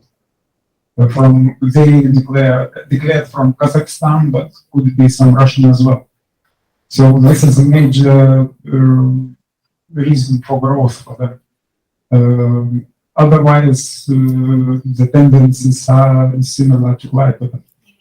And Tallinn, after growing last year, this year it's going down again. So no major differences. They lost Russian cargoes before. We lost Belarusian cargoes this year. Regarding China, not any of these ports have considerable amounts of Chinese cargo up to now. But regarding China, we have to consider that costs for China Ocean Container Lines are still calling Russian ports, and actually remain one of the major container cargo carriers, still calling Russian ports, and they are dominant now in Russia. Others are not serving Russia anymore. Thank you, Robertas. Some questions, students? A question from students? Or so? No question. Maybe once. It's not a question, but just to conclude, because it's very interesting. When you spoke about that train ferry, which was a specific from the Baltic Sea, I heard that there were, just before the crisis, there were some experiments in Kaliningrad. One second, in Kaliningrad and Germany, with I would say the new Silk Road. And I heard that it was quite positive. So I think your remark was very interesting, and there could be something to do in Klaipėda. We did not have time to speak much more with Mr. Rebecca. When we speak about green ports, sustainable ports, using train ferry is something which could be implemented. No, so let's skip to the next station. Rima, I think it's yours. Thank you very much. I just like to present our session. It will be, I hope, one strong presentation about Ukrainian seafarers' education. And I asked Mr. Ronald to prepare a presentation. War crisis and shipping. What is important for shipping in the war and crisis period? And not the ships, not the engines, it's important people, personnel. You know, according to report, in year 2026, there will be lack of seafarers officers, navigators and engineers, electrotechnical engineers. And we need to force our education strategies, our education measurements to increase this opportunity. And also, Ukraine is one of 5 countries which support the shipping industry with seafarers. And this is a special important thing to do. And also, I asked Ms. Vilma to take a place as an interpreter. Vilma, the mic is in my hand.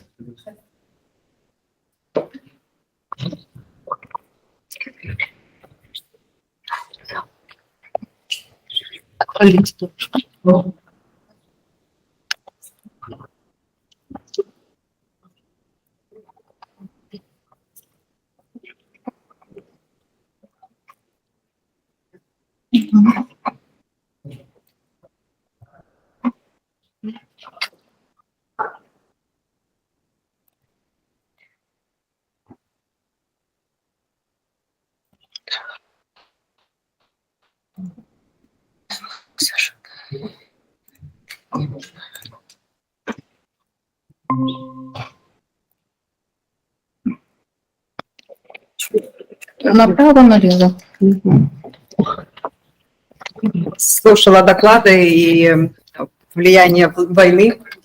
Вот, поэтому, наверное, первый раз в своей жизни я сегодня делаю не научный доклад, а делюсь опытом, то, как мы выходим из той ситуации, в которой мы оказались сегодня. So this is the first time when I try to not make scientific presentation, but I will share the experience how we deal with the war situation in our education system.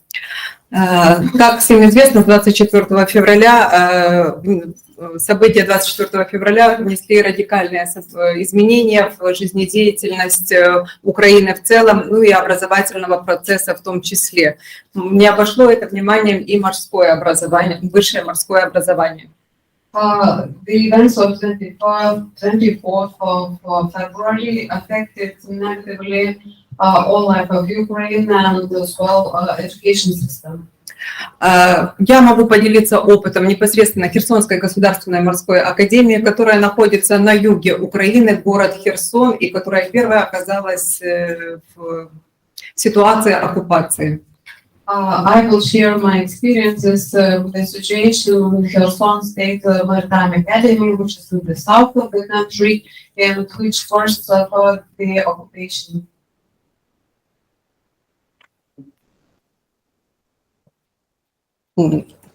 Никак не работает. Может здесь попробовать мышкой. В академии готовят на уровне бакалавра и магистра, и имеется несколько программ PhD. На уровне бакалавра и магистра у нас готовятся 3 программы.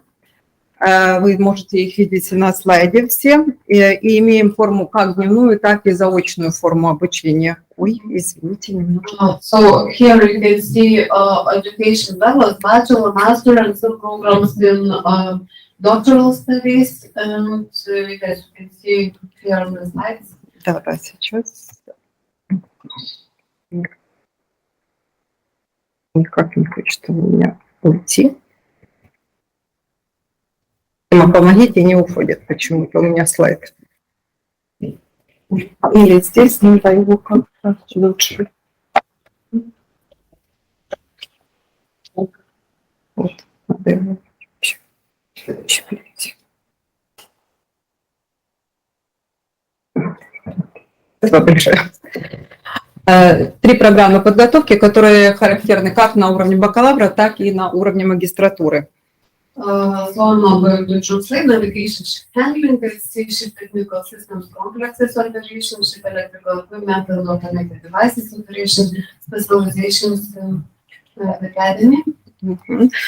И я хочу обратить ваше внимание на несколько фотографий из нашей мирной жизни. Вы видите главный корпус Академии. Академии 185 лет. This is the main building of the academy. It's 185 years old. History of being the Maritime Academy in this building. И в этом корпусе у нас сосредоточено 80% нашей тренажерной базы и тренажерный центр также. This building also comprises our training centers, 80% of our simulators in this building. Вот тоже вы видите прохождение этих корпуса наши, второй корпус, счастливые лица наших студентов во время посвящения в курсанты Академии. So it was the second building. Here are happy students which we are accepted as trainers of the academy first time. Но, к сожалению, после 24 февраля мы не имеем доступа теперь к нашим корпусам, и в связи с этим нам пришлось менять систему подготовки наших моряков. Так как мы имеем опыт работы в системе LMS Moodle, извините, в платформе LMS Moodle с 2014 года, мы активно ее осваиваем. So we do not have access to our buildings, but we do have a LMS Moodle system with all our programs, and we continue creating the programs and we have implemented them and developing them further. Yes. И поэтому уже с 25 февраля вся Академия была переведена на онлайн-режим обучения, и с этого периода мы больше не имели возможности попасть в свои корпуса. So we didn't have any opportunity to get to our buildings since the 25th of February, and all training in the academy was transferred to online mode. Вы видите то, что происходило с марта месяца. Это оккупационные войска на территории нашего главного корпуса. So you can see what happened in March 2022. So these are occupation well, army in the yard of our buildings. Следующий момент, апрель месяц, ударная волна выбивает и наносит частичные повреждения корпусам. Missiles have damaged the windows and partly the buildings themselves in April 2022. В июне месяце была провозглашена новая академия с новой властью, новым ректоратом. И видите, вот убирают все остатки надписей. In June 2022, the new academy was announced, and they removed all Lithuanian titles from the building, and the new rectorate was made for the institution. И с мая месяца Херсонская государственная морская академия получает статус перемещенного вуза, и юридический адрес теперь Одесса. The juridical address of the academy is Odessa, and we have the state of moved institution of education. Вот вы тоже видите второй корпус, уже здесь, извините, уже здесь российский флаг с буквой Z, и ни одному преподавателю и студенту, который не принял политики российской власти, не позволено переступать порог. And you can see the second building here is flags of Russia and letter Z, and no lecturer or student who hasn't accepted Russian government cannot enter this building, cannot go through the threshold. Но, несмотря на это, такие события, о которых я вам рассказала, мы все-таки удалось нам сохранить свой преподавательский коллектив. В этом году проведена успешная вступительная кампания, в которой мы набрали почти 750 студентов. So despite this, so our lecturers community stayed well unified, and we had admission promotion, and we collected 750 students who are admitted to the academy, first year students. Сегодня в Академии насчитывается около 5000 студентов на двух формах образования, стационарная и заочная форма обучения. So total number of students in daytime and part-time studies, it's 5000 students. Первый и второй курс у нас остались, точнее сейчас находятся в процессе обучения, у них проходят онлайн-занятия. First and second year students now learn study online. И хочу поделиться фрагментом, как у нас организована система обучения. Вот вы видите, это основная страница. So now I would like to share the main page of the academy, how it looks like. Здесь изложена вся основная информация, которая касается сессии, расписания, также инструкции, как действовать во время воздушной тревоги, что должен сделать преподаватель, что должен сделать студент в такой ситуации. All the information is placed in this page, so dates of sessions, schedules, also the additional information, what shall the student do, what shall the lecturer do in case an air raid alert is announced. Также у каждого студента есть своя личная страница, на которой есть навигация с его дисциплинами, то есть что он должен на этом курсе пройти, какие дисциплины освоить, и также в каждой дисциплине полностью обеспечение. So every student has its own page where he has separate subjects for this semester, so with all methodological support for each subject. Да, если мы зайдем на страницу любого предмета, вы увидите, что они построены таким образом, что сначала идет методические рекомендации, то есть силабусы каждой группе, потом те же планы, конспект лекций, практическая, самостоятельная работа и так далее. Each subject has syllabus, has practical activities, theoretical material, and methodological recommendations for fulfilling the work. Дальше блок с лекциями, где курсант, если он не мог присутствовать на лекции в связи с воздушной тревогой или отсутствием интернета, электроэнергии, он может зайти, проработать их, пройти тесты и таким образом получить соответствующий балл. If a student couldn't attend the lecture online, so he can read every lecture on his own, do some exercises and to have them counted. They cannot attend sometimes because of such reasons as air, red alert, no electricity, no internet connection.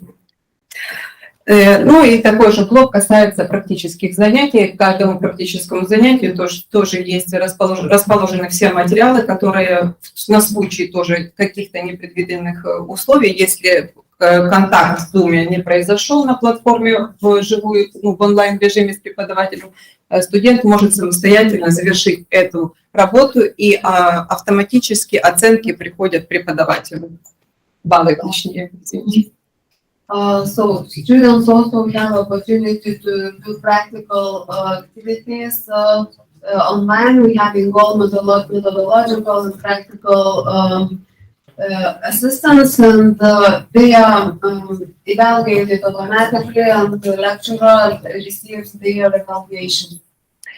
Это то, что касается тех студентов, которые работают непосредственно в онлайн-режиме. Также у нас часть студентов находится на практике, которые по плану должны сейчас выполнить этот вид деятельности.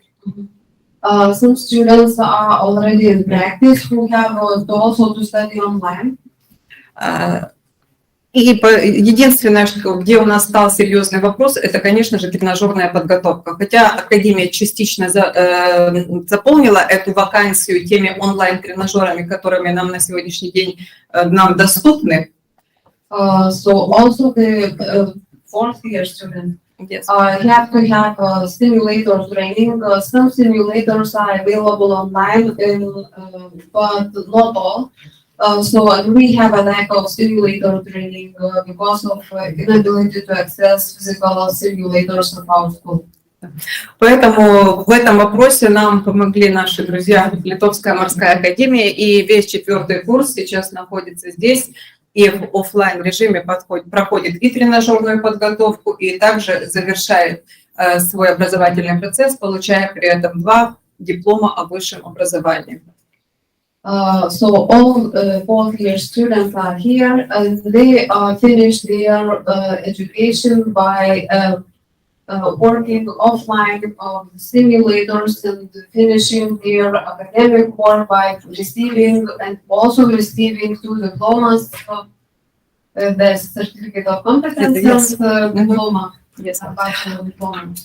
Таким образом, в условиях военного положения мы пытаемся максимально выполнить все международные требования, сохранить таким образом и саму систему высшего морского образования. In this way, we try to maintain our system of higher education and to fulfill the requirements, international requirements for maritime education. Что, я думаю, в дальнейшем позволит нашим учебным высшим морским заведениям в Украине все-таки удерживать мировой рынок труда. And we hope that this will help Ukrainian educational institutions to maintain their place in marine labor market. Yes. Thank you very much. Thank you.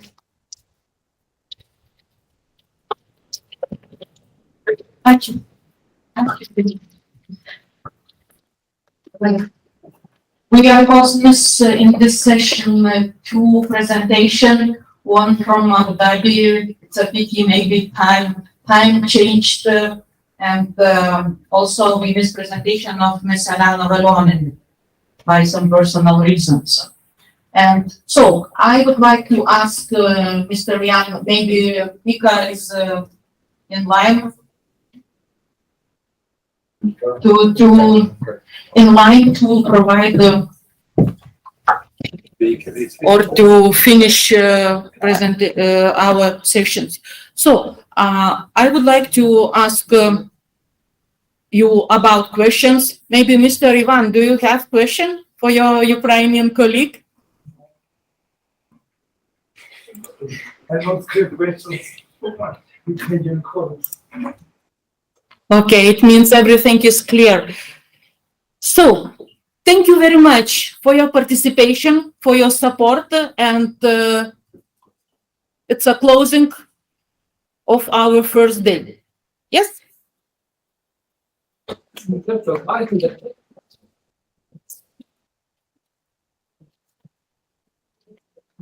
Nikolai is scheduled for 5 p.m. Yeah. So he is on the way, actually. Mm-hmm. I'm sending with Okay. messages. So he is at the TGV station, and he would be online at 5. So frankly speaking, if I can say that, Nico is one of the most experienced experts about hydrogen, energy transition, and he's really, really nice speaker, and it would be a shame to miss. Yeah, to miss it. Yes, I absolutely agree. And I don't think we can maybe invite all the people who for coffee. Or yes, for the position. Absolutely right. Or vodka, or whatever. It's a pity no alcohol at school. Yeah, I would like to ask you to spend 1 hour somewhere outside. Of course, for member of conference, for presenters, it's obligatory to have coffee. And we come back here at 5 o'clock to listen Mika Merit. He's really attractive, very attractive person with the big challenges of knowledge. I hope, and for Mr. Alvydas, it will be very interesting because I know it's your topic. So thank you for 1 hour and waiting who will be able to participate in 5 o'clock, just friendly conversation. Coffee break.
Mika, hi.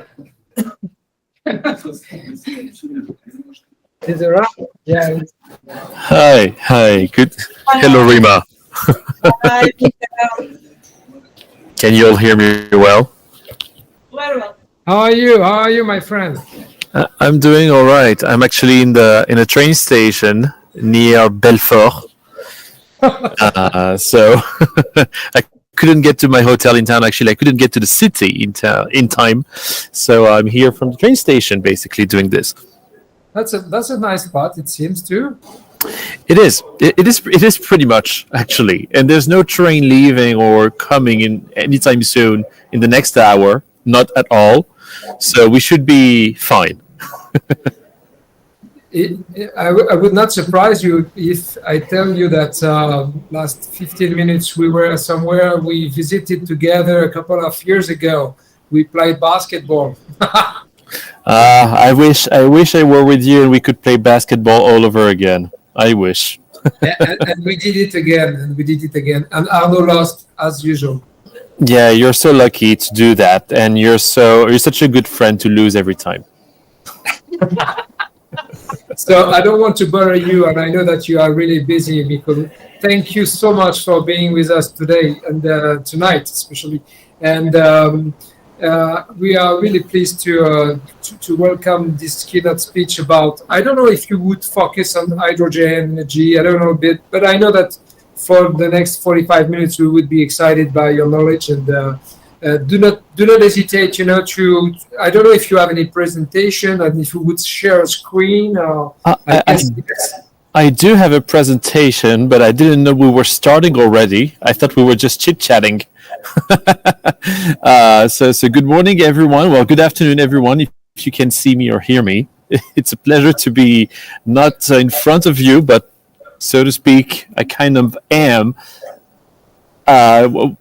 So are we starting, not starting? I have a presentation indeed. I just don't know if it's gonna work well on Google Meet, but we'll try. And I would need Rima, but she's just getting a phone call. So because she's the expert, and I don't have the rights to touch the screen for being honest with you. So I will raise my hand. Rima, would you mind helping me to share the screen of Mikko, because we would try through Google to share his screen to his presentation? I hope it's not possible. You think it's not possible, but we did it with Oli-Pekka. It's the same.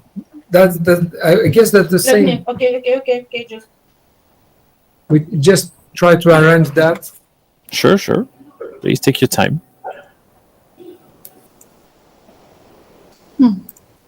The way is to give him. I know. I understand. Please take your time. We are ahead on schedule, which is weird for a conference. Are you sure you've worked today?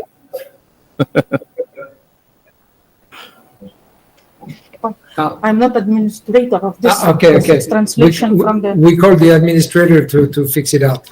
But okay. And send to me. I can. Galima Mikos Meredo prezentaciją rodyti, jis neturi to, prisijungimo teisės prie Mito. Connaissant Mikko, la présentation va être beaucoup trop grosse pour envoyer par mail. Il va y avoir de la vidéo, des feux d'artifice. Si c'est comme la dernière fois, c'est comme ça que ça va finir. Am I right or not? Well, actually, I removed the videos.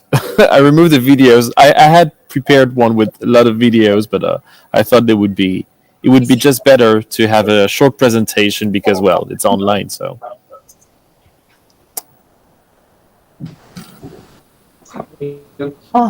Gerai, okay. Mika, please send to me presentation. I will demonstrate. Is it okay. possible? Okay. Or I would let you the chairwoman. or can I just do this? Wait. Can I just do this? Because it would be so much easier. Yes. Why you don't do it? Can I just do this? Yes. We saw your computer screen. It will be better that you choose window. Open presentation, open on the screen, and choose window. Sure. I'm on a Mac, not to help. So basically, I thought that sharing the whole screen would be better. Better to share window. But let's go for the window.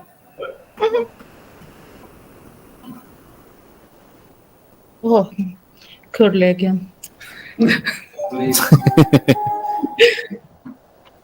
Okay, it doesn't seem to be working. So I'm going to send it to Eurema in a second. Okay, yes, you have my email. I do.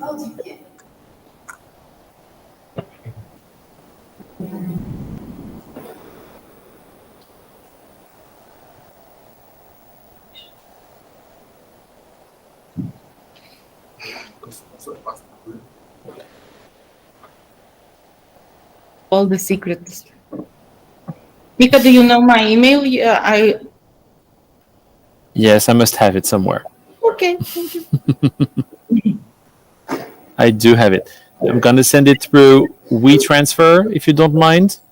Okay, any kind of. Yes. I have everything.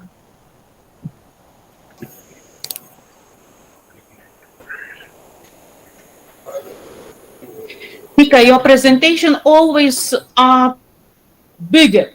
Yeah, but you remove video stuff. So it's a lighter one. It's a lighter one. It's only 31 megabytes. It's not big. It's a pity. Last time I remember you need yours computer. Spectacular presentation. Thank you so much, Rima. Well, maybe next year we'll Hoping. It's transferring towards you. I got a teasing information for you, Miko, and probably next time it's gonna be in Tallinn, because the general manager or the general director of the port of Tallinn, he was really upset to not welcome this fourth edition. So we promised that probably we would organize the 5th anniversary edition in Tallinn. And because you know that we like to make the twin spot conference, we probably go to Kotka on the other side in Finland at the border of Russia for the 3rd day. So you have to freeze your date and be with us. But be careful, because by then Kotka might be Russia. We never know. Not just on the border, but inside the border. you know only Pekka, the Finnish bear, so they would refuse to include him into the Russian territory. Okay, so I will reserve my dates for that. It's live translation, don't forget.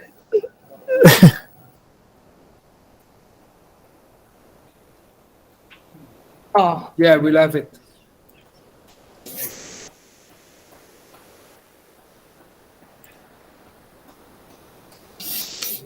Waterfall.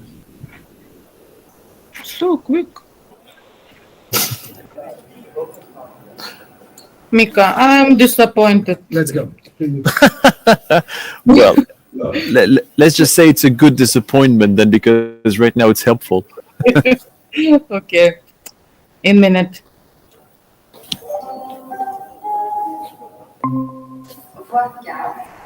Attention à la fermeture des portes. Le départ est imminent. Voie 4. Le départ est imminent. Marina, did you step there for managing the stuff? Or? Yeah, I will do. Thank you very much. All right. Well, so it's working. It's working. So good. Is everybody in the room? Is everybody ready to go? Yeah. Thank you. Let's go. Okay, fantastic. Let's go. So good afternoon, everyone. As you can see on the slide, my name is Miko. I am lecturing on hydrogen geopolitics at Sciences Po in Paris and at HEC in Paris, which are basically a policy and a business school. And basically, I used to be an Arctic geopolitics researcher, and I've switched towards geopolitics for many reasons some years ago. And what I'm going to try to do today is connect the two topics together, because the Baltic Green Hydrogen Corridor, well, it's a very good case to actually connect these Arctic and these hydrogen topics. So now on to the next slide, please, Rima. So just a bit of background here, because I'm sure a lot of people are familiar with what you're seeing now. But since I did not really see any presentation on the environment per se in the program, I thought, let's start with the 101 on the environment. So what you've got on this slide is basically what everybody's talking about today and will be talking about for the next 2 weeks in Sharm el-Sheikh in Egypt, at the COP27. What you are seeing here is basically the warming of our planet since 1950 until last year. Of course, every stripe is 1 year. And as you can see here, you've got 1.2 degrees Celsius in terms of temperature rise over the course of this period. And at this point, the academic literature is pretty clear. 99% of scientists and publications throughout the world actually argue and conclude that this is due to human activity and nothing else. Next slide, please. So you can look at this from two angles. You can either just say, well, there's a problem, the alarm is ticking, and so on and so forth, and you can start looking at this problem from merely the temperature issue, or you can look at it from the carbon budget issue. Basically, what the carbon budget means is how much carbon, or GHGs, so greenhouse gases altogether, can our atmosphere absorb until we reach plus 1.5 degrees Celsius, or plus 2 degrees Celsius, or plus more, plus 2, plus 3, plus 4, etc., in terms of temperature rise at the global level. So this is a very important addition to the discussion of the very recent years. Basically, we owe that to the IPCC, of course, the Intergovernmental Panel on Climate Change. They've been the one putting all the models together in order to provide these numbers. So what you see here is that basically, if we want to remain within plus 1.5 degrees Celsius in terms of temperature rise by the end of the century, or by no time limit, actually, if we just want to stay under plus 1.5 degrees, then at this point, basically at the end of 2020, we had 400 gigatons, so 400 billion tons of CO2 equivalent that our atmosphere could still absorb. So basically, as you see here, since we emit on average something about 40 gigatons of CO2 equivalent per year, as you can see it's a little bit more in 2021. It's likely to be more in 2022. It's likely to, of course, increase and be even higher in 23, and so on and so forth. So let's just say that we are going to stick to these 40 gigatons. Well, basically, we have 10 years at this current rate of CO2 emissions. We have 10 years left before we reach the plus 1.5 degrees threshold. And this is what everybody's talking about in Sharm el-Sheikh. But if we want to be a little bit more precise, let's go to the next slide, please. Actually, it's 9 years. And next slide will tell you that at our current rate, we'll have burned all of our plus 2 degrees Celsius carbon budget, on the next slide, please, in 28 years. So basically, we're in 2022, 28 years, that leads us to 2050, and that is the primary, the slide you are seeing here, the postulate that you're seeing here is the reason why we're talking about being carbon neutral at the global level in 2050, in 28 years' time. So for many of us, it's going to be a life's work, basically. For a lot of you, maybe transitioning will be very important in the next few years. What matters at this point is that we have about, if we go to the next slide, we have less than 10,000 days, not months, not years even anymore, 10,000 days to deliver a carbon neutral world. Because the 1st of January 2050 is less than 10,000 days ahead of us. If we don't do that, if we remain reckless in the way we've been collectively at the global level in terms of GHG, greenhouse gases emissions, basically what we're aiming for is a 5 degrees Celsius temperature rise by the end of the next century, by the end of the 22nd century. So basically, the last time in history, in the planet's history, that we've had a 5 degrees Celsius temperature rise, temperature warming, what happened was a 120 meters sea level rise. And this is something that in the Baltic region, you know, or maybe you've learned in history classes or something like that. Basically, 22,000 years ago, during the Pleistocene era, of course, there was no Baltic Sea. There was no Baltic Sea because there was no sea at all. It was the limit. Poland, modern day Poland, was the limit of the ice shield, right? Of the Arctic ice shield. And then, of course, you had this warming, and the Arctic started to melt, and the glaciers all around the world started to melt, and so on and so forth. And 20,000 years later, you get today's world where the Baltic is a sea and not a closed sea like it was maybe just 10,000 years ago, but an open sea with, of course, the straits through the Öresund Channel. So basically, this is what we've seen. 5 degrees temperature rise, 120 meters sea level rise. We don't want that to happen, of course. And because there's a lot of ice that's already melted, of course, even if we let things go south and go warm with 5 degrees by the end of the 22nd century, of course, we will not have a 120 meters sea level rise again.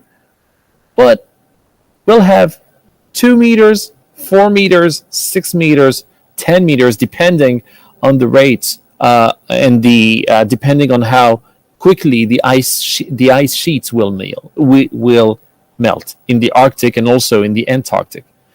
So that will have, of course, an effect on many people here in Europe, but of course, in many other parts of the world, it will be even more of a disaster than what we are talking about in Europe. So let's go to the next slide now. Basically, we know the enemy. We know the enemy, and the enemy is not carbon per se.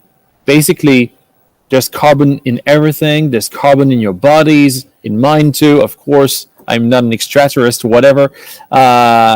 So basically, hydrocarbons is the enemy, not carbon. So at this point, in 2019, hydrocarbons have made up 83% of the world's primary energy demand. 83%. That is wild. That is huge. So how do we reduce the hydrocarbons market share, if you like, in our modern day society, primary energy demand? That is the big question, of course, of the next 10,000 days or of the next 28 years. Because if we fail to answer that question, or if we fail to answer that question in the required time, then of course we will be off target for the 2 degrees Celsius temperature rise. So here, that's where hydrogen comes into play. That's where hydrogen comes into play, because basically the idea is simple. If we want to find a substitute for hydrocarbons that is as efficient, that is as easy to use, that is as cheap, as abundant, well, if we want to find something that is just as easy as hydrocarbons, well, it's going to be really, really tough, because hydrocarbons are super effective energy mediums, definitely.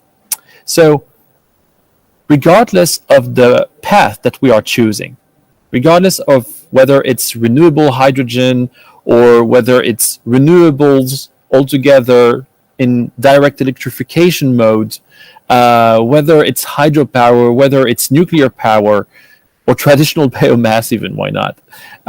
Regardless, we will never, ever have an energy so abundant, so cheap, and so easy to use as we've had with hydrocarbons. But hydrogen is maybe one of the best things to look at for an alternative. Let's go to the next slide. I've just said that hydrogen is a good alternative, but not today's hydrogen. Because today's hydrogen is actually part of the problem, directly part of the problem. In 2021, the whole hydrogen production sector in the world has emitted more than 900 million tons of CO2 equivalent. That is huge. As you can see here, it's more than 2% of the global CO2 emissions. And I'm sure, since you live in the Baltic area, you've heard maybe ad nauseum about the Fluxcam and about how it's bad to use planes, how it's bad to basically waste hydrocarbons and so on and so forth. I mean, it's part of the global discourse right now, and especially in Northern Europe. So that's nothing new.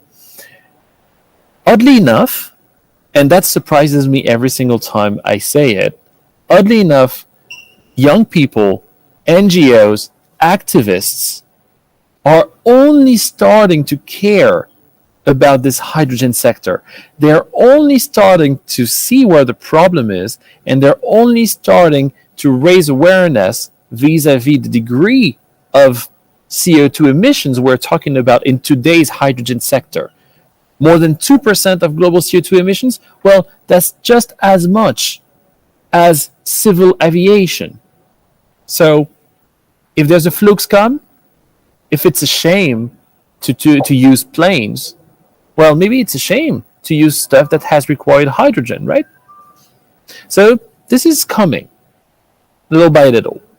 And we've seen young activists from different NGOs in Europe or in America actually targeting hydrogen events, hydrogen colloquiums, hydrogen trade shows, and so on in the past few weeks or months. Is just starting to basically raise awareness about what you're seeing now. So why is hydrogen emitting that much CO2? Well, there's a very easy answer to that, and we'll see that on the next slide. It's part of the problem, thank you, Rima, because basically 99.26% of the whole hydrogen produced in the world in 2021 was produced using fossil fuels. That's as easy as that. Because indeed, the way we've been producing hydrogen for the past 50 to 60 years was primarily using fossil fuels and primarily using natural gas and secondarily using coal. So basically, that is the reason why the hydrogen sector is emitting so much. And when we talk about hydrogen as a solution, when you hear politicians or when you hear companies talk about hydrogen as a solution, they do talk about low carbon hydrogen. That is true. They don't talk about fossil based hydrogen. But as you can see here, at this point, low carbon hydrogen is less than 1% of the global production of hydrogen. And if we look at the very desirable hydrogen, that is hydrogen made of renewable power, made of PV, made of solar, made of wind, geothermal energy, hydropower, and so on. If you look at this renewable H2, today in the world, as you can see, it is only 0.04% of the world's production of hydrogen. So definitely, today's hydrogen is part of the problem, and today's hydrogen will not help the world meet the big challenges we've been talking about before. So you may wonder at this point of my presentation, you may wonder then, why is Lithuania working on a hydrogen strategy? And why has Lithuania in 2020 created this hydrogen platform for companies and the government and universities to discuss and see how they could all together develop hydrogen? If you are from Estonia, you can ask yourself the same question. Why has the Estonian government started working on a hydrogen strategy? If you are from Finland, you can wonder, why has the Finnish government developed a hydrogen roadmap in 2020? Or the Swedish government in 2021? Actually, you may say that only Latvia is looking at the question in the right way, because Latvia at this point doesn't have a hydrogen strategy, does not have a hydrogen roadmap, and to my knowledge, but I wish I were with you in the Baltic region to maybe go to Riga and ask a few people how it's going now. Basically, to my knowledge at this point, they're not even working on a hydrogen strategy. So who's right? Is it Finland, Sweden? Is it Poland? Because Poland has also published a hydrogen strategy. Or is it Latvia? Let's go to the next slide. Well, so of course, if we take a static approach to this hydrogen economy, then there is no point in developing it. But if we take a dynamic approach to this hydrogen economy, then things might not be that bad. Or at least there is something out there that say, yes, it's desirable and it's a good thing to explore a hydrogen economy potential. So basically here what you're looking at is a cost projection for renewable hydrogen on the one hand, that is the green, the bright green one here. And it's compared here against low carbon hydrogen made out of coal, but with a CCS, so with the carbon capture and storage system. So that basically when you transform coal into hydrogen, the carbon doesn't end up in the atmosphere, and basically you sequester it, you capture it, and then you can do something else with it. You can either re-inject it, re-inject it in the economy, or you can even take that carbon and re-inject it into the ground so that it doesn't end up in the atmosphere and contribute to climate change. So that's low carbon hydrogen here, coal with CCS. And then you've got basically in gray, low carbon hydrogen, natural gas with CCS. Natural gas, we've seen this before. This is the primary source of energy now to produce hydrogen, because it's so easy to transform a molecule made of one atom of carbon and 4 atoms of hydrogen, CH4, that's methane, right? So natural gas. It's so easy to transform it into a H2 dihydrogen, H2, 2 atoms of hydrogen molecule. So as you can see here, projections are pretty consistent actually right now in the world. Every single researcher, lab, consultancy, or here Bloomberg NEF, everyone projects renewable hydrogen to become cheaper than hydrogen made with fossil fuels, even with a carbon capture and storage system. But still, that's quite expensive. Let's go to the next slide. The real deal, if we really want to use hydrogen to make sure that by 2050, the world remains within the carbon budget of a plus 1.5 degrees temperature rise trajectory, is the following. As you can see here, there was a report published by the International Renewable Energy Agency, IRENA, earlier this year, and they've tried to quantify what would be the need in terms of green hydrogen or low carbon hydrogen to deliver, to contribute to delivering the carbon neutrality by 2050. And as you can see, in their scenario, which is, of course, a very ambitious scenario, this is not conservative at all, hydrogen would make up for 12% of the global energy demand. So remember, we have at this point 83% hydrocarbon market share in the global primary energy demand. So basically, this would be only one part of the job being done, of course. But for this part only, these 12% only, we would need something like 5,000 gigawatt of electrolysis. 5,000 gigawatt. That is basically the equivalent of 3,000 nuclear reactors. That's what we're talking about.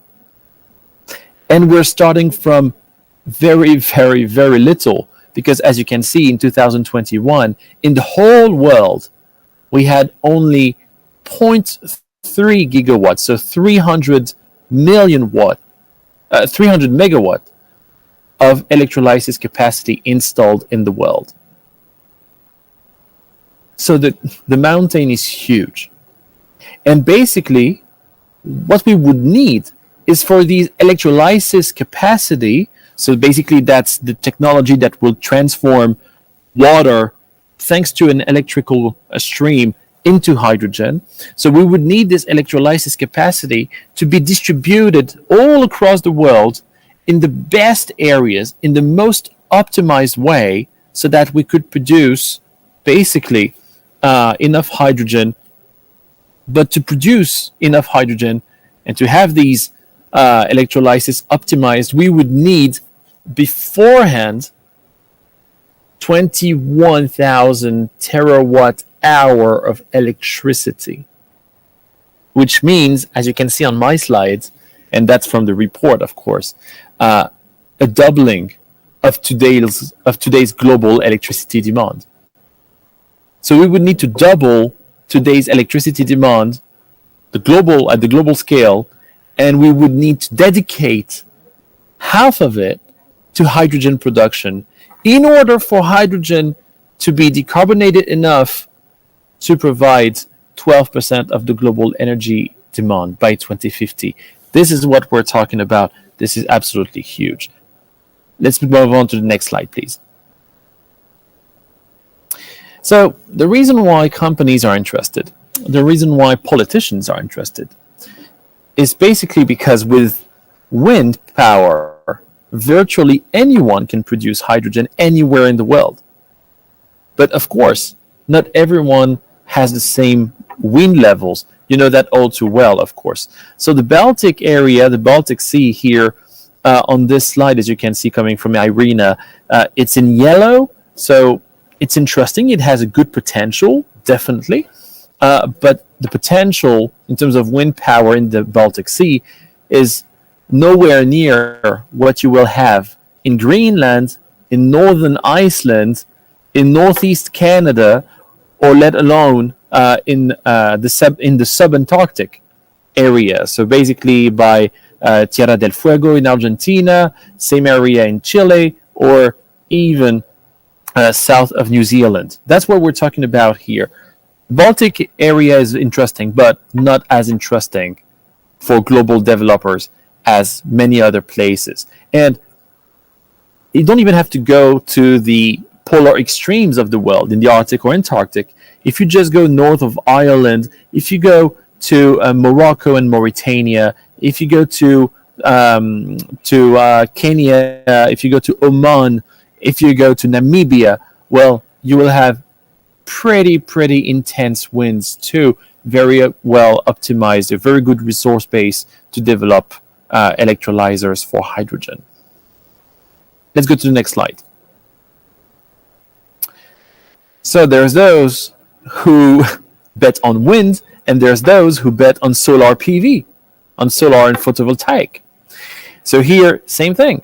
Of course, there's never going to be the same degree of sun rays in the Baltic area, or let alone in France, than what we will find, of course, in Namibia again, in the Sahara Desert, in the Atacama Desert, in Mexico, or in Australia. That's pretty basic once again. So anyone can virtually produce hydrogen thanks to renewables, yes, but not everyone can produce hydrogen at a cheap price and with a big quantity. Let's move on to the next slide. So you might say, well, hydrogen is very expensive. Maybe it's too expensive. Why are we even talking about it? Well, because yes, it's expensive, but every solution, every mitigation possibility to get rid of hydrocarbons will be expensive. Everyone. Whether it's nuclear, whether it's hydrogen, whether it's something else, it's going to be expensive. So basically, what you can see is that, well, the cost of climate inaction, as is modelized by banks, by insurance companies, and so on, this cost of climate inaction is much higher than the overcosts that a hydrogen economy would incur. So basically, that's why everybody's going for hydrogen. And the other reason is that, well, if you're a big company like Amazon, like Apple, and so on, and you start being judged by the market based not just on your financial results, not based on your production capacity, not just based on your sales, but also on your extra financial performance. And of course, here you will find CO2 emissions or GHG emissions as a major key performance indicator. Well, basically, you also want to change quickly before your competitors. And that is the reason why Amazon is investing right now more than $5 billion in the hydrogen economy.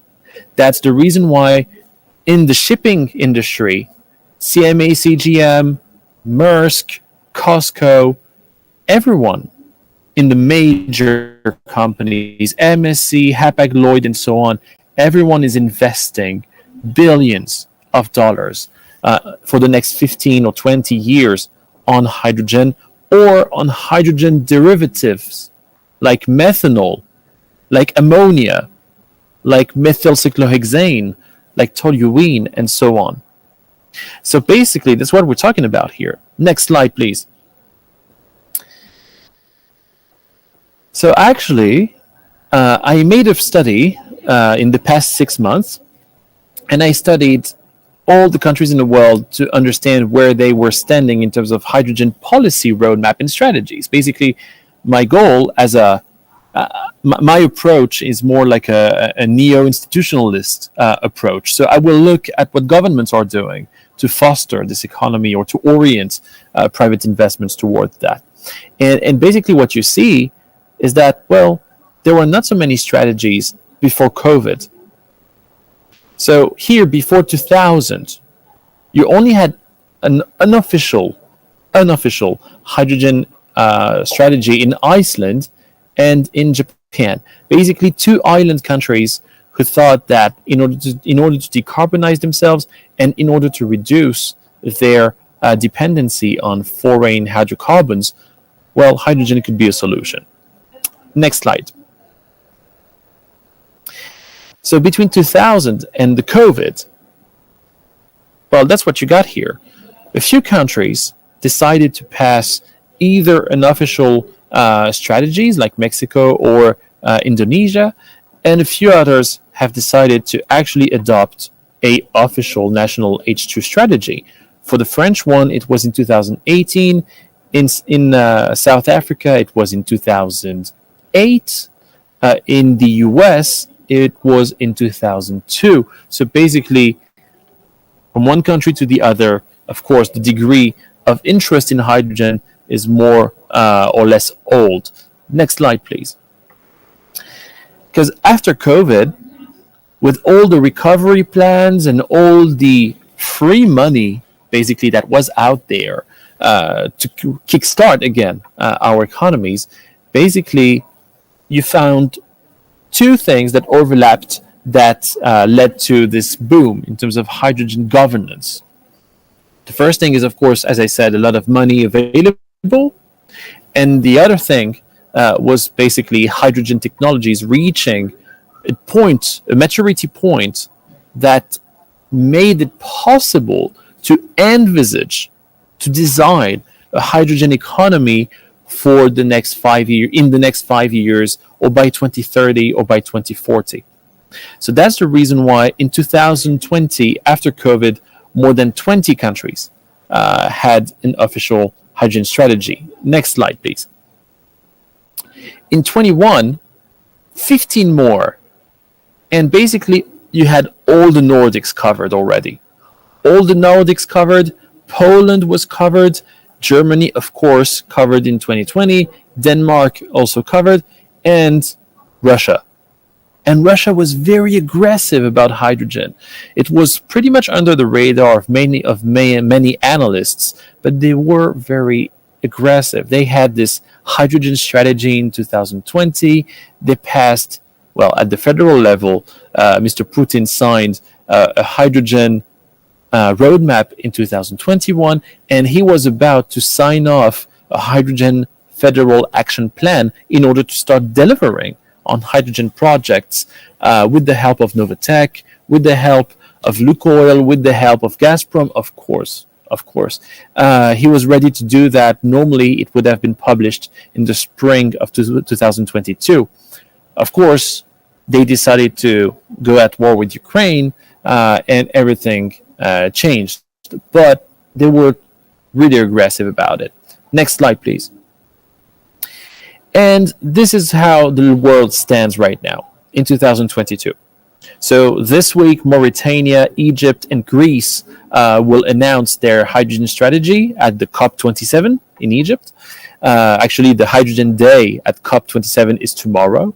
And basically, this is what you've got here. You've got in the Baltic area, Lithuania and Estonia working on the strategy, but not Latvia at the moment. And honestly, I don't really understand why. I've met with the directors of the Estonian Hydrogen Association and of the Latvian Hydrogen Association just last week, and they couldn't really tell me what was happening in Latvia, why Latvia was not jumping on the train.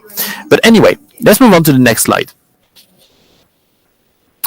So this is what you've got. The hydrogen policy momentum as of October 1st, 2022, was 88 countries had a hydrogen strategy, an official strategy, or preparing one, including in the Baltic area and, of course, in the Arctic area.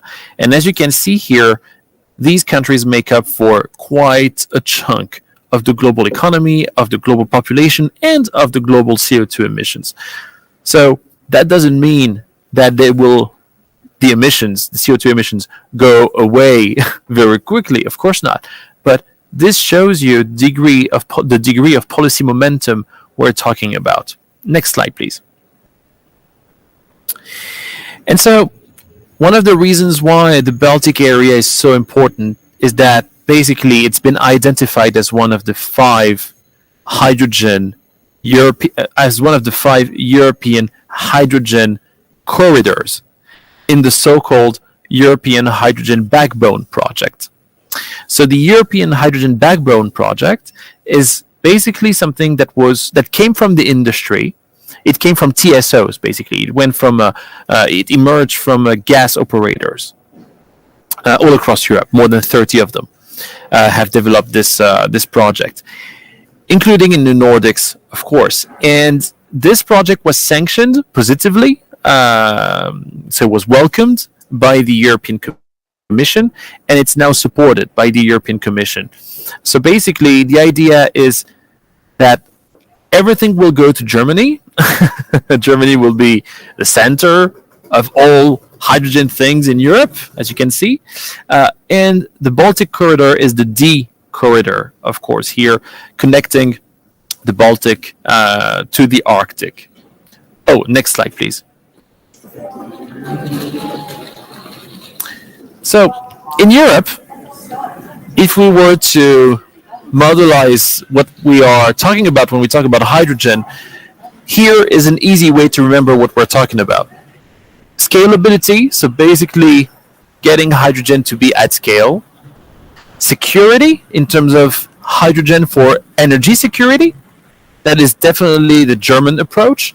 The idea that in Berlin, the idea that they're pushing for in Berlin is basically for European countries and Germany, first of all, of course, to develop bilateral hydrogen agreements, hydrogen supply agreements, with as many countries in the world possible, amongst those who are the most blessed in terms of wind power and or in terms of solar PV capacity, or in terms of geothermal capacity, and or in terms of biomass, and or in terms of hydropower. Well, you understand what I'm saying here. So hydrogen for energy security, that's the German approach, which is also shared by Poland, also shared by Finland, also shared by Sweden, and so on, many in the Baltic area. And then you've got the more French approach to hydrogen, which is basically hydrogen for energy sovereignty, not security anymore, but sovereignty. And the French, basically, as I'm sure you know, they're pretty intense when it comes to energy sovereignty due to their investments, decades-long investments in nuclear power. We want to produce our own energy. So here, when it comes to hydrogen, it shouldn't be any different. In the French government's approach, Europe should develop its own hydrogen and not import from anywhere else. And these three, scalability, security, and sovereignty, lead back to salability. If you want basically the people to see that your activity as a politician, as a decision maker, is a good one, because you're investing so much in hydrogen, then basically you need to sell this hydrogen capacity of yours. That's really difficult for some governments because, well, the degree of understanding in terms of renewables or hydrogen in the country is not that big, and many other reasons, which I'm not going to dive into now due to a lack of time. But salability will be a key issue here. Next slide. We're reaching almost the conclusion, don't worry. For fossil fuels producers like Germany, not Germany, of course, for like Russia, or like Saudi Arabia, or Oman, or Norway, of course,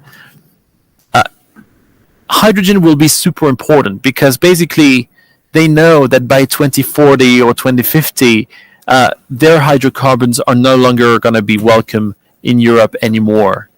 So they will have to sell their hydrocarbons not as hydrocarbons, but as another product that is made out of hydrocarbons, of course, but that is being sold in a different fashion.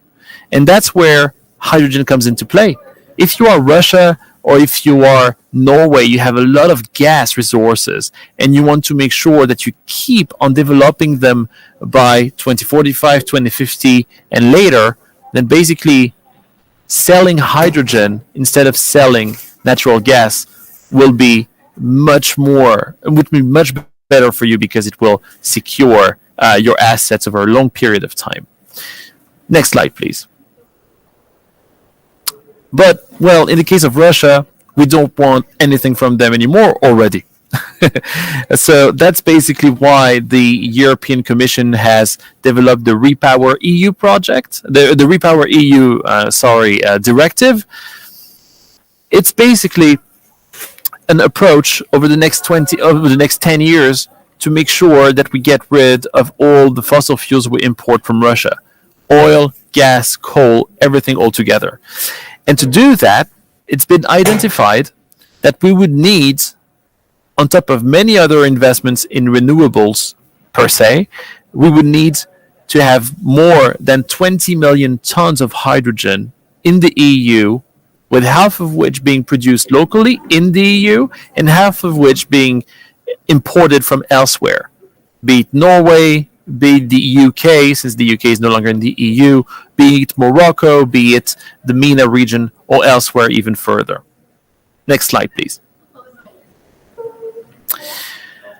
But, well, if we talk about 10 million tons of imports, then it means that we will have to build import infrastructure.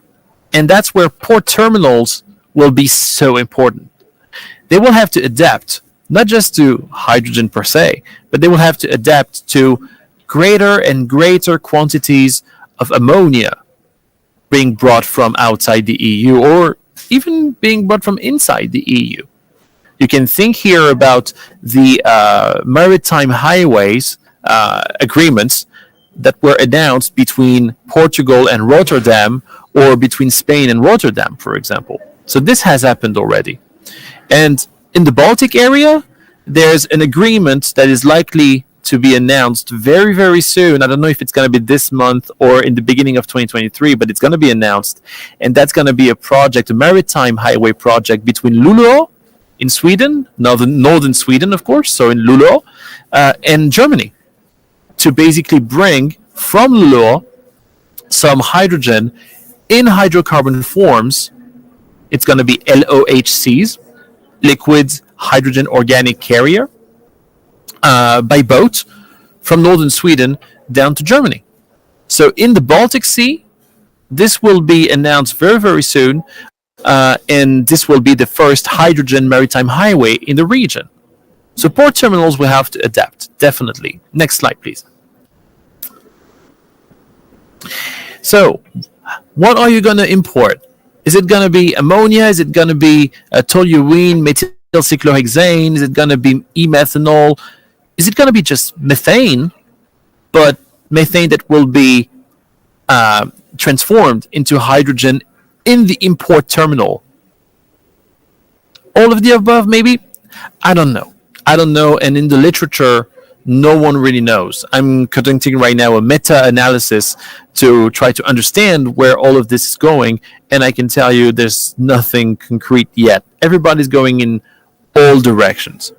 But what's important is that this is going to be a thing that will be decided by the shipping industry and by the ports operators and infrastructure developers here in Europe. And of course, what we will decide for Europe will determine how the rest of the world develop their own infrastructure to export their hydrogen. And here, the port of Klaipėda, of course, due to the LNG import terminal, will also have an important say in the discussion. Next slide, please.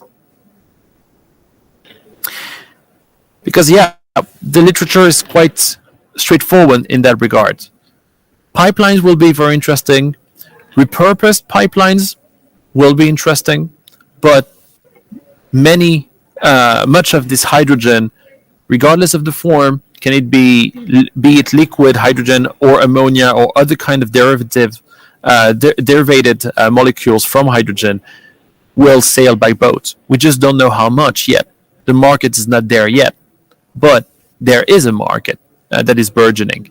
And shipping developers, shipping companies like CMA CGM, Maersk, COSCO, Hapag-Lloyd, and so on, the very fact that they are all investing, the very fact that they're all investing right now in methanol powered ships is very important, because this will determine all the rest. Next slide, please.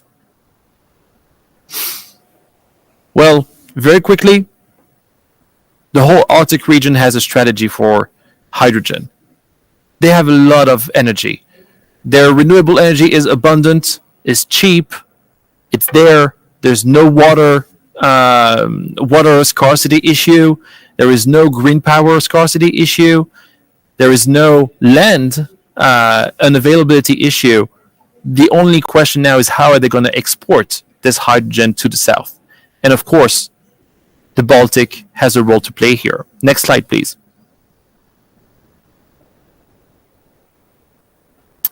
And that's the map you want to have in mind. This is a map of the 10 T corridors. So the Trans-European Network for Transport corridors all across Europe. That's a European Commission strategy. There are 2 corridors that are going to link the Arctic to the rest of Europe. One going through the Øresund Strait and one going through the Baltic states.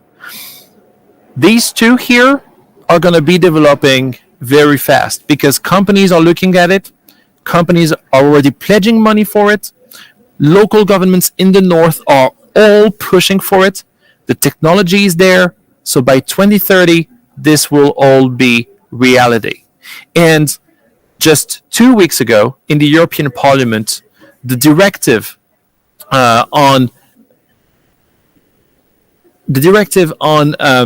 the distance between 2 hydrogen refueling stations was decided all across Europe by the Parliament.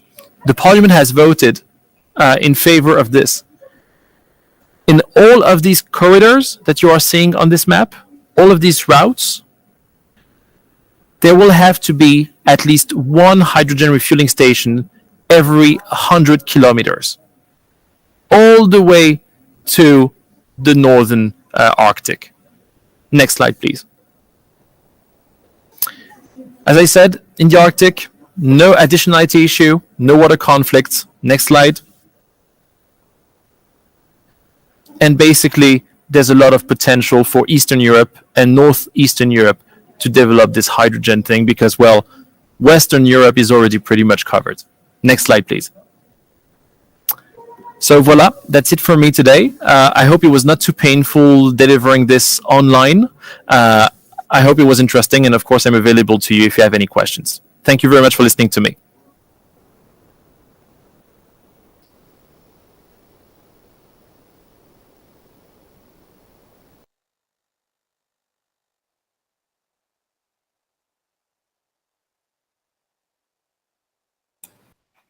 Mika, did you hear our applause? No, I did not, but thank you so very much. Perfect. Thank you very, very, very much. And I can't wait to discuss this with all of you maybe next year or before. Add me on LinkedIn or on Twitter. Ask my emails to the organizers, and I'll be happy to go forward with you guys. Yeah, we saw your name. We will connect. I am your follower. Jan, this place is yours.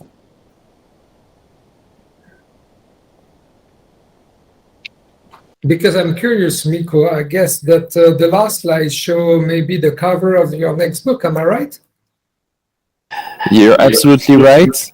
Which is a book that is, I must confess, I'm 2 years late on that book because it's been moving so fast, this hydrogen economy, as you've seen in my slides, hopefully, that I have been unable to finish it. So I'm 2 years behind schedule.